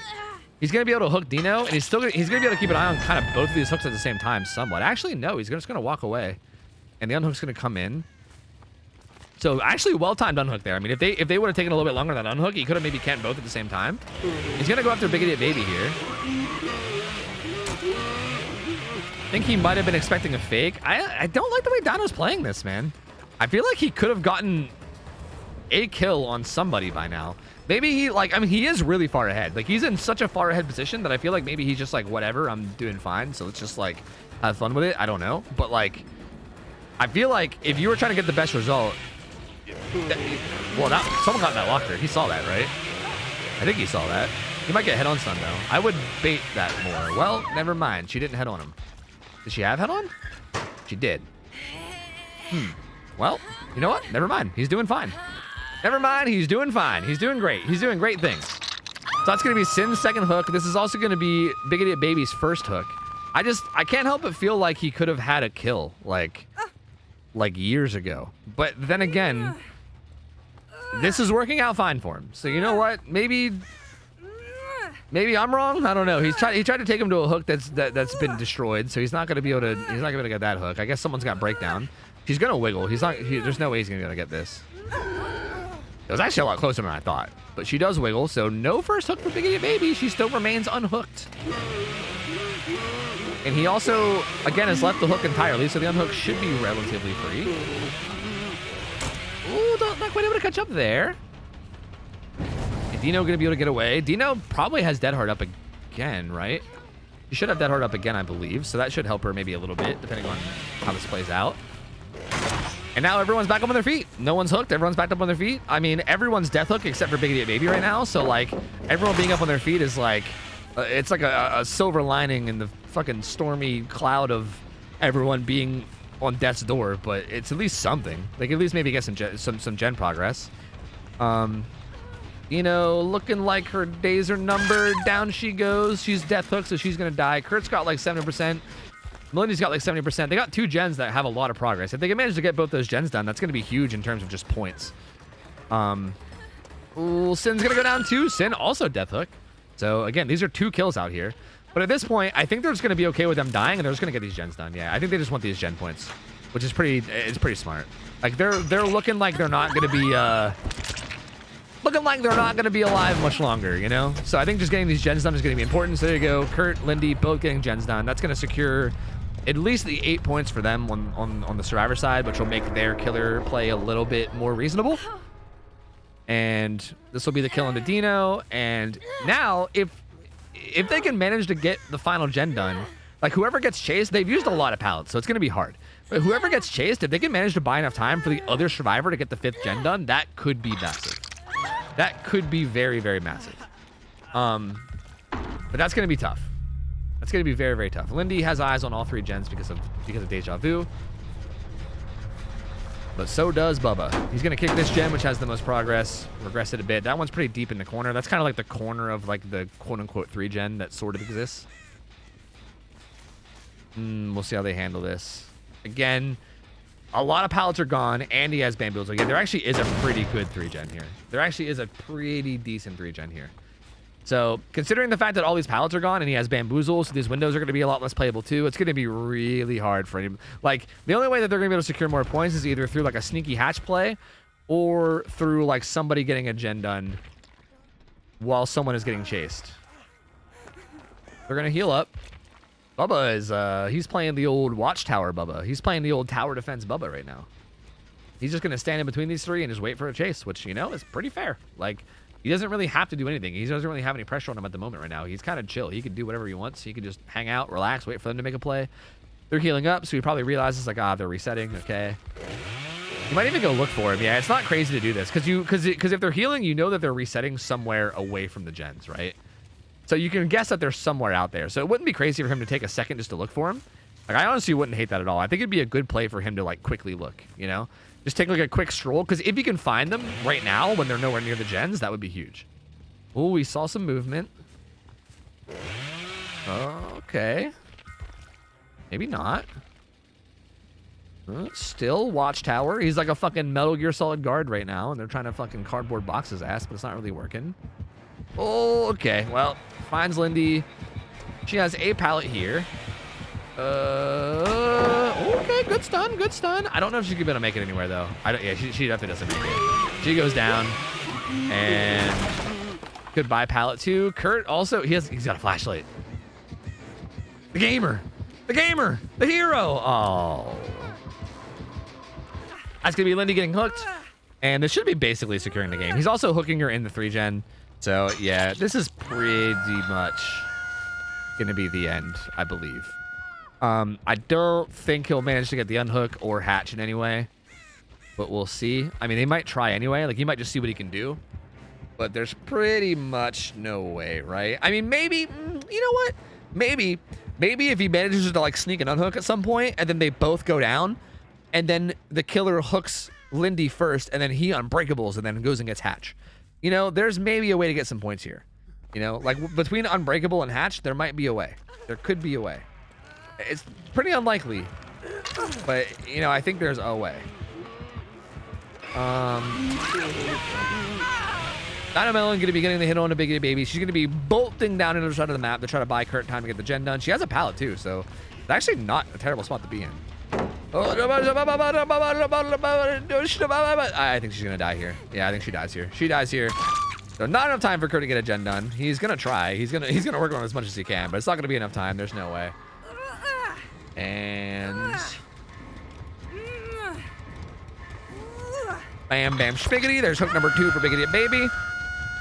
Dynamelon probably has a pretty good idea of what's going on, considering the fact that she held W far away from the side of the map. She's probably like, yes, they're probably trying to get a gen done down here.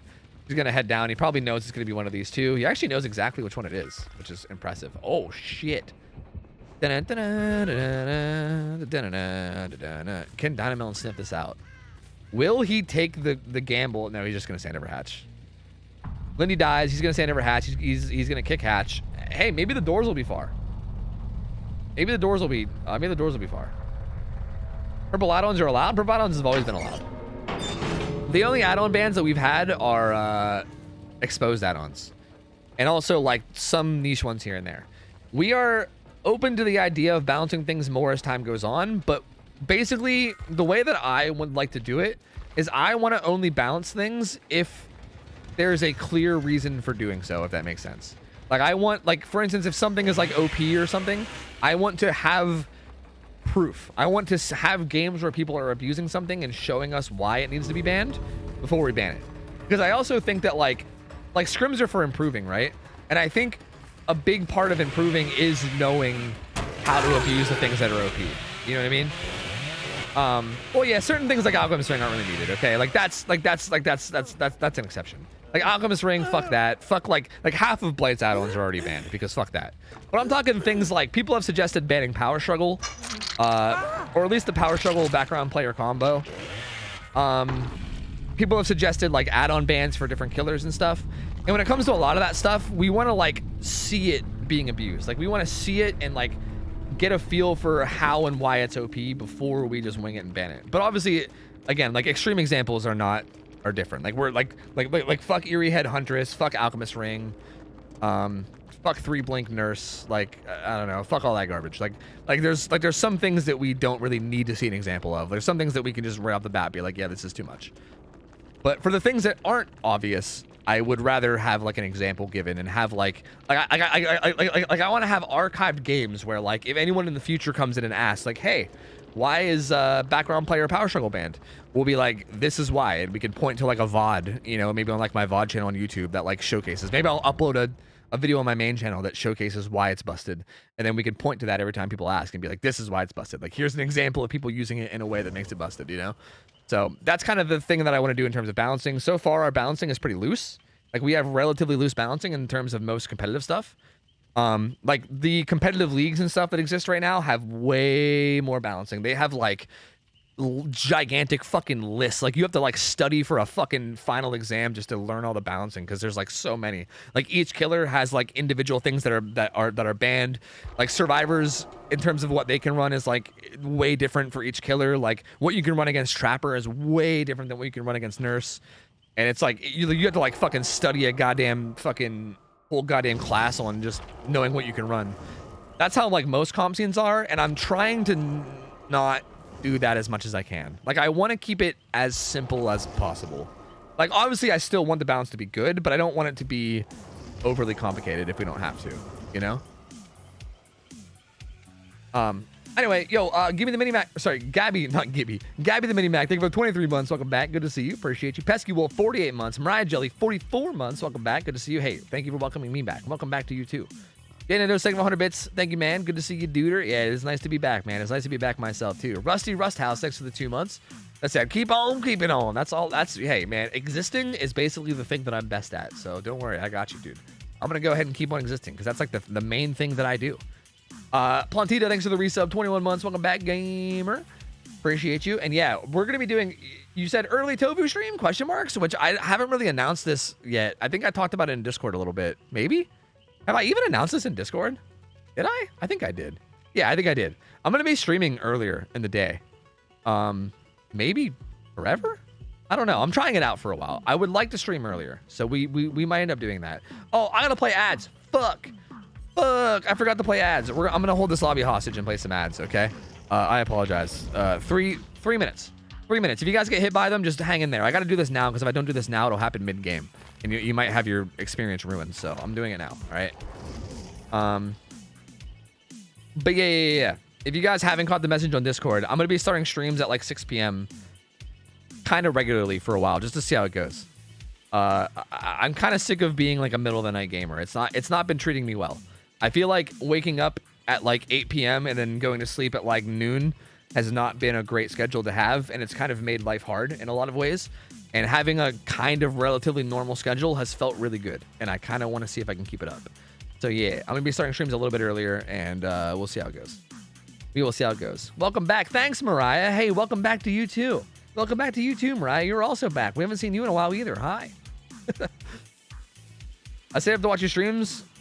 Or sorry, your streamer a return. I can weeb out and watch One Piece half an hour after release. Fucking weebs, dude. Fucking weebs. Sleepy Spy, thanks for the resub. 16 months. Welcome back, gamer. Appreciate it, buddy. Thank you, man. Wait, what is that, Cowboy? Is that some weeb shit? I don't even know what that means. I don't know what that means, man. Fucking weebs, dude. Fucking weebs, bro. I'm telling you. Anyway, so that game was a 4K at one gen, by the way, which means the win condition this game for the killer is going to be a 4K at 2 gens. And a 4K at 1 gen is going to be a tie. So Kurt's got a tough task ahead of him, you know? I feel like when the first killer like does really well, it really puts a lot of pressure on the next team's killer. because it's gonna be tough, man. Kurt's got to play this really, really well, and if the survivors can just play even like remotely safe and kind of get like at least just all the gens done, bam, victory right there, right? Like for the survivors, the win condition is just finishing all 5 gens. So if they can just play relatively safe and solid and tight, then relatively achievable, I'd say. I'd say pretty damn achievable win condition for those guys. I'd say there's a lot of pressure on Kurt to have a very, very solid game. It's gonna be tough. Telenovelas are Spanish soap operas. Oh, that makes sense. That, you know what? The little bit of Spanish that I know should have came through there, and I should have, understand that, but you know, what are you gonna do? I definitely want you to be happy / healthy, but I also may secretly be hoping you slip back into the DGen stream hours. Yeah, I know. It sucks to change my schedule because I know a lot of the people that watch my stream now because I've been streaming at a time for the past like 3 years that they're available, right? Like a lot of people that watch me because they're around from like 9 p.m. to 3 a.m. Eastern time, right? Like that's the time that they're available to watch. To me, like changing my schedule might make people able to watch less, which I know kind of sucks, but I do think it's the right choice in terms of just like my own happiness and health. So, and I'm trying not to change it too much, right? It's not like I'm going to be like a noon to 6 p.m. streamer, right? Like I just pushed it back 3 hours, so hopefully it shouldn't be too different for people. Hopefully, but we'll see. Heat Miser, thanks for the 1 year. Welcome back, man. Appreciate it, buddy. Starting at 6 or starting at 7? Yeah. So basically, what I'm saying is I'm starting at 7 p.m. Yeah, you got it. You nailed it. Hey, man, you know me well, dude. You know me well. I'm always fashionably an hour late. You know. Do you plan to stream every day like before, or is it only for scrims on Friday? No, I plan on streaming the same schedule I did before. I mean, I might take an extra day off here and there or whatever, but I do plan on trying to be here like 5 to 6 days a week. Yeah. Yeah, I'm gonna be doing like one-handed killer gameplay and stuff on other days that aren't scrim nights. Like I have plans, or we can even do like other stuff like tier lists. We can just do like non-gaming content for DVD, even if you want, where we could like make tier lists, just do discussions and shit. There's like a lot of stuff we can do. So yeah, this is the first stream back. Yes, this is the first stream back. Yes. Just start 3 hours earlier and go till 3 a.m. Yeah, just do 9-hour streams every day, easy peasy. And do YouTube and everything else and take care of your new puppy. Yeah, just do it all, brother. Do it all. Yo, Skeps, thanks for the 28 months. Welcome back, buddy. Appreciate you, dude. Jake Trash, what up, man?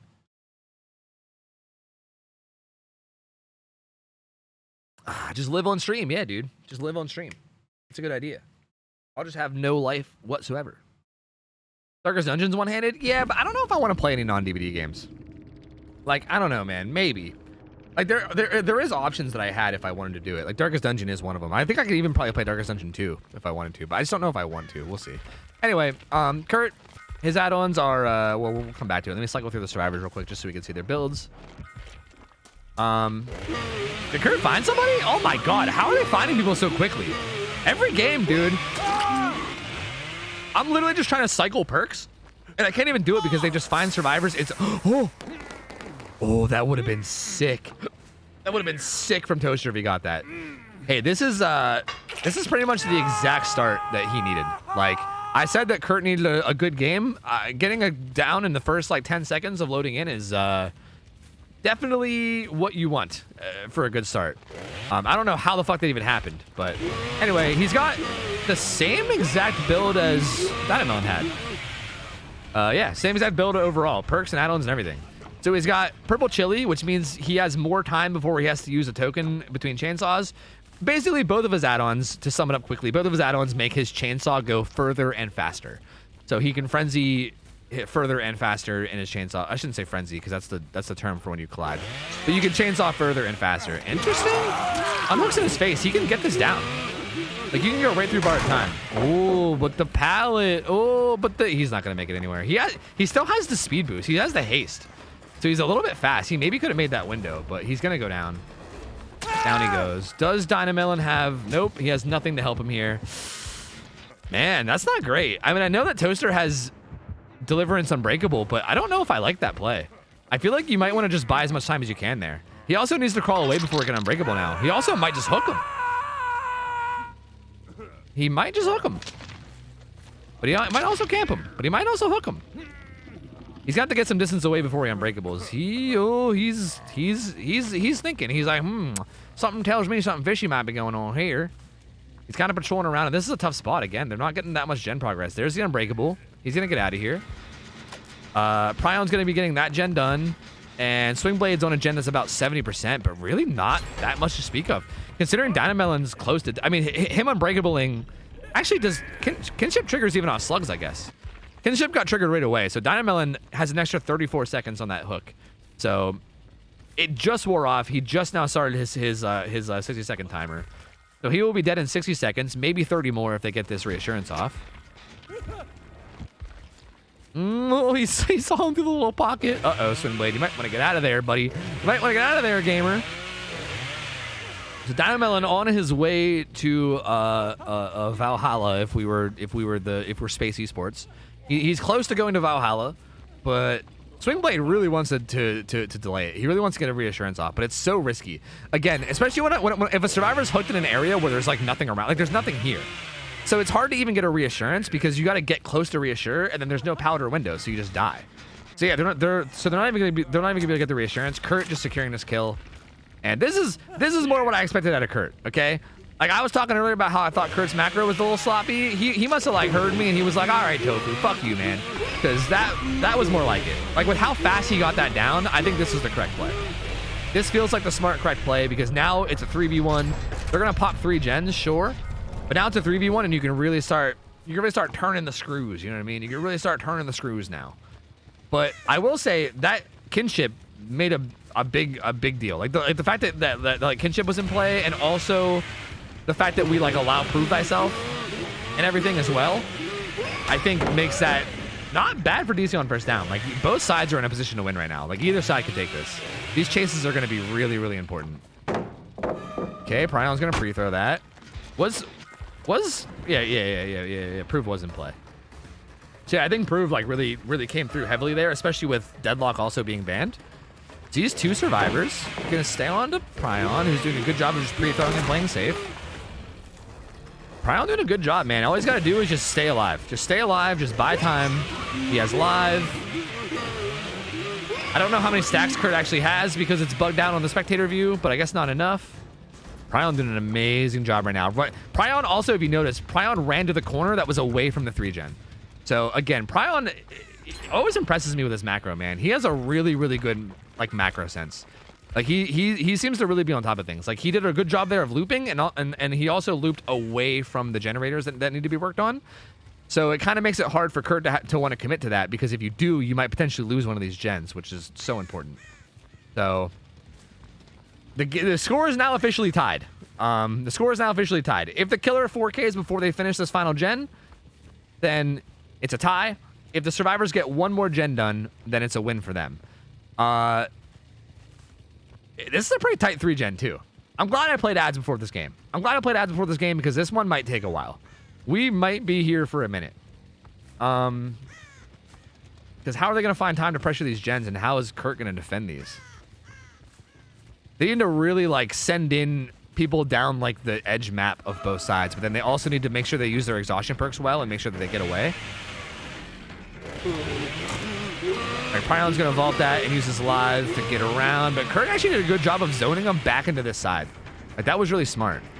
But Pryon should be able to just bolt this way now though, and should get away. There's also a pallet here you can use, which is going to, so there he goes.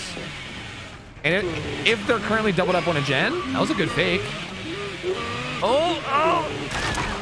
Well played from Kurt. Good down there. But these guys are doubled up on this gen, and again, all they gotta do is finish that.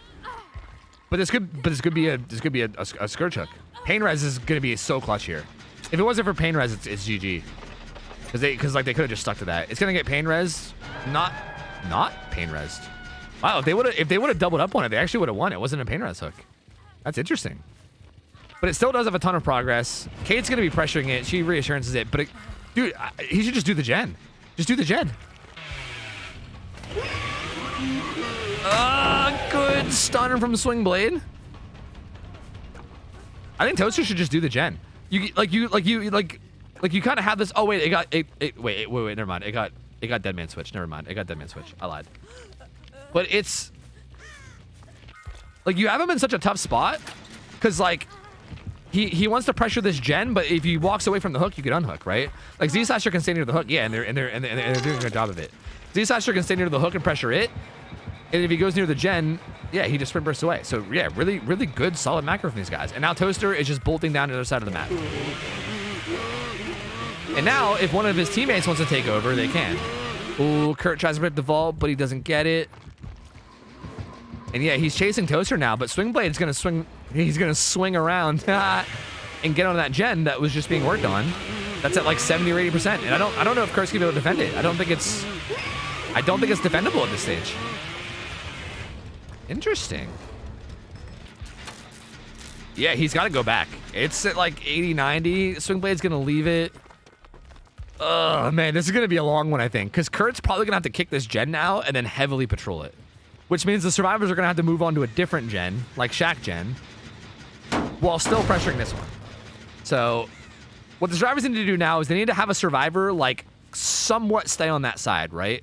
Like somewhat, like not super deep, but like stay somewhat on the side, hopefully with an exhaustion perk up.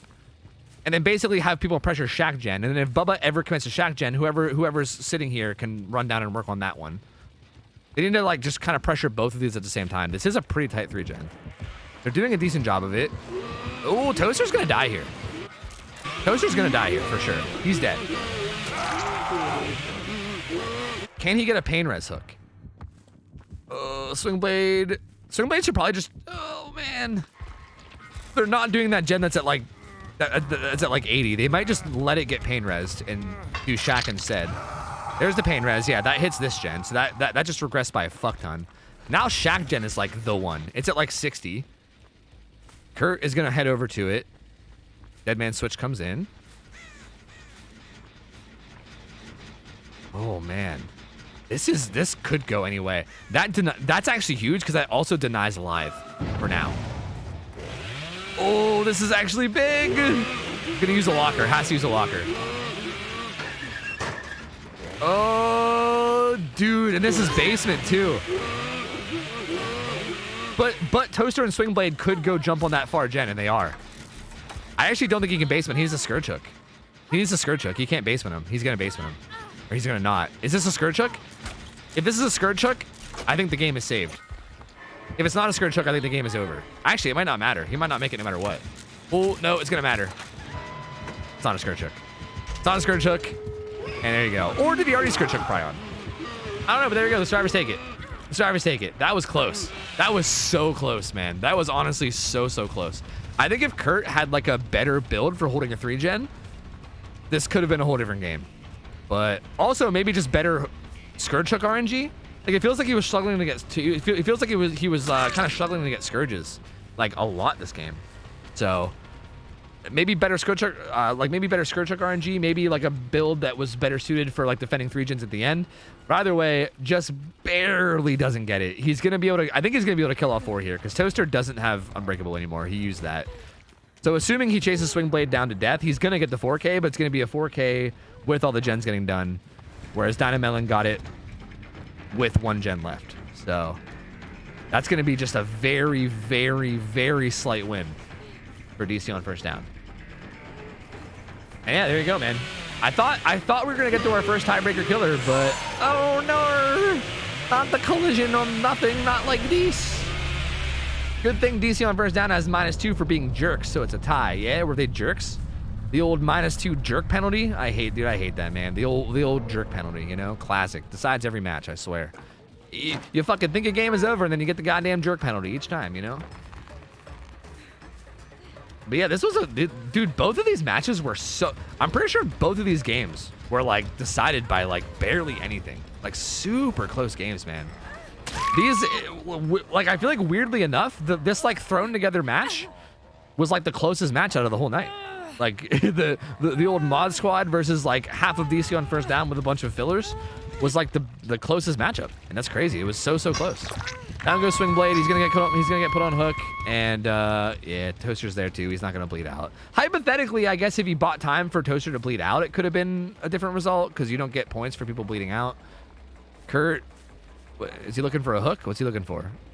A hook? Is he worried about deliverance? What's happening? What's the dealio? Hook. Yeah, he doesn't have a hook. Well, you can't let him bleed out, brother. Don't let him crawl to the corner. You can't let him bleed out. Wait, if he lets him bleed out. Does he want to force the tiebreaker killer? Is that what's happening? Why is he letting him bleed? What? He's gonna tie, I think. Right? That's gonna deny 2 points, which would be a tie, I believe. Would that be a tie? Bleeding out would be in Survivor's favor. Would they win or would it be a tie? Why did he not try to hook him? He'd be -4? Really? Because he already hooked him once. I think he'd just be -2, right? He would just lose out on this hook stage, but he would still get the points for killing him, wouldn't he? I think it would just be -2. -3? Are they worth 3 points? What? Why did he do that? I'm so confused. Wait, so did the survivors win? Wait. Or no? Oh, wait, what am I saying? Wait, no, the survivors already won. Wait, I see, guys. Oh, I'm dumb. See, bleeding out helps the survivors, but the survivors already won, so it doesn't matter. I'm stupid. Why did I think that him bleeding out was gonna change the result? That just made the survivors win more than they already did. Oh my god, dude. Guys, look, it's a new format and new rules, and it's been a while, okay? So fuck you. Just give me some time to adjust. Jesus. Okay, so DC on first down wins no matter what.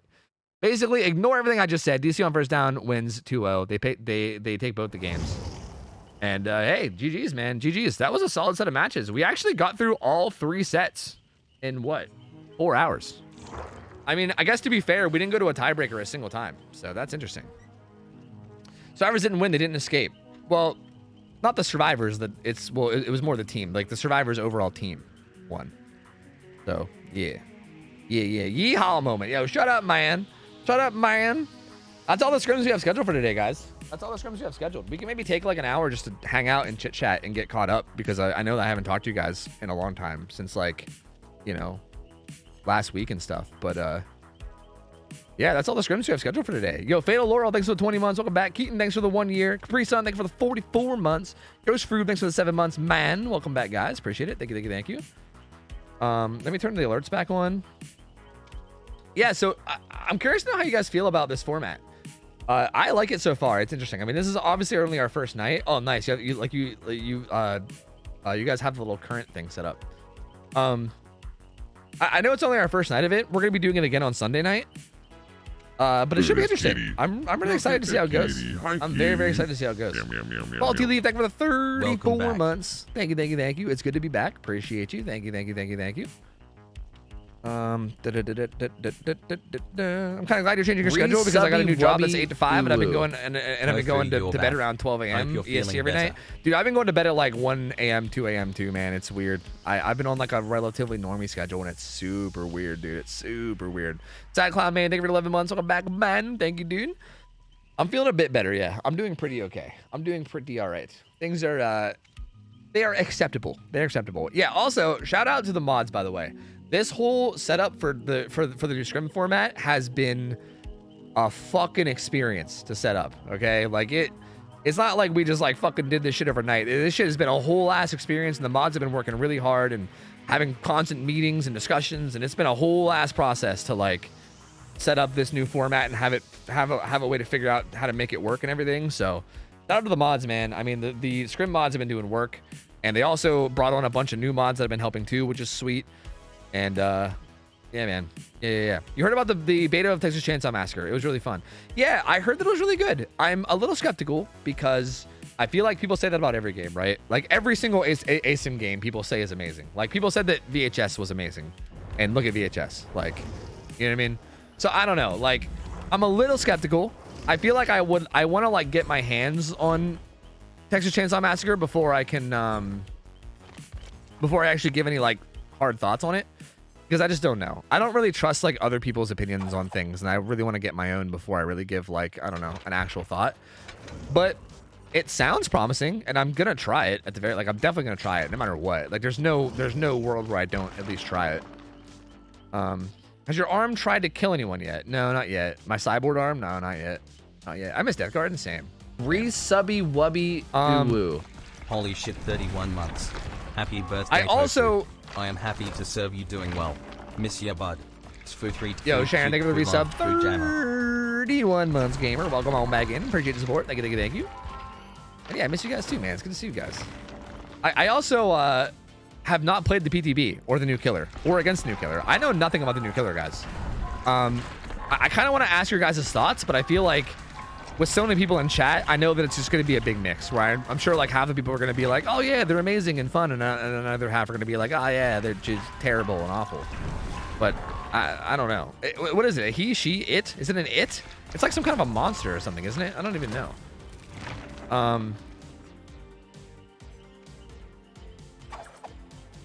But yeah, I have not really seen much about it. I guess I'm more concerned with like, is it going to be miserable? Like, is it going to be a miserable killer? Is it going to be like a Night Skull Merchant 2.0? That's kind of my bigger concern. I didn't think you'll like it much, but it's darn heckin' good. You mean a Texas Chainsaw? I mean, we'll see. It sounded very hide and go seeky, so I was a little bit worried about it. Being a one-armed bandit sucks, Kenny. I want to be two-armed again.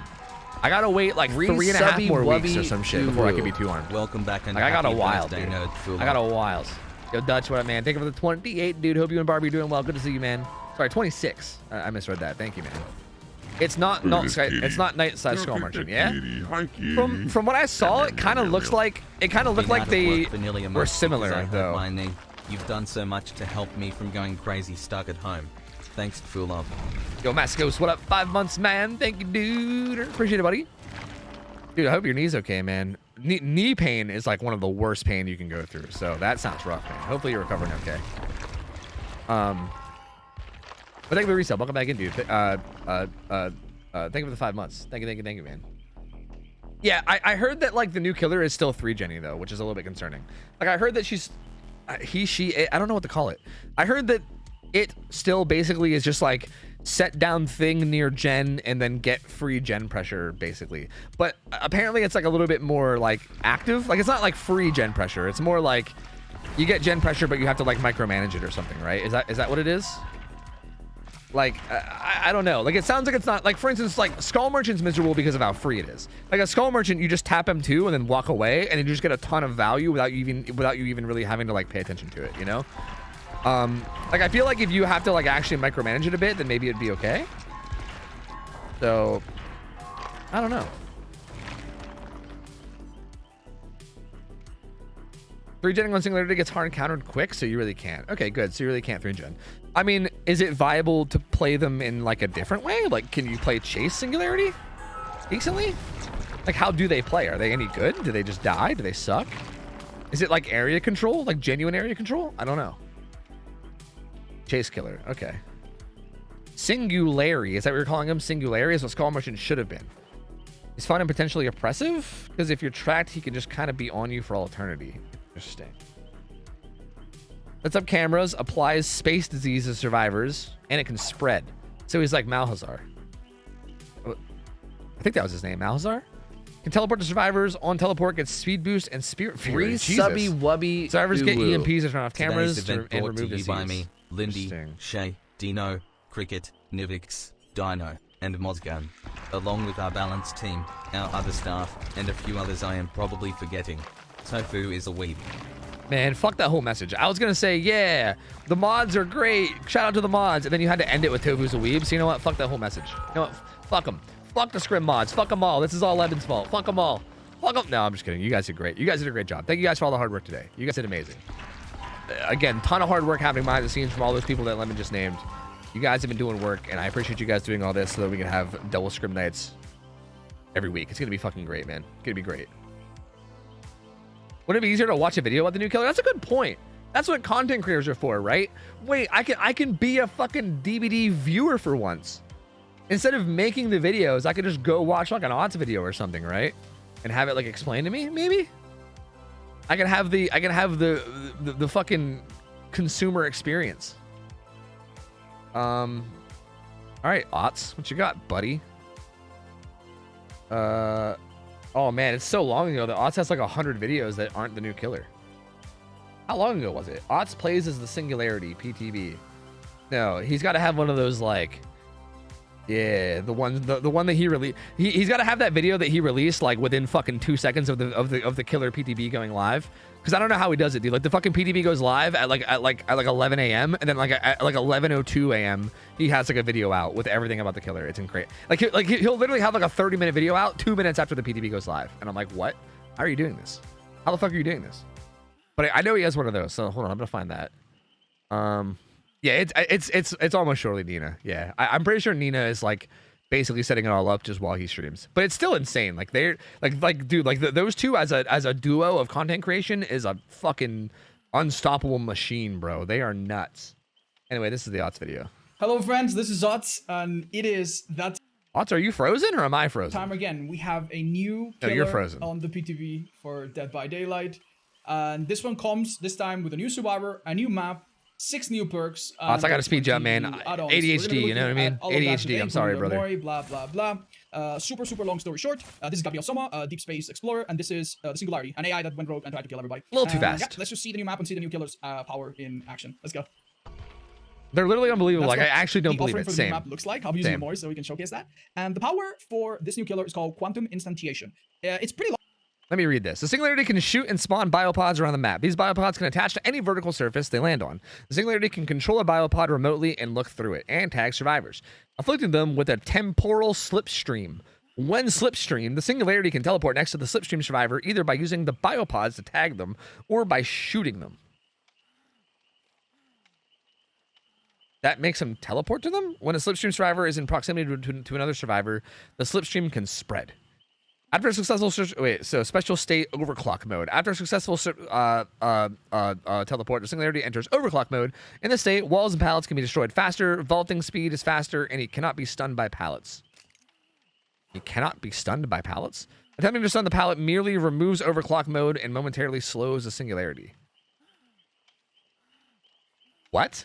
You guys said it was built in Spirit Fury, so does it just break? I don't know. I guess we'll see. At the beginning of each trial, several supply cases spawn, each containing an EMP. Survivors can use these EMPs to remove the slipstream from themselves or others, or to briefly disable a biopod. Once used, the EMP is destroyed. Long, but it's So a actually limited amount much of simpler than EMPs. some of the other killer powers we've had in the previous DLCs. Hi, we're Dan. What up? Essentially, this killer can shoot cameras. They're called pods. The survivors also have a unique item called EMP that works like a little grenade that will presumably destroy these pods or their infection. So yeah, this is a new map, Where's my Bubba water? and it's my first time seeing it, so I'm gonna be reacting to everything just like you. Let's have a little look at the animations first. Oh, so his weapon hangs like that, huh? Wow, yeah, this is very overwhelming to the senses, wouldn't you say?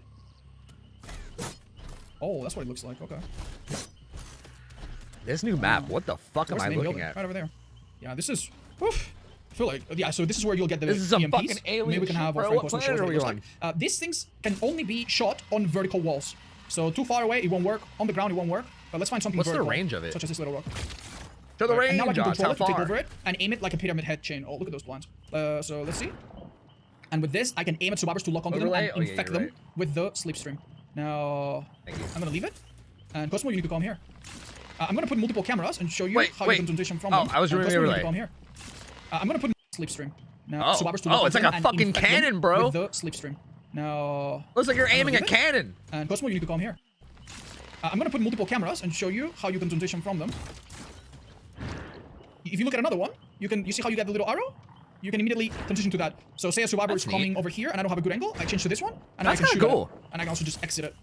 During that, I'm guessing the killer goes undetectable. So this is The the range is EMP. about 20 meters, All right, okay. that's cool. Is our friend gonna come and get it to show us? Let's have a look at the main building in the meantime.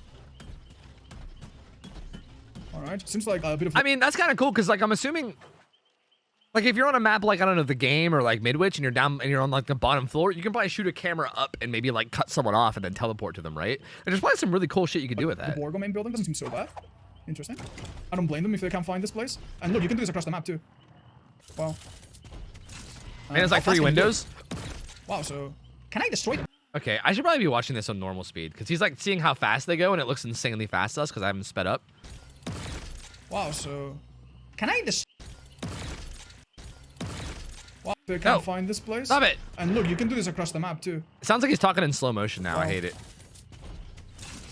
And how fast can you do it?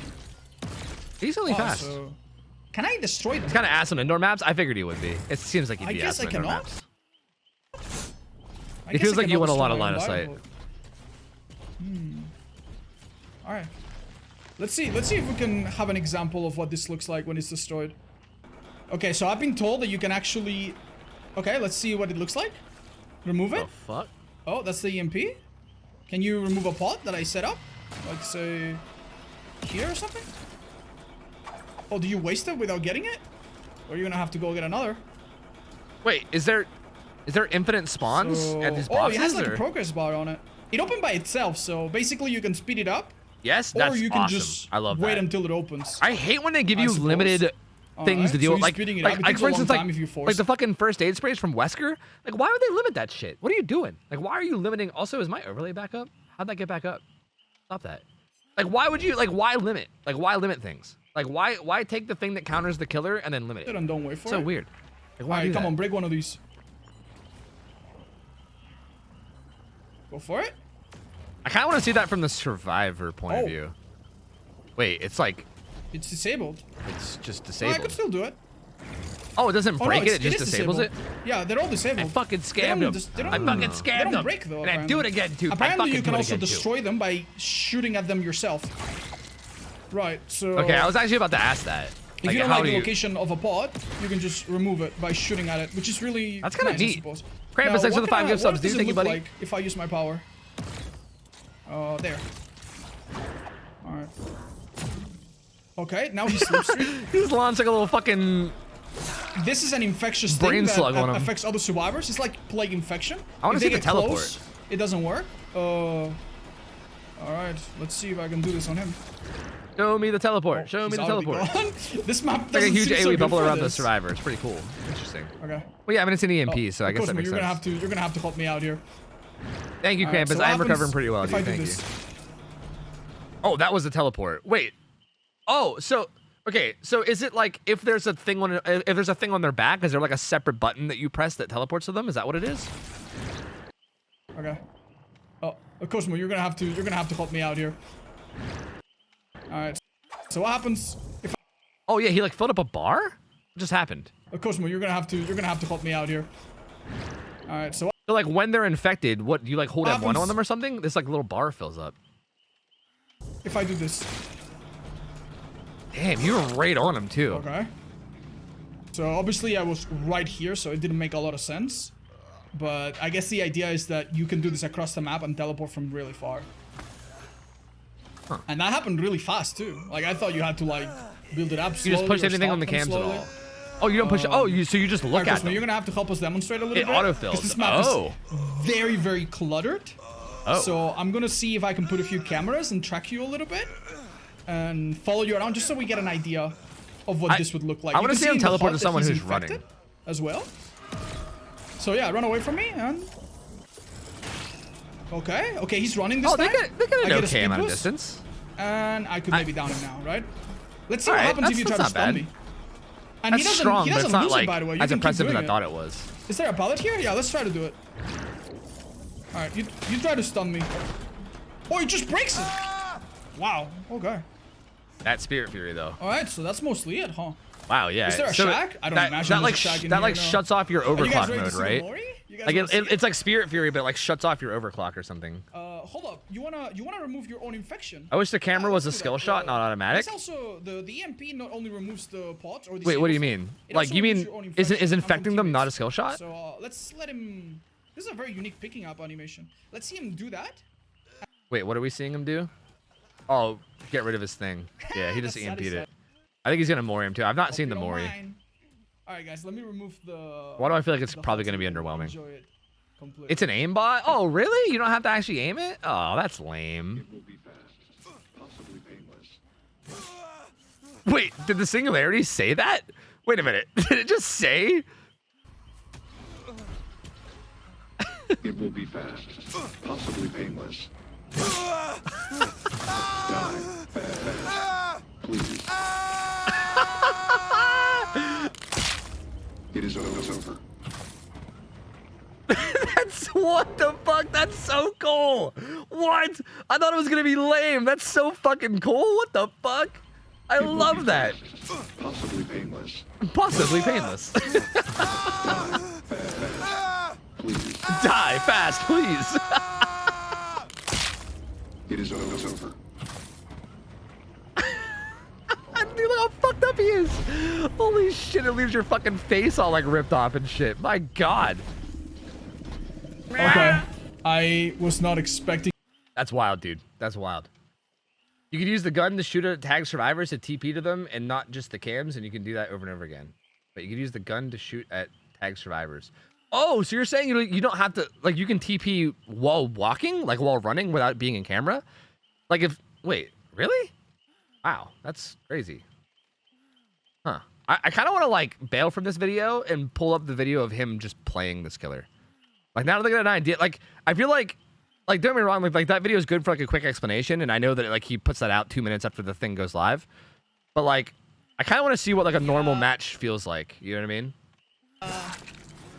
What about? Sorry, this is like just the intro to his video. I'm just trying to fix the quality.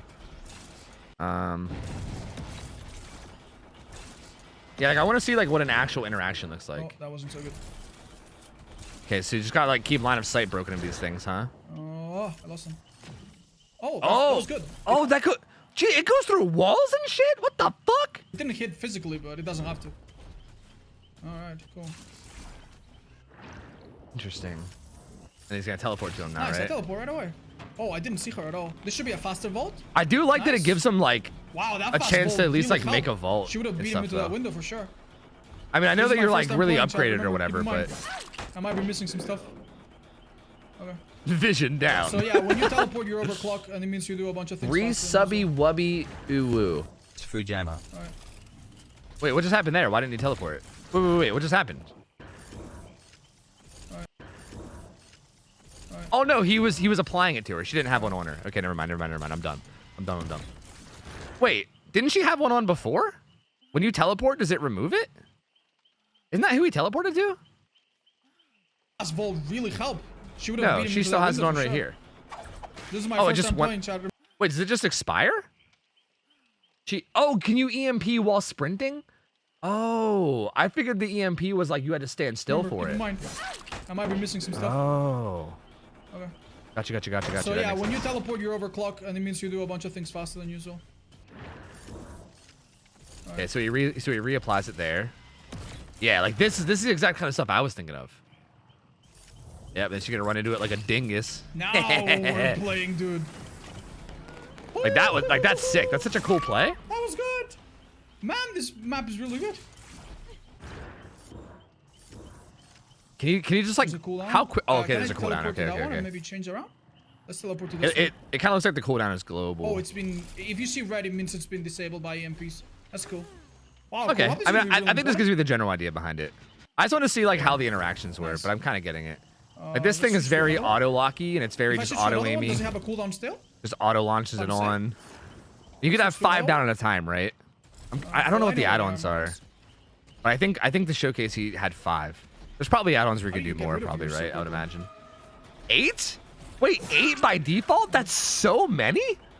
I thought 5 sounded good. You can actually have 8? That's a lot. Where did they go, chat? I don't know. I guess without playing it, maybe it's fine. Who knows? I see them a bit. 10 with add-ons.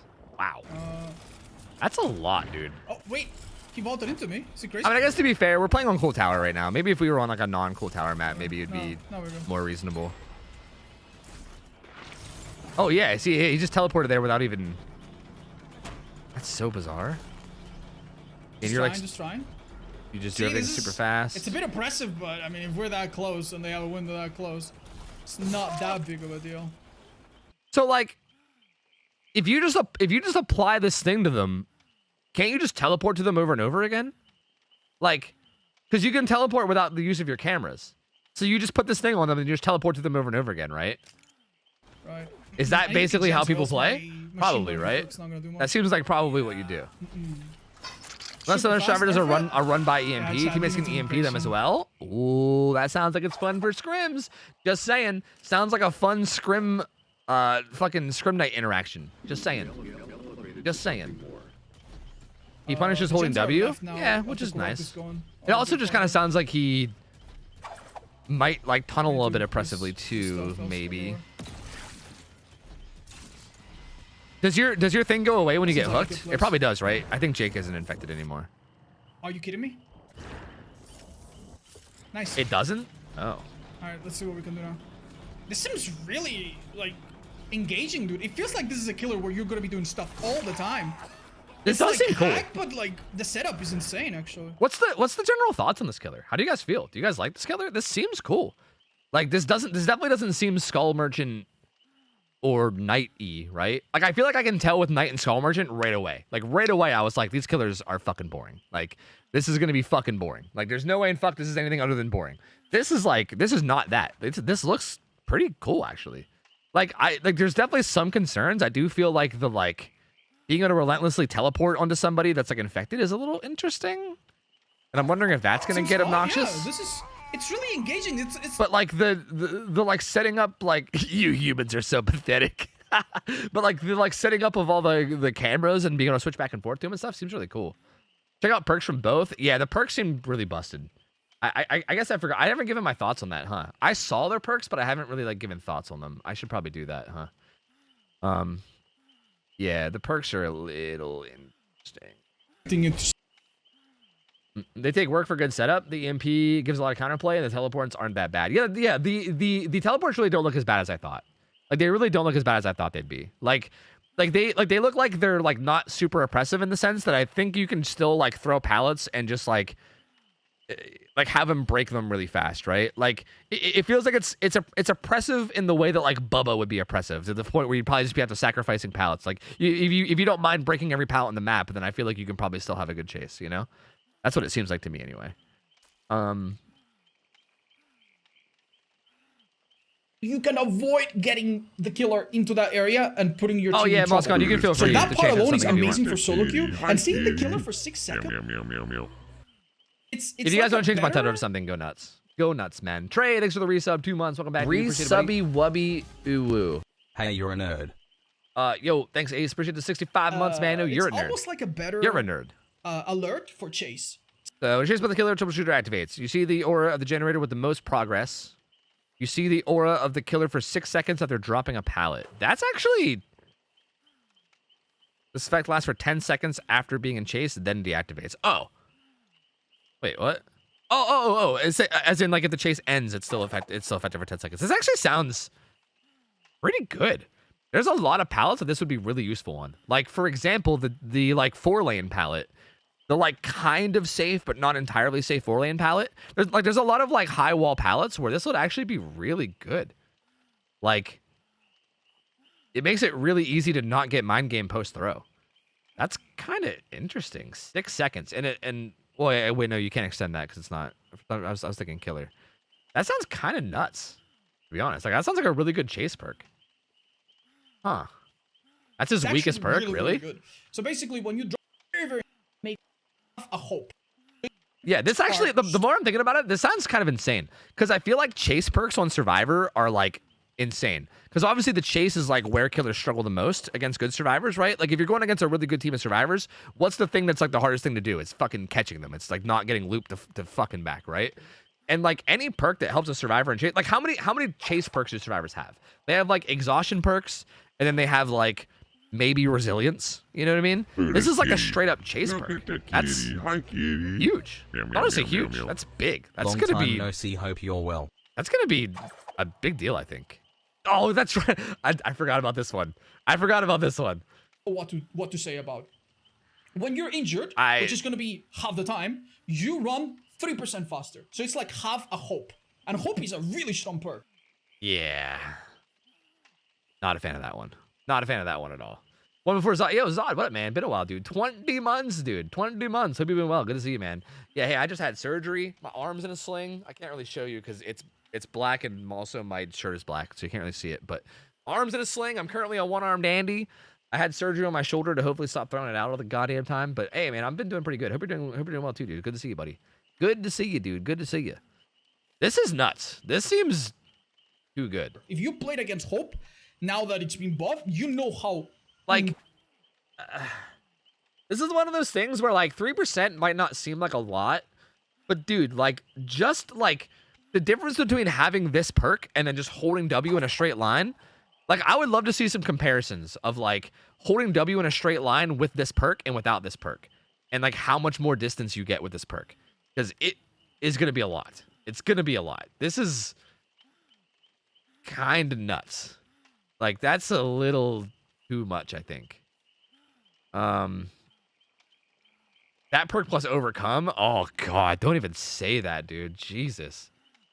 Hi, Loris. How are you? Hello, hello. Yeah, that's... I hate this. I hate this. I mean, the fact that it doesn't work, or whatever, after you finish healing another survivor, gain the endurance aspect. That's also an interesting little thing to slap onto it. The fact that it doesn't work while you're exhausted is kind of nice, I guess. Because, I mean, you can't, like... It makes it hard to run with other exhaustion, but, like... Dead Hard is not that bad of a perk. It really isn't. Like, I know that Dead Hard is, like, dead now, but really good survivors can still use Dead Hard well. And also, you can still use this with things like Balanced Landing. Like, Balanced Landing with this would be fine. Like, you can totally run around and only use Balanced Landing at the very last minute when you absolutely have to, and just get mad value out of this. There's still some exhaustion perks that you can run.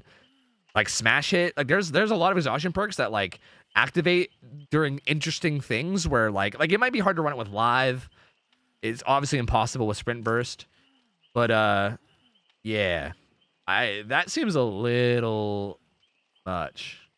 And it's also so like, so you just run 3% faster all the time? Why? What are they thinking? I don't know. Yeah, like it's weird because like it's just free too. Like the fact that it's just free. Like, I hate that. I hate perks that just give you value. Like this is kind of the this was kind of the issue with like Old Metal Man. Well, I mean, Old Metal Man had issues outside of this, but like one of the things that made Old Metal Man so bad was the fact that it was just free. You didn't do anything. You didn't have to do anything. There was no like thinking about it or having to do anything to get the value out of the perk. You just slap it on and get a insane value for free, right? Like, that's what this is. Like, this is just insane value for free. Like, imagine playing Huntress at, like, one of those tiles where you have to get, like, the perfect mind game to get a hatchet. Impossible with this perk. Imagine playing any killer where you can hold W against them and you just hit somebody and then they hold W to the fucking corner of the map and then it takes you 30 years to catch up to them. Like, this is just... Yeah, I don't know. That's too much. I don't like that. I don't like that at all. I'm not even sure what they can do to it to like make it better. I just don't think it's a good idea. Like just giving you a perk that's just like, yeah, you just run faster all the time. You know, like obviously you have to be injured or whatever, but like that's very bizarre. It's a very bizarrely like designed perk. I don't know. That's weird. So insane to me that's literally a killer power, but survivors get it for free. Why the fuck are we giving survivors killer powers from perks?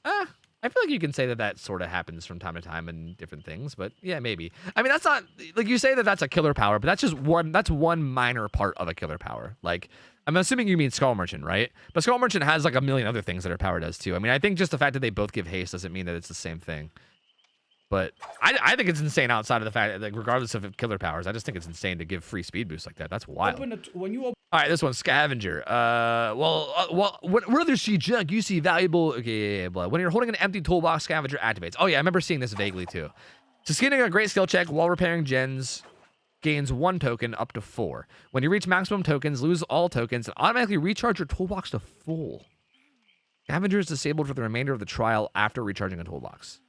This perk gains the ability to rummage through an open chest once per trial and will guarantee a basic toolbox. Oh. This got reworked. Oh.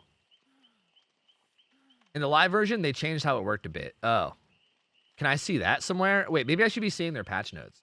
Do they have like a patch notes thing on Twitter or something? They probably do, right?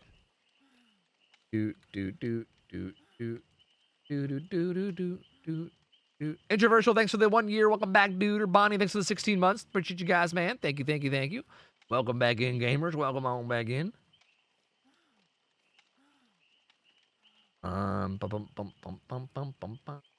Step by Daylight, why you post so much, man?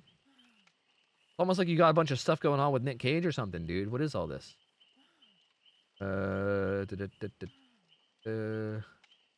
Clarity Rises. Okay, AMA on Reddit. Oh, I want to read this AMA. Oh, I forgot about that. I want to read this AMA too. Why you guys post so much, man? You guys are like a fucking company social media or something. Okay, there it is. Final adjustments for the... Okay, I got it. I got it. Hold on a second. I got it. This is probably a better thing to read because anything that they might have changed will be in here. Just look at the updates in Steam. Oh, it's too late. I already pulled it up. It's fine. Fine, I already pulled it up. It's fine. We're already here. We're already here. It's fine. Oh yeah, what's the deal with this? I saw that they were just gonna make Executioner apply Torment on fucking Shockwave hits. Are they going through with that? Well, it's absolutely had the intended effect of spreading more Torment. We've also had some concerns regarding how this could be. Yeah, what? Hit multiple survivors on Hook Loose. Yeah, it's not possible to take protection hits. Take protection hits to prevent a survivor from being sent to the cage. We thought it was safer to reverse this change for the time being. Thank fuck. That was ridiculous, dude. Like I was like, what the fuck are they thinking? Oh. Wait, it's not everything. It's just, okay. For the release, we made a few changes. Increase the number of great skill checks required to 5 instead of 4. Once activated, your generator repair speed is reduced by 50% for 30 seconds. Scavenger can now be used more than once. Okay, so when you get to 5 stacks, it refills your toolbox, but then also you have to stop repairing gens for 30 seconds, basically. I mean, you don't have to, but you are pretty incentivized to stop repairing gens for 30 seconds. But also you can do it multiple times. That's interesting. I don't know how I feel about that. That seems better, right? Like, that seems better than what was on the PTB, that's for sure. But like, what? I'm so confused. So when you activate it, you basically want to stop doing the gen. To be honest with you, I still feel like this could be a problem because like, you can literally like get to 4 out of 5 and then just purposefully hit goods. And then hit your 5th, like, right as the gen's about to get done. And then not really feel the penalty that much, you know?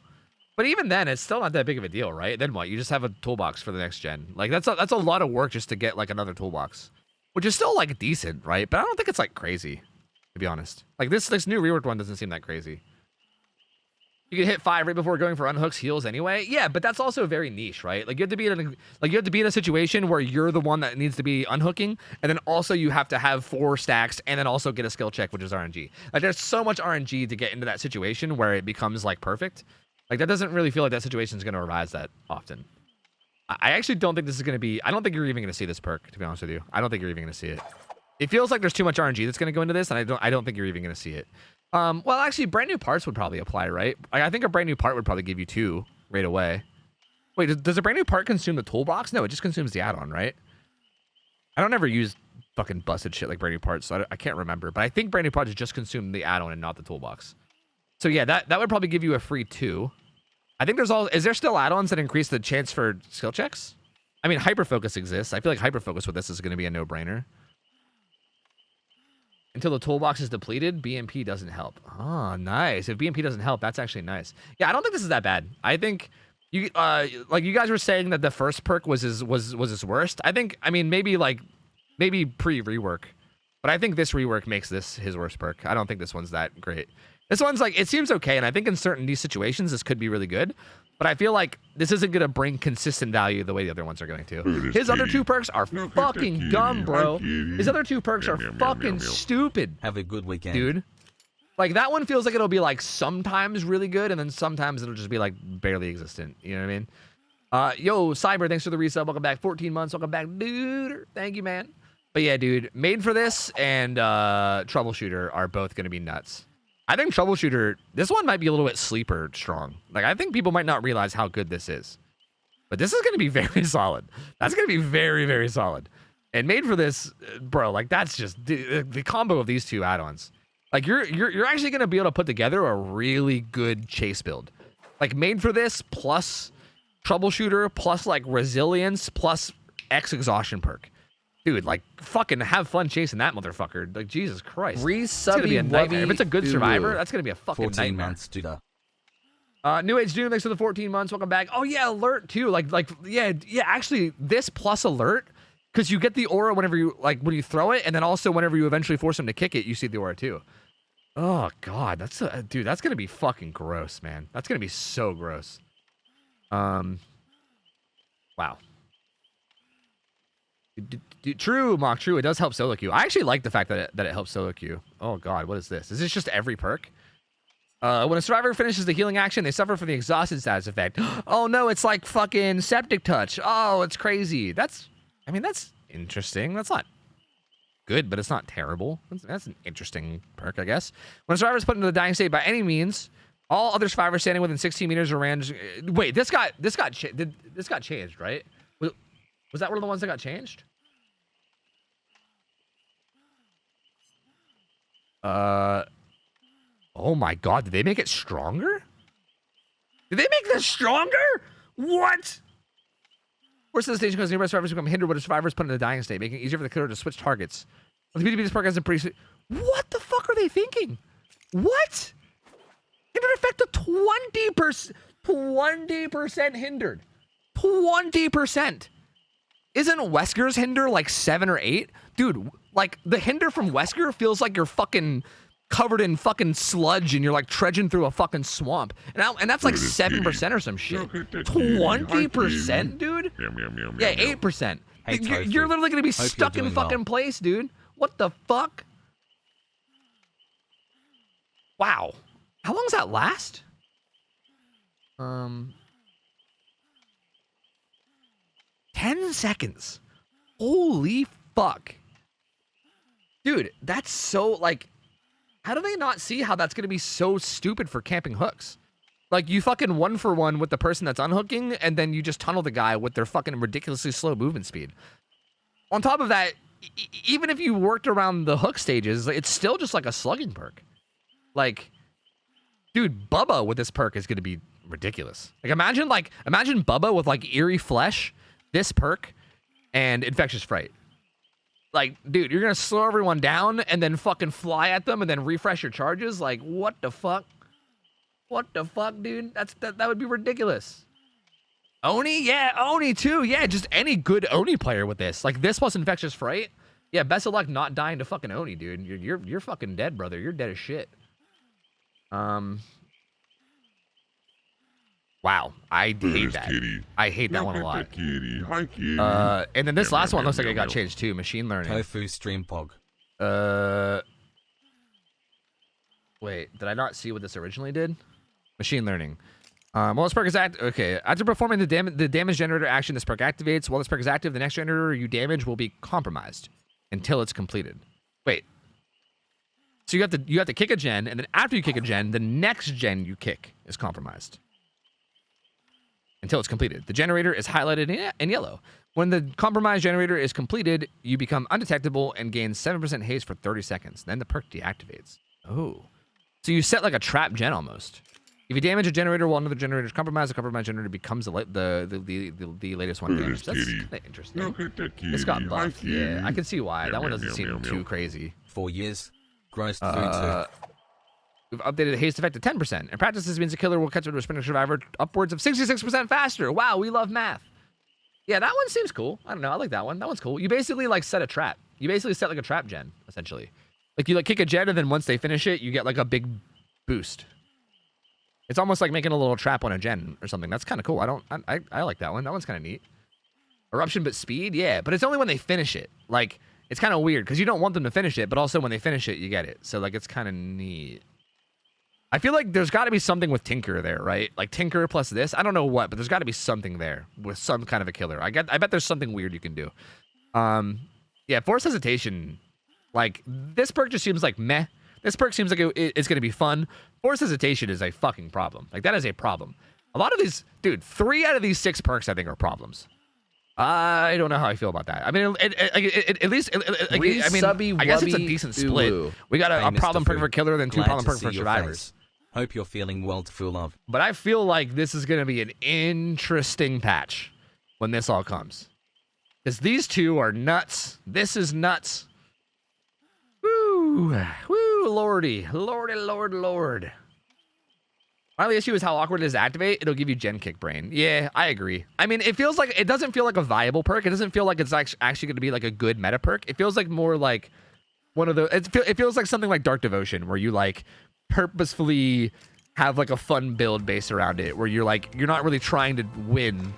You're trying to like do a weird build, you know? Like that kind of feels like what that perk's going to be. You think it should activate on any gen done?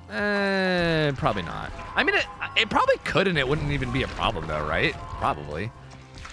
But I don't know. That kind of takes away the fun of it, you know? Yo, Terror Talk Astral, thanks for the 15 months. Good to see you. Appreciate it. I'm doing pretty well. Thank you. Ziv Nasty, thanks for the 4 years, man. Stoney Josh, thanks for the 28 months. Welcome back, game man. Chrissy, thanks for the 34. Appreciate you. Welcome back, gamer. New Age Doom, 14 months.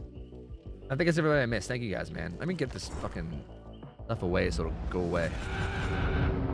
10% for 30 seconds is kind of nuts, though, even with no tear radius. True, 10% haste for 30 seconds is kind of a big deal. You're not wrong. Like, if we just say, like, fuck the undetectable and just think about the haste, that is kind of a lot. Yeah. But I don't know. I mean, that's also one of those RNG things, though, where, like, you also have to be in like a certain spot when the gen gets done, right? Like, what if you're not in a good position to take advantage of the speed boost? Like, it's one of those things where, like, because it activates on a gen getting done, I feel like a lot of the times you might not, like, you don't control when it activates, so you might not be in a, like, what if it activates just after you get a hook and you're, like, just walking around looking for people? Then that 10% speed boost doesn't really matter that much, you know what I mean? And I feel like that's a pretty likely scenario. Like, that feels like a decently likely scenario to happen, right? So, I don't know. I don't really think it's going to be, like, a problem. It just seems kind of neat.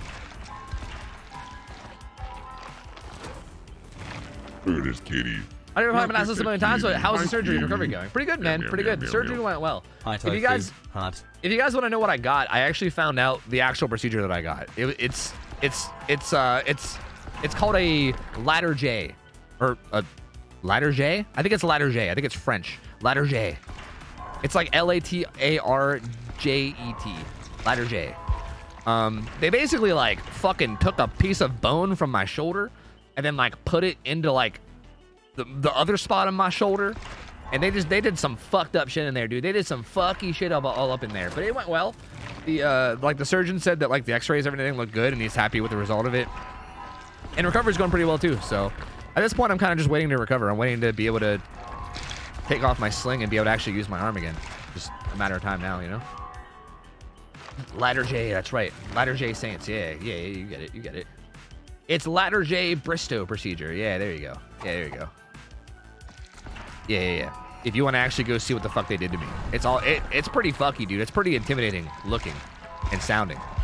But yeah, recovery's going all right, man. I'm pretty happy with it. I mean, I'm stoked to be able to eventually get fixed. Like, I'm trying to hopefully get to a point where I won't need to fucking, I don't know, be scared of slipping down 2 steps. You know what I mean? Like, I just want to get to a place where like my shoulder is stronger. So I'm excited to get there, man. I'm excited to get there.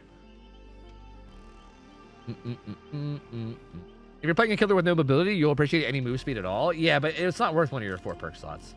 Like, there's no way that perk is going to be that good. Like, it's not going to be worth one of your 4 perk slots to get a random 10% speed boost for 10 seconds, like maximum 5 times a game, maximum. And that's even if you can get it 5 times a game. Like, if you get it 5 times a game, you have to go way out of your way to like kick a bunch of gens and make it happen too, which is tough. So, Look at this oh kitty. god, I pulled up the AMA, but it's on light mode. How do I change Reddit off of light mode? Meow, meow, meow, meow, meow. Can I not change it off light Glad mode to hear without the making surgery an went account? well. I don't want to make a fucking Missed you, account. man. It's full of. Oh wait, no, here it is, I think. Right? No? Yes? Settings? Look at this kitty. Wait, Look it at is in that night mode. kitty. Hi, But it's not kitty. showing night mode. Meow, meow, meow, meow, What the meow. fuck? What the fuck? It says it's on night mode, but then it's not night mode, bro. I don't know what's going on. Well, we might have to watch. Dude, I don't know if I can have you guys read this. It's so bright. It's gonna blind you. Look. Ah! It's horrible. See how bright that was? That was horrible. That was awful. You have screws in your arm now. Yeah, I do. I have screws in my arm. They literally screwed the bone into the other bone or some shit. Incarnate, thanks for the 2 years. Sleep deprived animator, thank you for the 33 months. Entropy, thanks for the 40 months. Welcome back, gamer. Like, I don't know. Am I gonna be able to walk through fucking metal detectors without like setting them off? Here, I'm just gonna see if I can find any questions that I think are interesting. Has it been considered to clean up some of the more useless offerings from the blood web, such as the ones in only slightly buff blood points? I feel like their answers are always the same. It's like, we're exploring this idea internally, but we'll see. They don't really care about that. Don't really care about that. Will the black bubble after unhooking someone be addressed soon? I like the effect, but in a ton of scenarios, I cannot see if the killer is going towards me, even with the effect of Kindred. The intention of the dev's response is, the intention of the bubble's design is to hide the killer's exact position after a survivor's been hooked. However, it's an old design, so maybe it's time for us to review. If its use and appearance are still ideal. That's all one sentence. I thought there was a comma, but it was actually dirt on my monitor. Fucking light mode showing me how dirty my monitor is. Fucking hell.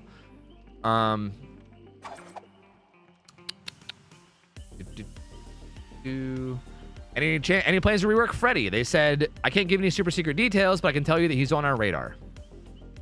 I feel like all their answers are always like that. This is why, like, I don't know. I appreciate that they're trying to communicate, but I feel like they're like never allowed to say enough. Like, I wish whoever was in charge of what they're allowed to say, just let them say more. Like, I wish they were just allowed to say the things that they were actually considering doing. You know what I mean? Stuff about Maurice. I don't care. Don't care about music tracks. Care about that. Voice lines. I don't care. There's too many questions I don't care about, man.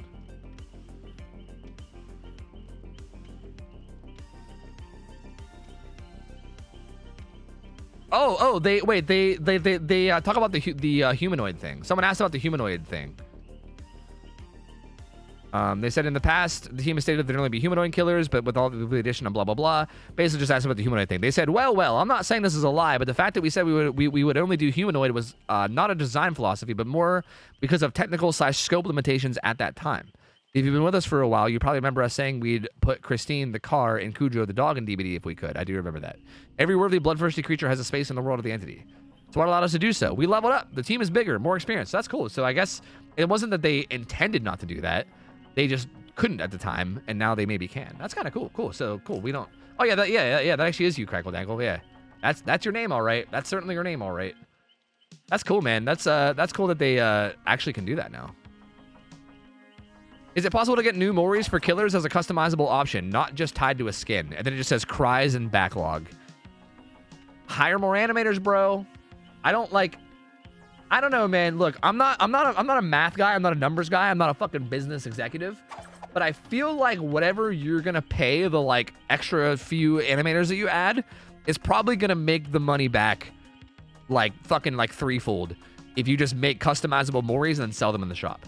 Like, dude, that is like a fortune sitting on the table just ready to go. Like, that would literally make a fucking fortune, dude. I don't spend money on games. I never spend money on. I am a cheap bastard. If I can play a game for free, I will never spend $1 on it. Like Overwatch 2, you think I'm buying a DLC? I play the game all the time. Or I ain't buying no fucking battle pass. Fuck you. I don't ever spend money on games ever. Like, I am very anti-spending money on games. Recovery is going well to full and I would probably buy a Mori. Like, if there was a really sick Mori for a killer that I liked, I'd probably buy it. Like, even with me being really anti-spending money, I would probably do that. Like, if there's like a sick like Oni animation or something, dude, I'd be in there. I'd be fucking in there. I don't know, like, that is like money on the table. It's not even money on the table. It is a fortune on the table. And they're just not doing it. It's so weird. Like, I'm almost sure it would pay for itself and then some. Dogma, thanks for the 9 months. Welcome back. Entropy, thanks for the 40 months. Sleep Deprived Animator, thank you for the 33 months. Appreciate you guys, man. Thank you. Hi, Emmy. How are you?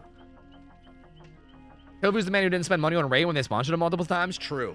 I didn't spend money on Ray. I did spend a little bit of money on Rise of Kingdoms. I will admit that. I did spend a little bit, a very minuscule amount on Rise of Kingdoms.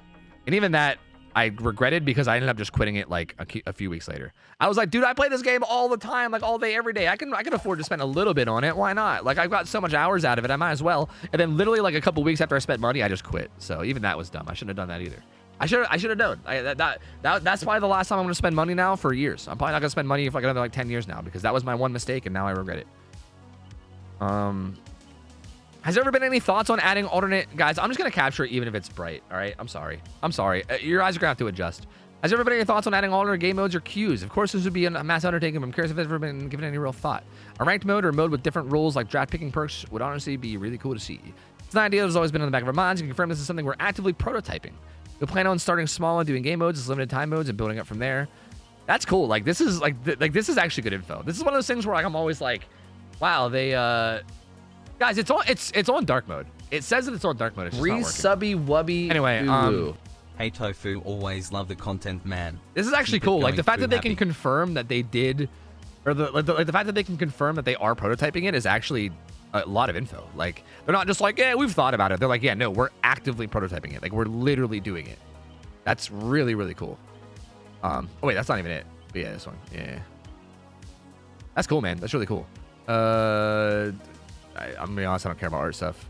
Killer FOV slider. Oh, I saw this all over Twitter. Long answer, or short answer, yes. Long answer, we have a design is in development and release date is in our field of vision. Get it? You can expect to see something later this year or or early next year for FOV slider. That's kind of cool. I don't really care much about the FOV slider myself, but I know that a lot of people need that kind of shit, and for the people that need it, that's kind of cool.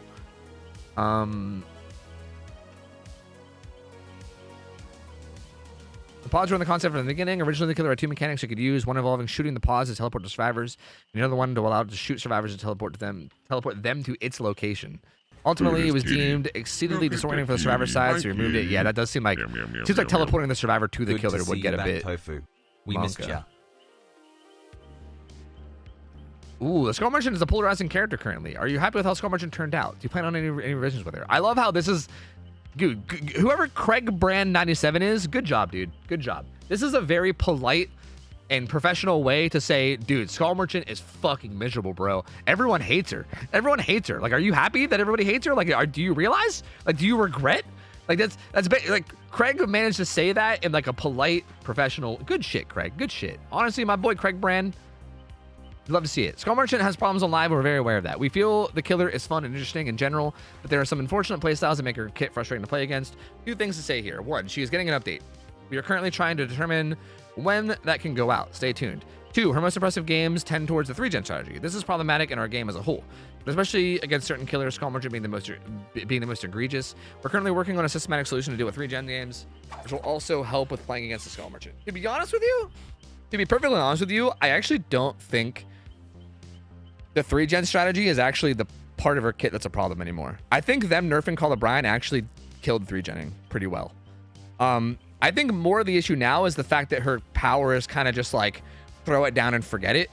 And the fact that like that is so like, I think that is just so easily tied into 3-gens that like people are obviously going to do it. I think her power just needs to not be like throw down and forget. Scroll up. Can I hold control with my other hand? Yeah. Oh, too much, man, too much.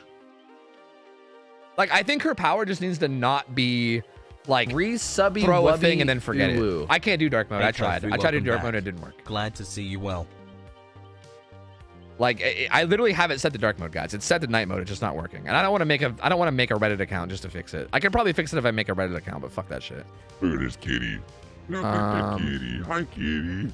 Meow, meow, meow, meow, meow. This is all God. This is a long one.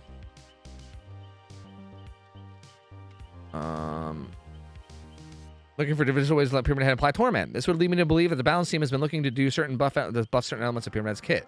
I'll also be kicking myself later if I did not take this opportunity to mention his add-ons. Pyramid Head, yeah, true. Any attention for the Executioner going forward? Are you happy with the spot he's in? Correctly, we initially want to change Executioners because because we believe he can be improved. That hasn't changed, and we still want to release an update for him in the future. Your suggestion about looking at add-ons is noted. Generic nothing answer. Hey, it's Kangle Dangle again. Look at this kitty. Maps take by dude, Kangle, you got some good questions. How long does it take to make an original map such as Toba Landing / Dvarka Deepwood from concept to completion? Also, how difficult is it to modify maps once they're in the game? This is adjusting the strength of loops, changing the spawn logic. Introvert question depending on the style of map. It can take up to 6 months to create. When it comes to updating and modifying existing maps, we collect data non-stop and we're always investigating player concerns. Use Toba Landing as an example. I'm guessing that's a new map, right? Player feedback during the PTB helped us identify and implement certain adjustments on loops and map invisibility that we got. I wish they gave more of an answer to this. I really wish they gave more of an answer. Like, I wish they gave more details, especially on like how difficult is it to modify maps once they're in the game, such as adjusting strength of loops. Like, I wish they can say like, yeah, I mean, if we want to change, like, say we want to go edit Coal Tower and change all the tiles, how long of a developer time is that? Is that a month? Is that 5 months? Is that a year? Like, I just wish they gave a little bit more details.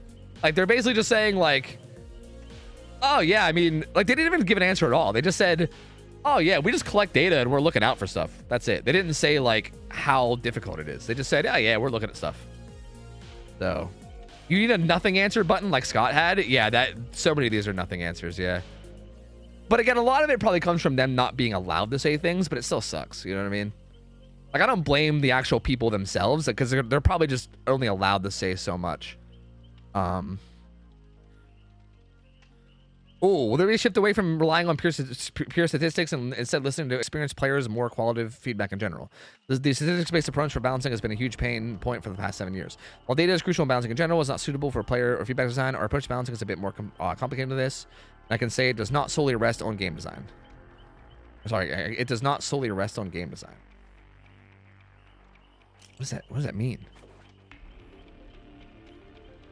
The balancing doesn't rest on game design? Is that what you're saying? What does that mean? I'm not even sure what he means by that. I don't even understand this answer. I mean, like, I think I get what he's saying. I mean, like, this first part is basically the answer. He's basically saying, yeah, we don't just look at data.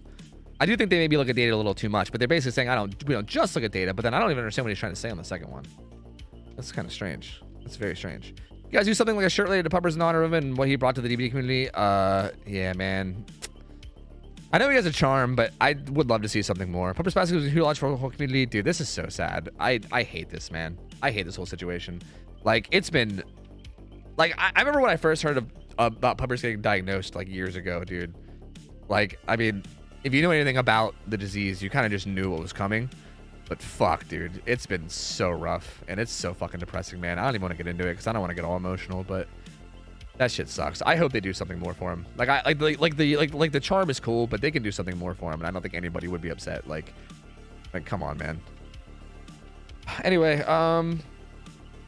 let's try and I don't know. New unique items for survivors. It goes to show how brilliant minds think alike. We've been discussing this very recently. Yeah, old supermarket 17685. Fucking brilliant, according to Michael. No concrete plans. We're very early in the process. We're talking about sure. Again, just nothing answered basically. Was he a fog whisperer? He was, yes. It does not solely rely on statistics, is what he was saying. Yeah, I guess.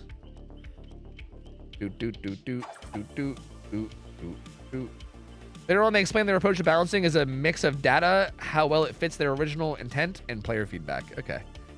See, but like, player feedback is like.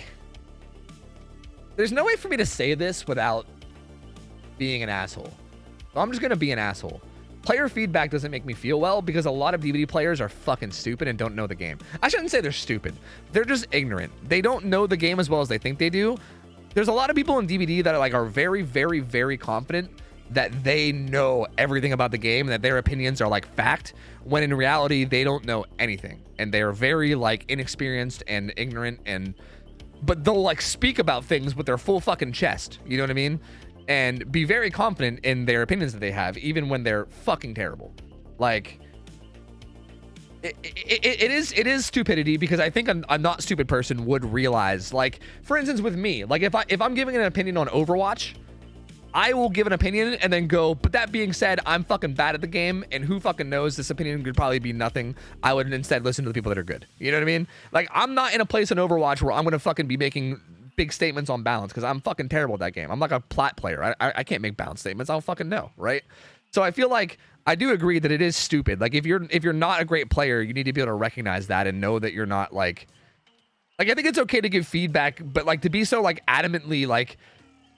See, but like that's dumb because it makes it sound like not good players can't give feedback. I think like not so great players can still give feedback, but I think you have to like give that feedback, but be open to more experienced players like discussing it. Because like so many people will like say things and then like be like, nope, that's just how it is. No, like no discussion. Like things like Legion's OP. There's no discussion about it. Like I don't care what anyone says. Legion's OP. And then like experienced players will be like, no, Legion's not OP because of like this and that. And they're like, nope. Nope, Legion's OP. Nope, Legion's OP. Nope, you don't know. No, you don't know. I know Legion's OP. And it's like, that's a legit thing I've seen. Like you guys say Legion, that's a legitimate thing I've seen. I've seen people have strong opinions about Legion being OP. A lot. Like that's not an unheard of opinion in DBD. Like bad players get shit on by Legion pretty easily. So like, yeah, I don't know. I feel like when it comes to player feedback, it's hard to like say this in any way that isn't dickish, but like they need to listen to player feedback, but they also need to be able to identify who to listen to. And I'm not even saying like one group of people that all think the same thing. For instance, I would say me and Ots are both good people to listen to, but me and Ots also disagree on a lot of things. Like I'm not saying like make an echo chamber of like players that have the same opinion. I think you can get people together that are knowledgeable, but they'll still disagree on things and still have discussions and stuff, right? So like, I don't know. Like, I disagree with a lot of things that Ott says about DBD, but I think that it comes from a good place of understanding from his point. Even if I disagree with him, I still don't think he's like making shit up out of nowhere. Like, I think he is bringing his opinions from a place of experience, and I think I do too. And I think like that's kind of good feedback. Whereas like some other people, I'm like, I don't know. Anyway, sorry. Why? Wait, this is a good question. How do I? Why is map team not advanced substantially? That yes, Kizuati. Can I gift this guy Reddit gold or something? How do you do that? Isn't that a thing? How do I reward this person? Oh wait, he's a weeb. Never mind. What, dude? Someone has to fucking say it, bro. Someone's got to fucking say this shit to him, man. Why is the map team not advanced substantially in the balance department in the past few years? The community has been clear in that maps are imbalanced, yet it seems the dev team simultaneously understands the issue, or simultaneously. Yet it seems the devs simultaneously understands the issue, i.e. nerfing Eerie, yet released Red Forest 2.0. Even nerfing Eerie, bro, they barely nerfed Eerie. Like, the change to Eerie was like a nothing change. It's the same fucking map, dude. They didn't make it better. Like, they didn't make it worse, but they didn't make it better. Like, the map design has been... I don't want to get on this again, but we began the work some time ago, but recently the speed at which we're able to push it forward has been greatly improved thanks to new hires and resources on our team. Now we're able to tackle urgent day-to-day tasks while simultaneously making regular progress on live balancing for existing maps. Regarding the Eerie of Crows, the intention for the balancing efforts was was to address how strongly Strava-sided it was. We're still monitoring the results though, data and feedback. We won't hesitate to go for more tweaks if we feel that's needed. When it comes to Red Forest, we frankly just didn't have the resources at the time for the scope of work required. Now that we do, I've scheduled an update for both Mother's Dwelling and Temple Purgation to hopefully address player concerns. But why update them at all? This is probably Andre. This is almost surely Andre. But why? Why update Red Forest at all if you're going to be like crunched for time and then do a like... Again, I hate to be so like harsh and like blunt, but they're basically just being like, yeah, we're gonna push out the Red Forest update even though we know it's bad. Like, we know it's bad and we like didn't have enough time to do it, but we're just gonna fucking push it out anyway. And it's like, why? Yeah, exactly, Rune God. Why do the change if you knew that it wasn't ready to release? Exactly. Like, why not delay it? Why not be like, hey guys, it's gonna take another 3 months? Like, we didn't have the resources, so we have to ask it. Yeah, right? That's kind of what it seems like. Ooh. Tess, thanks for looking up Mock with the sub. Mock, welcome in. In case I missed people, Jay Prinzer, thank you, man. Toast Rider, thank you. Katana, thank you. Only Chris with the K, thank you for the resub. Extremely Psycho, thank you, dude. If I missed any subs, I apologize. Thank you guys, man. It sounds like the people in charge are forcing them without understanding the work that would go in. Yeah, I mean, don't get me wrong. I'm willing to assume, like, the person that wrote this, it's probably not their fault. Like, I fully understand, and I hope you guys fully understand, that game development is a difficult process. And, like, the person making the maps might just be getting orders from a higher up, and that higher up might be getting orders from another higher up even above them. And like when you've got a bunch of like chain of progression, things get lost, and sometimes you get ordered to do something that's not possible. You know what I mean? Like this guy might have just been like, hey, you have to rework these maps by this date or else. And like, I can't convince my boss otherwise. Like, he's like, hey, I don't have enough time to do a good rework in this amount of time. Can you tell your boss that? And he might just be like, no, my boss is telling me you have to do it no matter what, so you gotta do it. You know, like, it might be one of those type of things. Like, it's hard to identify, and that's why, like, it's hard to identify, and this is why no one should ever, please guys, please, like, I'm frustrated about some things about DBD too, but please don't ever attack individual devs. Please, ever. It's so hard to identify where in a company the problem is. And even sometimes if there is like a person who's being a problem, it's still not worth attacking them over. It's not worth attacking anyone over. But even if you're just expressing your frustration towards people, don't do it towards specific people. Do it towards the company as a whole, right? Like, behavior as a company is failing in the map department. Whatever the fuck is going on, wherever the issue is, I don't know. But they are failing in the map department for sure. Something is wrong. And the maps have not improved, and they've only gotten worse over the past like 3 years, and they are 100% failing there. And it's okay to express frustration towards behavior, the company. But please, like, it triggers me so much when people get mad, and then they go and like target certain devs. When you're like, motherfucker, that motherfucker is just like doing his job and paying his bills. Like, you have no idea what, like, people act like game developers are free to do whatever the fuck they want. Like if whoever I feel like a lot of people act like people that do maps can just be like, yeah, fuck my boss, I'm just gonna spend the next 9 months making this map perfect. And then no, he would get fired. Like he would get fired, he would lose his job, he would lose his well-being, his family wouldn't be able to eat food, and he would be homeless on the streets. You know, like you can't do that shit. It's a company, and like one person is not to blame. But I don't know. I just wanted to make that clear because I see that shit a lot and it drives me nuts. But yeah, this is dumb though. This is dumb. I just want to double back and say that this is dumb, and I hate this. Like again, I don't know whose fault it is. I don't know whose fault it is, but it's dumb as shit. And they need to work on maps more. They need to work on maps more a lot. Like a lot. Re-subby wubby uwu. What are some examples of things you guys disagree on? Who, me and Ots? Me and Ots bashed heads a lot about MMR when MMR first came out. We bashed heads. I did hey hens. We did podcasts together. You can probably find them on my YouTube if you dig far enough back. We did podcasts together where we butted heads about MMR a lot. I can't recently I can't think of anything because honestly I haven't really talked to Ots a lot lately.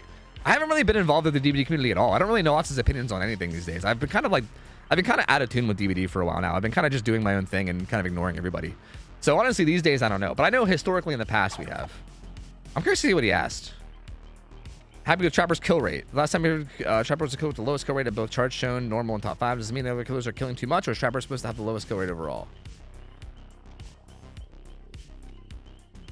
Oh, he corrected it. They didn't answer that, though. Yeah, I don't know.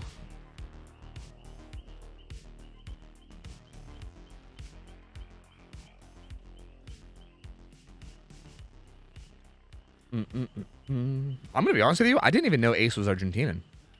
So yeah, that's pretty bad. I think that's pretty not great then.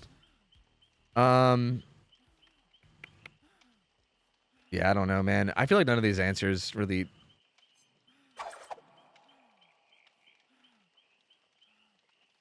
That's kind of cool though. They already have a plan made for this if it becomes a problem, if and when it becomes a problem. I like how they said if and when, because it will. It definitely will. 11-month It definitely will. This is nice. I like this. Tofu. Good shit, Thomas. Good shit, Thomas. As well. Food price. Frosty Baskin, thanks for 11 months. Welcome back. Lightning Snow, thanks for the 3 months. Welcome back, dude. Appreciate it, man. Thank you, buddy. They said they weren't working on Trapper, basically. I think that's okay. I mean, Trapper, honestly, I think Trapper really only needs like minor buffs anyway. Like, there's always going to be a worst killer, you know? And Trapper being the worst killer is really not that bad because, like, he has potential to be amazing, right? Like, it's just kind of like the way he's designed. Like, he's designed in a way where, like, you'll either snowball and, like, win really hard or you'll just get shit on, right? Like, that's just how the killer is designed. He's like a gamble killer, right? He's like... You're basically playing like the fucking gambling character whenever you play him. And I think that's okay. It's okay for the I think it's okay for the gambling character to be the worst killer in the game, and I think that's not a problem.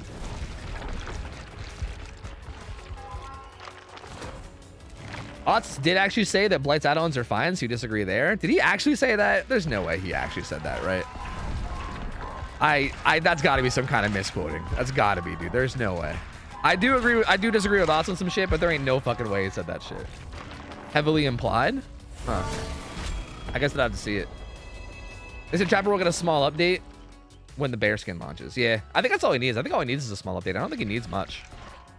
Because again, like, if the idea is that you keep buffing whoever the weakest killer is, then like, what are you gonna, like, every killer's just gonna be amazing? Like, I don't think you have to keep buffing the weakest killer. Like, if there's a weakest killer, but they're weak in a way that's like okay. Because again, I think Trapper's weak in a way that's okay. Like, he can be nuts, but just he's risky, and a lot of the times he's not nuts. Like, that's fine. That's an okay kind of weak killer to have. Like, if the killer's weak in the way that they're just dog shit and they have like no chance whatsoever, then like that obviously could use a buff. But I think Trapper's weak and I find that's okay. I don't know. They said they hired a bunch of new people for map design, which is probably why everything is going sideways right now. Yeah, that's true too. Because like you also gotta like, that's a good point. Like they might have a bunch of new map people, but maybe those map people are just kind of learning what makes a good map. Because I mean, the new hires that they hire have to like learn DBD, right? Like they have to learn. Like I bet a lot of them probably don't have any experience in DBD. A lot of them are probably new to DBD as a game. They probably just have like experience coding other things, and they got hired onto this game that they might have never heard of, or maybe not never heard of, but maybe they heard of it but they just don't know it very well. Like I feel like you got to give the new devs time to even understand the game that they're programming before we can expect them to make good changes. That's true too. Like they might have new people that are just kind of taking, you know, the time to learn. I'm just impatient, dude. It's been years. Like I don't have the patience anymore, man. Like I don't know. I just wish that they I wish that they threw like a experienced dev as like the lead and then just had them like make decisions and had everybody else just code the decisions that the person made or something. You know what I mean? Like I still feel like there's got to be a way to do it. You know? I don't know.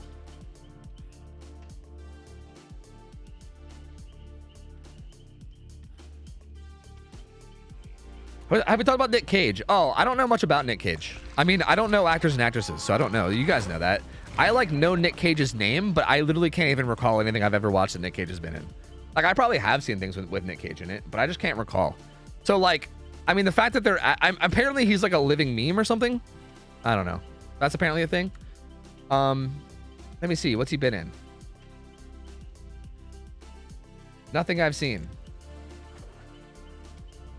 Yeah, dude, I don't think I've ever seen anything that this man was in. Nope. Yeah, I don't think I've ever seen this man in a movie, to be honest with you. I don't know any of these movies. I'm looking at a list of like 50 movies right now, and I don't think I've seen any of them. But yeah, I just don't know anything about this guy. I mean, I don't know. He's an actor, but like, I don't know. Watch National Treasure? What is National Treasure?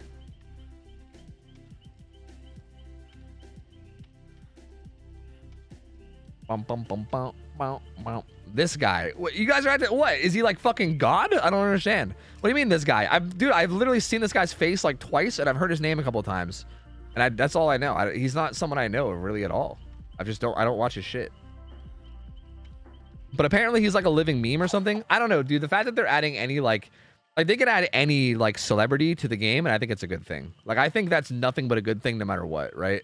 Like honestly, I think BBD should go the fucking Fortnite route and just add everybody and everything, dude. Just add literally everybody and anything that you can, you know? Are you talking about Nick Cage? Yeah, I'm talking about Nick Cage. I don't know anything about Nick Cage. Have we ever watched something with Nick Cage in it, Mariah? I'm looking at a list of movies that he's in, and I don't recognize any of them. Have we ever watched a Nick Cage movie? Like, unironically, have we? Color Out of Space. Oh, Color Out of Space. We saw this movie. Subby Wubby Uwu. Wait, who was he in Welcome Color back Out of to Booth Space? 3. I like this movie. I remember liking this movie. Oh, yeah. Okay. Yeah, the old guy from... Yeah, okay. Yeah.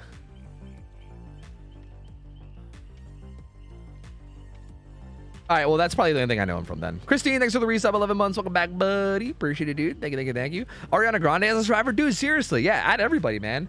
Add everybody and everything. Like, I'm down for any and all licenses. Like, just fucking throw them all in, dude. Why not? Like, why not, man? Give me every license. Throw celebrities in, throw streamers in, throw fucking go Dragon Ball Z weeb shit if you got to. I don't give a fuck. Just pop off, you know? Pop off, man.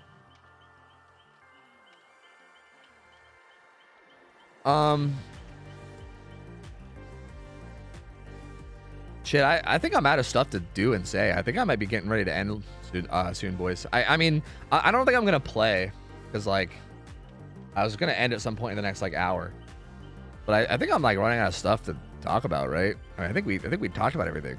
Talked about all the stuff.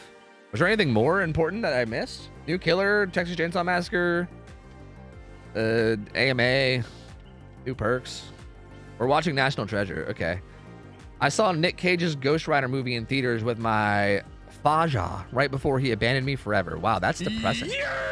That's a depressing memory. Why? That sucks.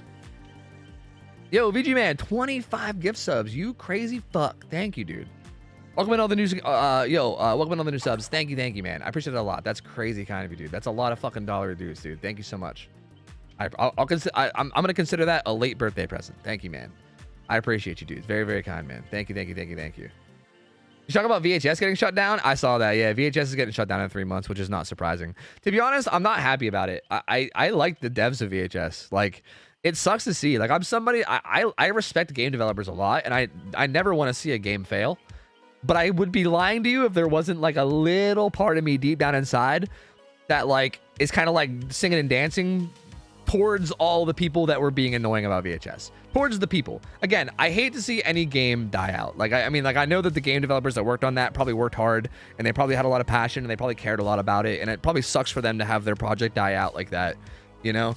And, like, I hate that, and I don't want to, like, bring any good feelings towards it. But again, all those fucking people that were being annoying, dude. Like, if I can single out the people that were being annoying, that were like, whoa, behavior is doing double blood points because they're scared of VHS. They're so scared of VHS because VHS is the DVD killer. Look at the DVD devs trembling about VHS. And I was like, you guys are on so much copium. Like, you're so copium. And if I could just target them in particular and laugh at them, I would. But it's hard because I can't. It's hard to laugh about it without, like, also disrespecting the devs, which I don't want to do, you know? So, I don't know. But yeah, it was funny. Like, those people were annoying, and, you know, if I could just single them out and make fun of it to them, I would do it. But I don't know. Yeah, I mean, I think VHS had a lot of issues. To be honest with you, I just don't think VHS was that good of a game, to be real with you. Like, I don't know. I mean, a lot of people disagree with me on that, but I just don't think the actual combat was fun. Like, it was just ambush. That's all it was. It was just ambush tactics. It's all you did. You just ran around ambushing. The killer just would try to ambush survivors and spam your abilities, and then you would go into cooldown and you would wait. And then the survivors would just wait around corners with weapons and it was just ambushing nonstop. It was a lot of, like, holding corners and ambushes, and it just didn't really seem that interesting. Like, I don't know. It didn't seem that fun once you, like, got better at it. But yeah. Yeah.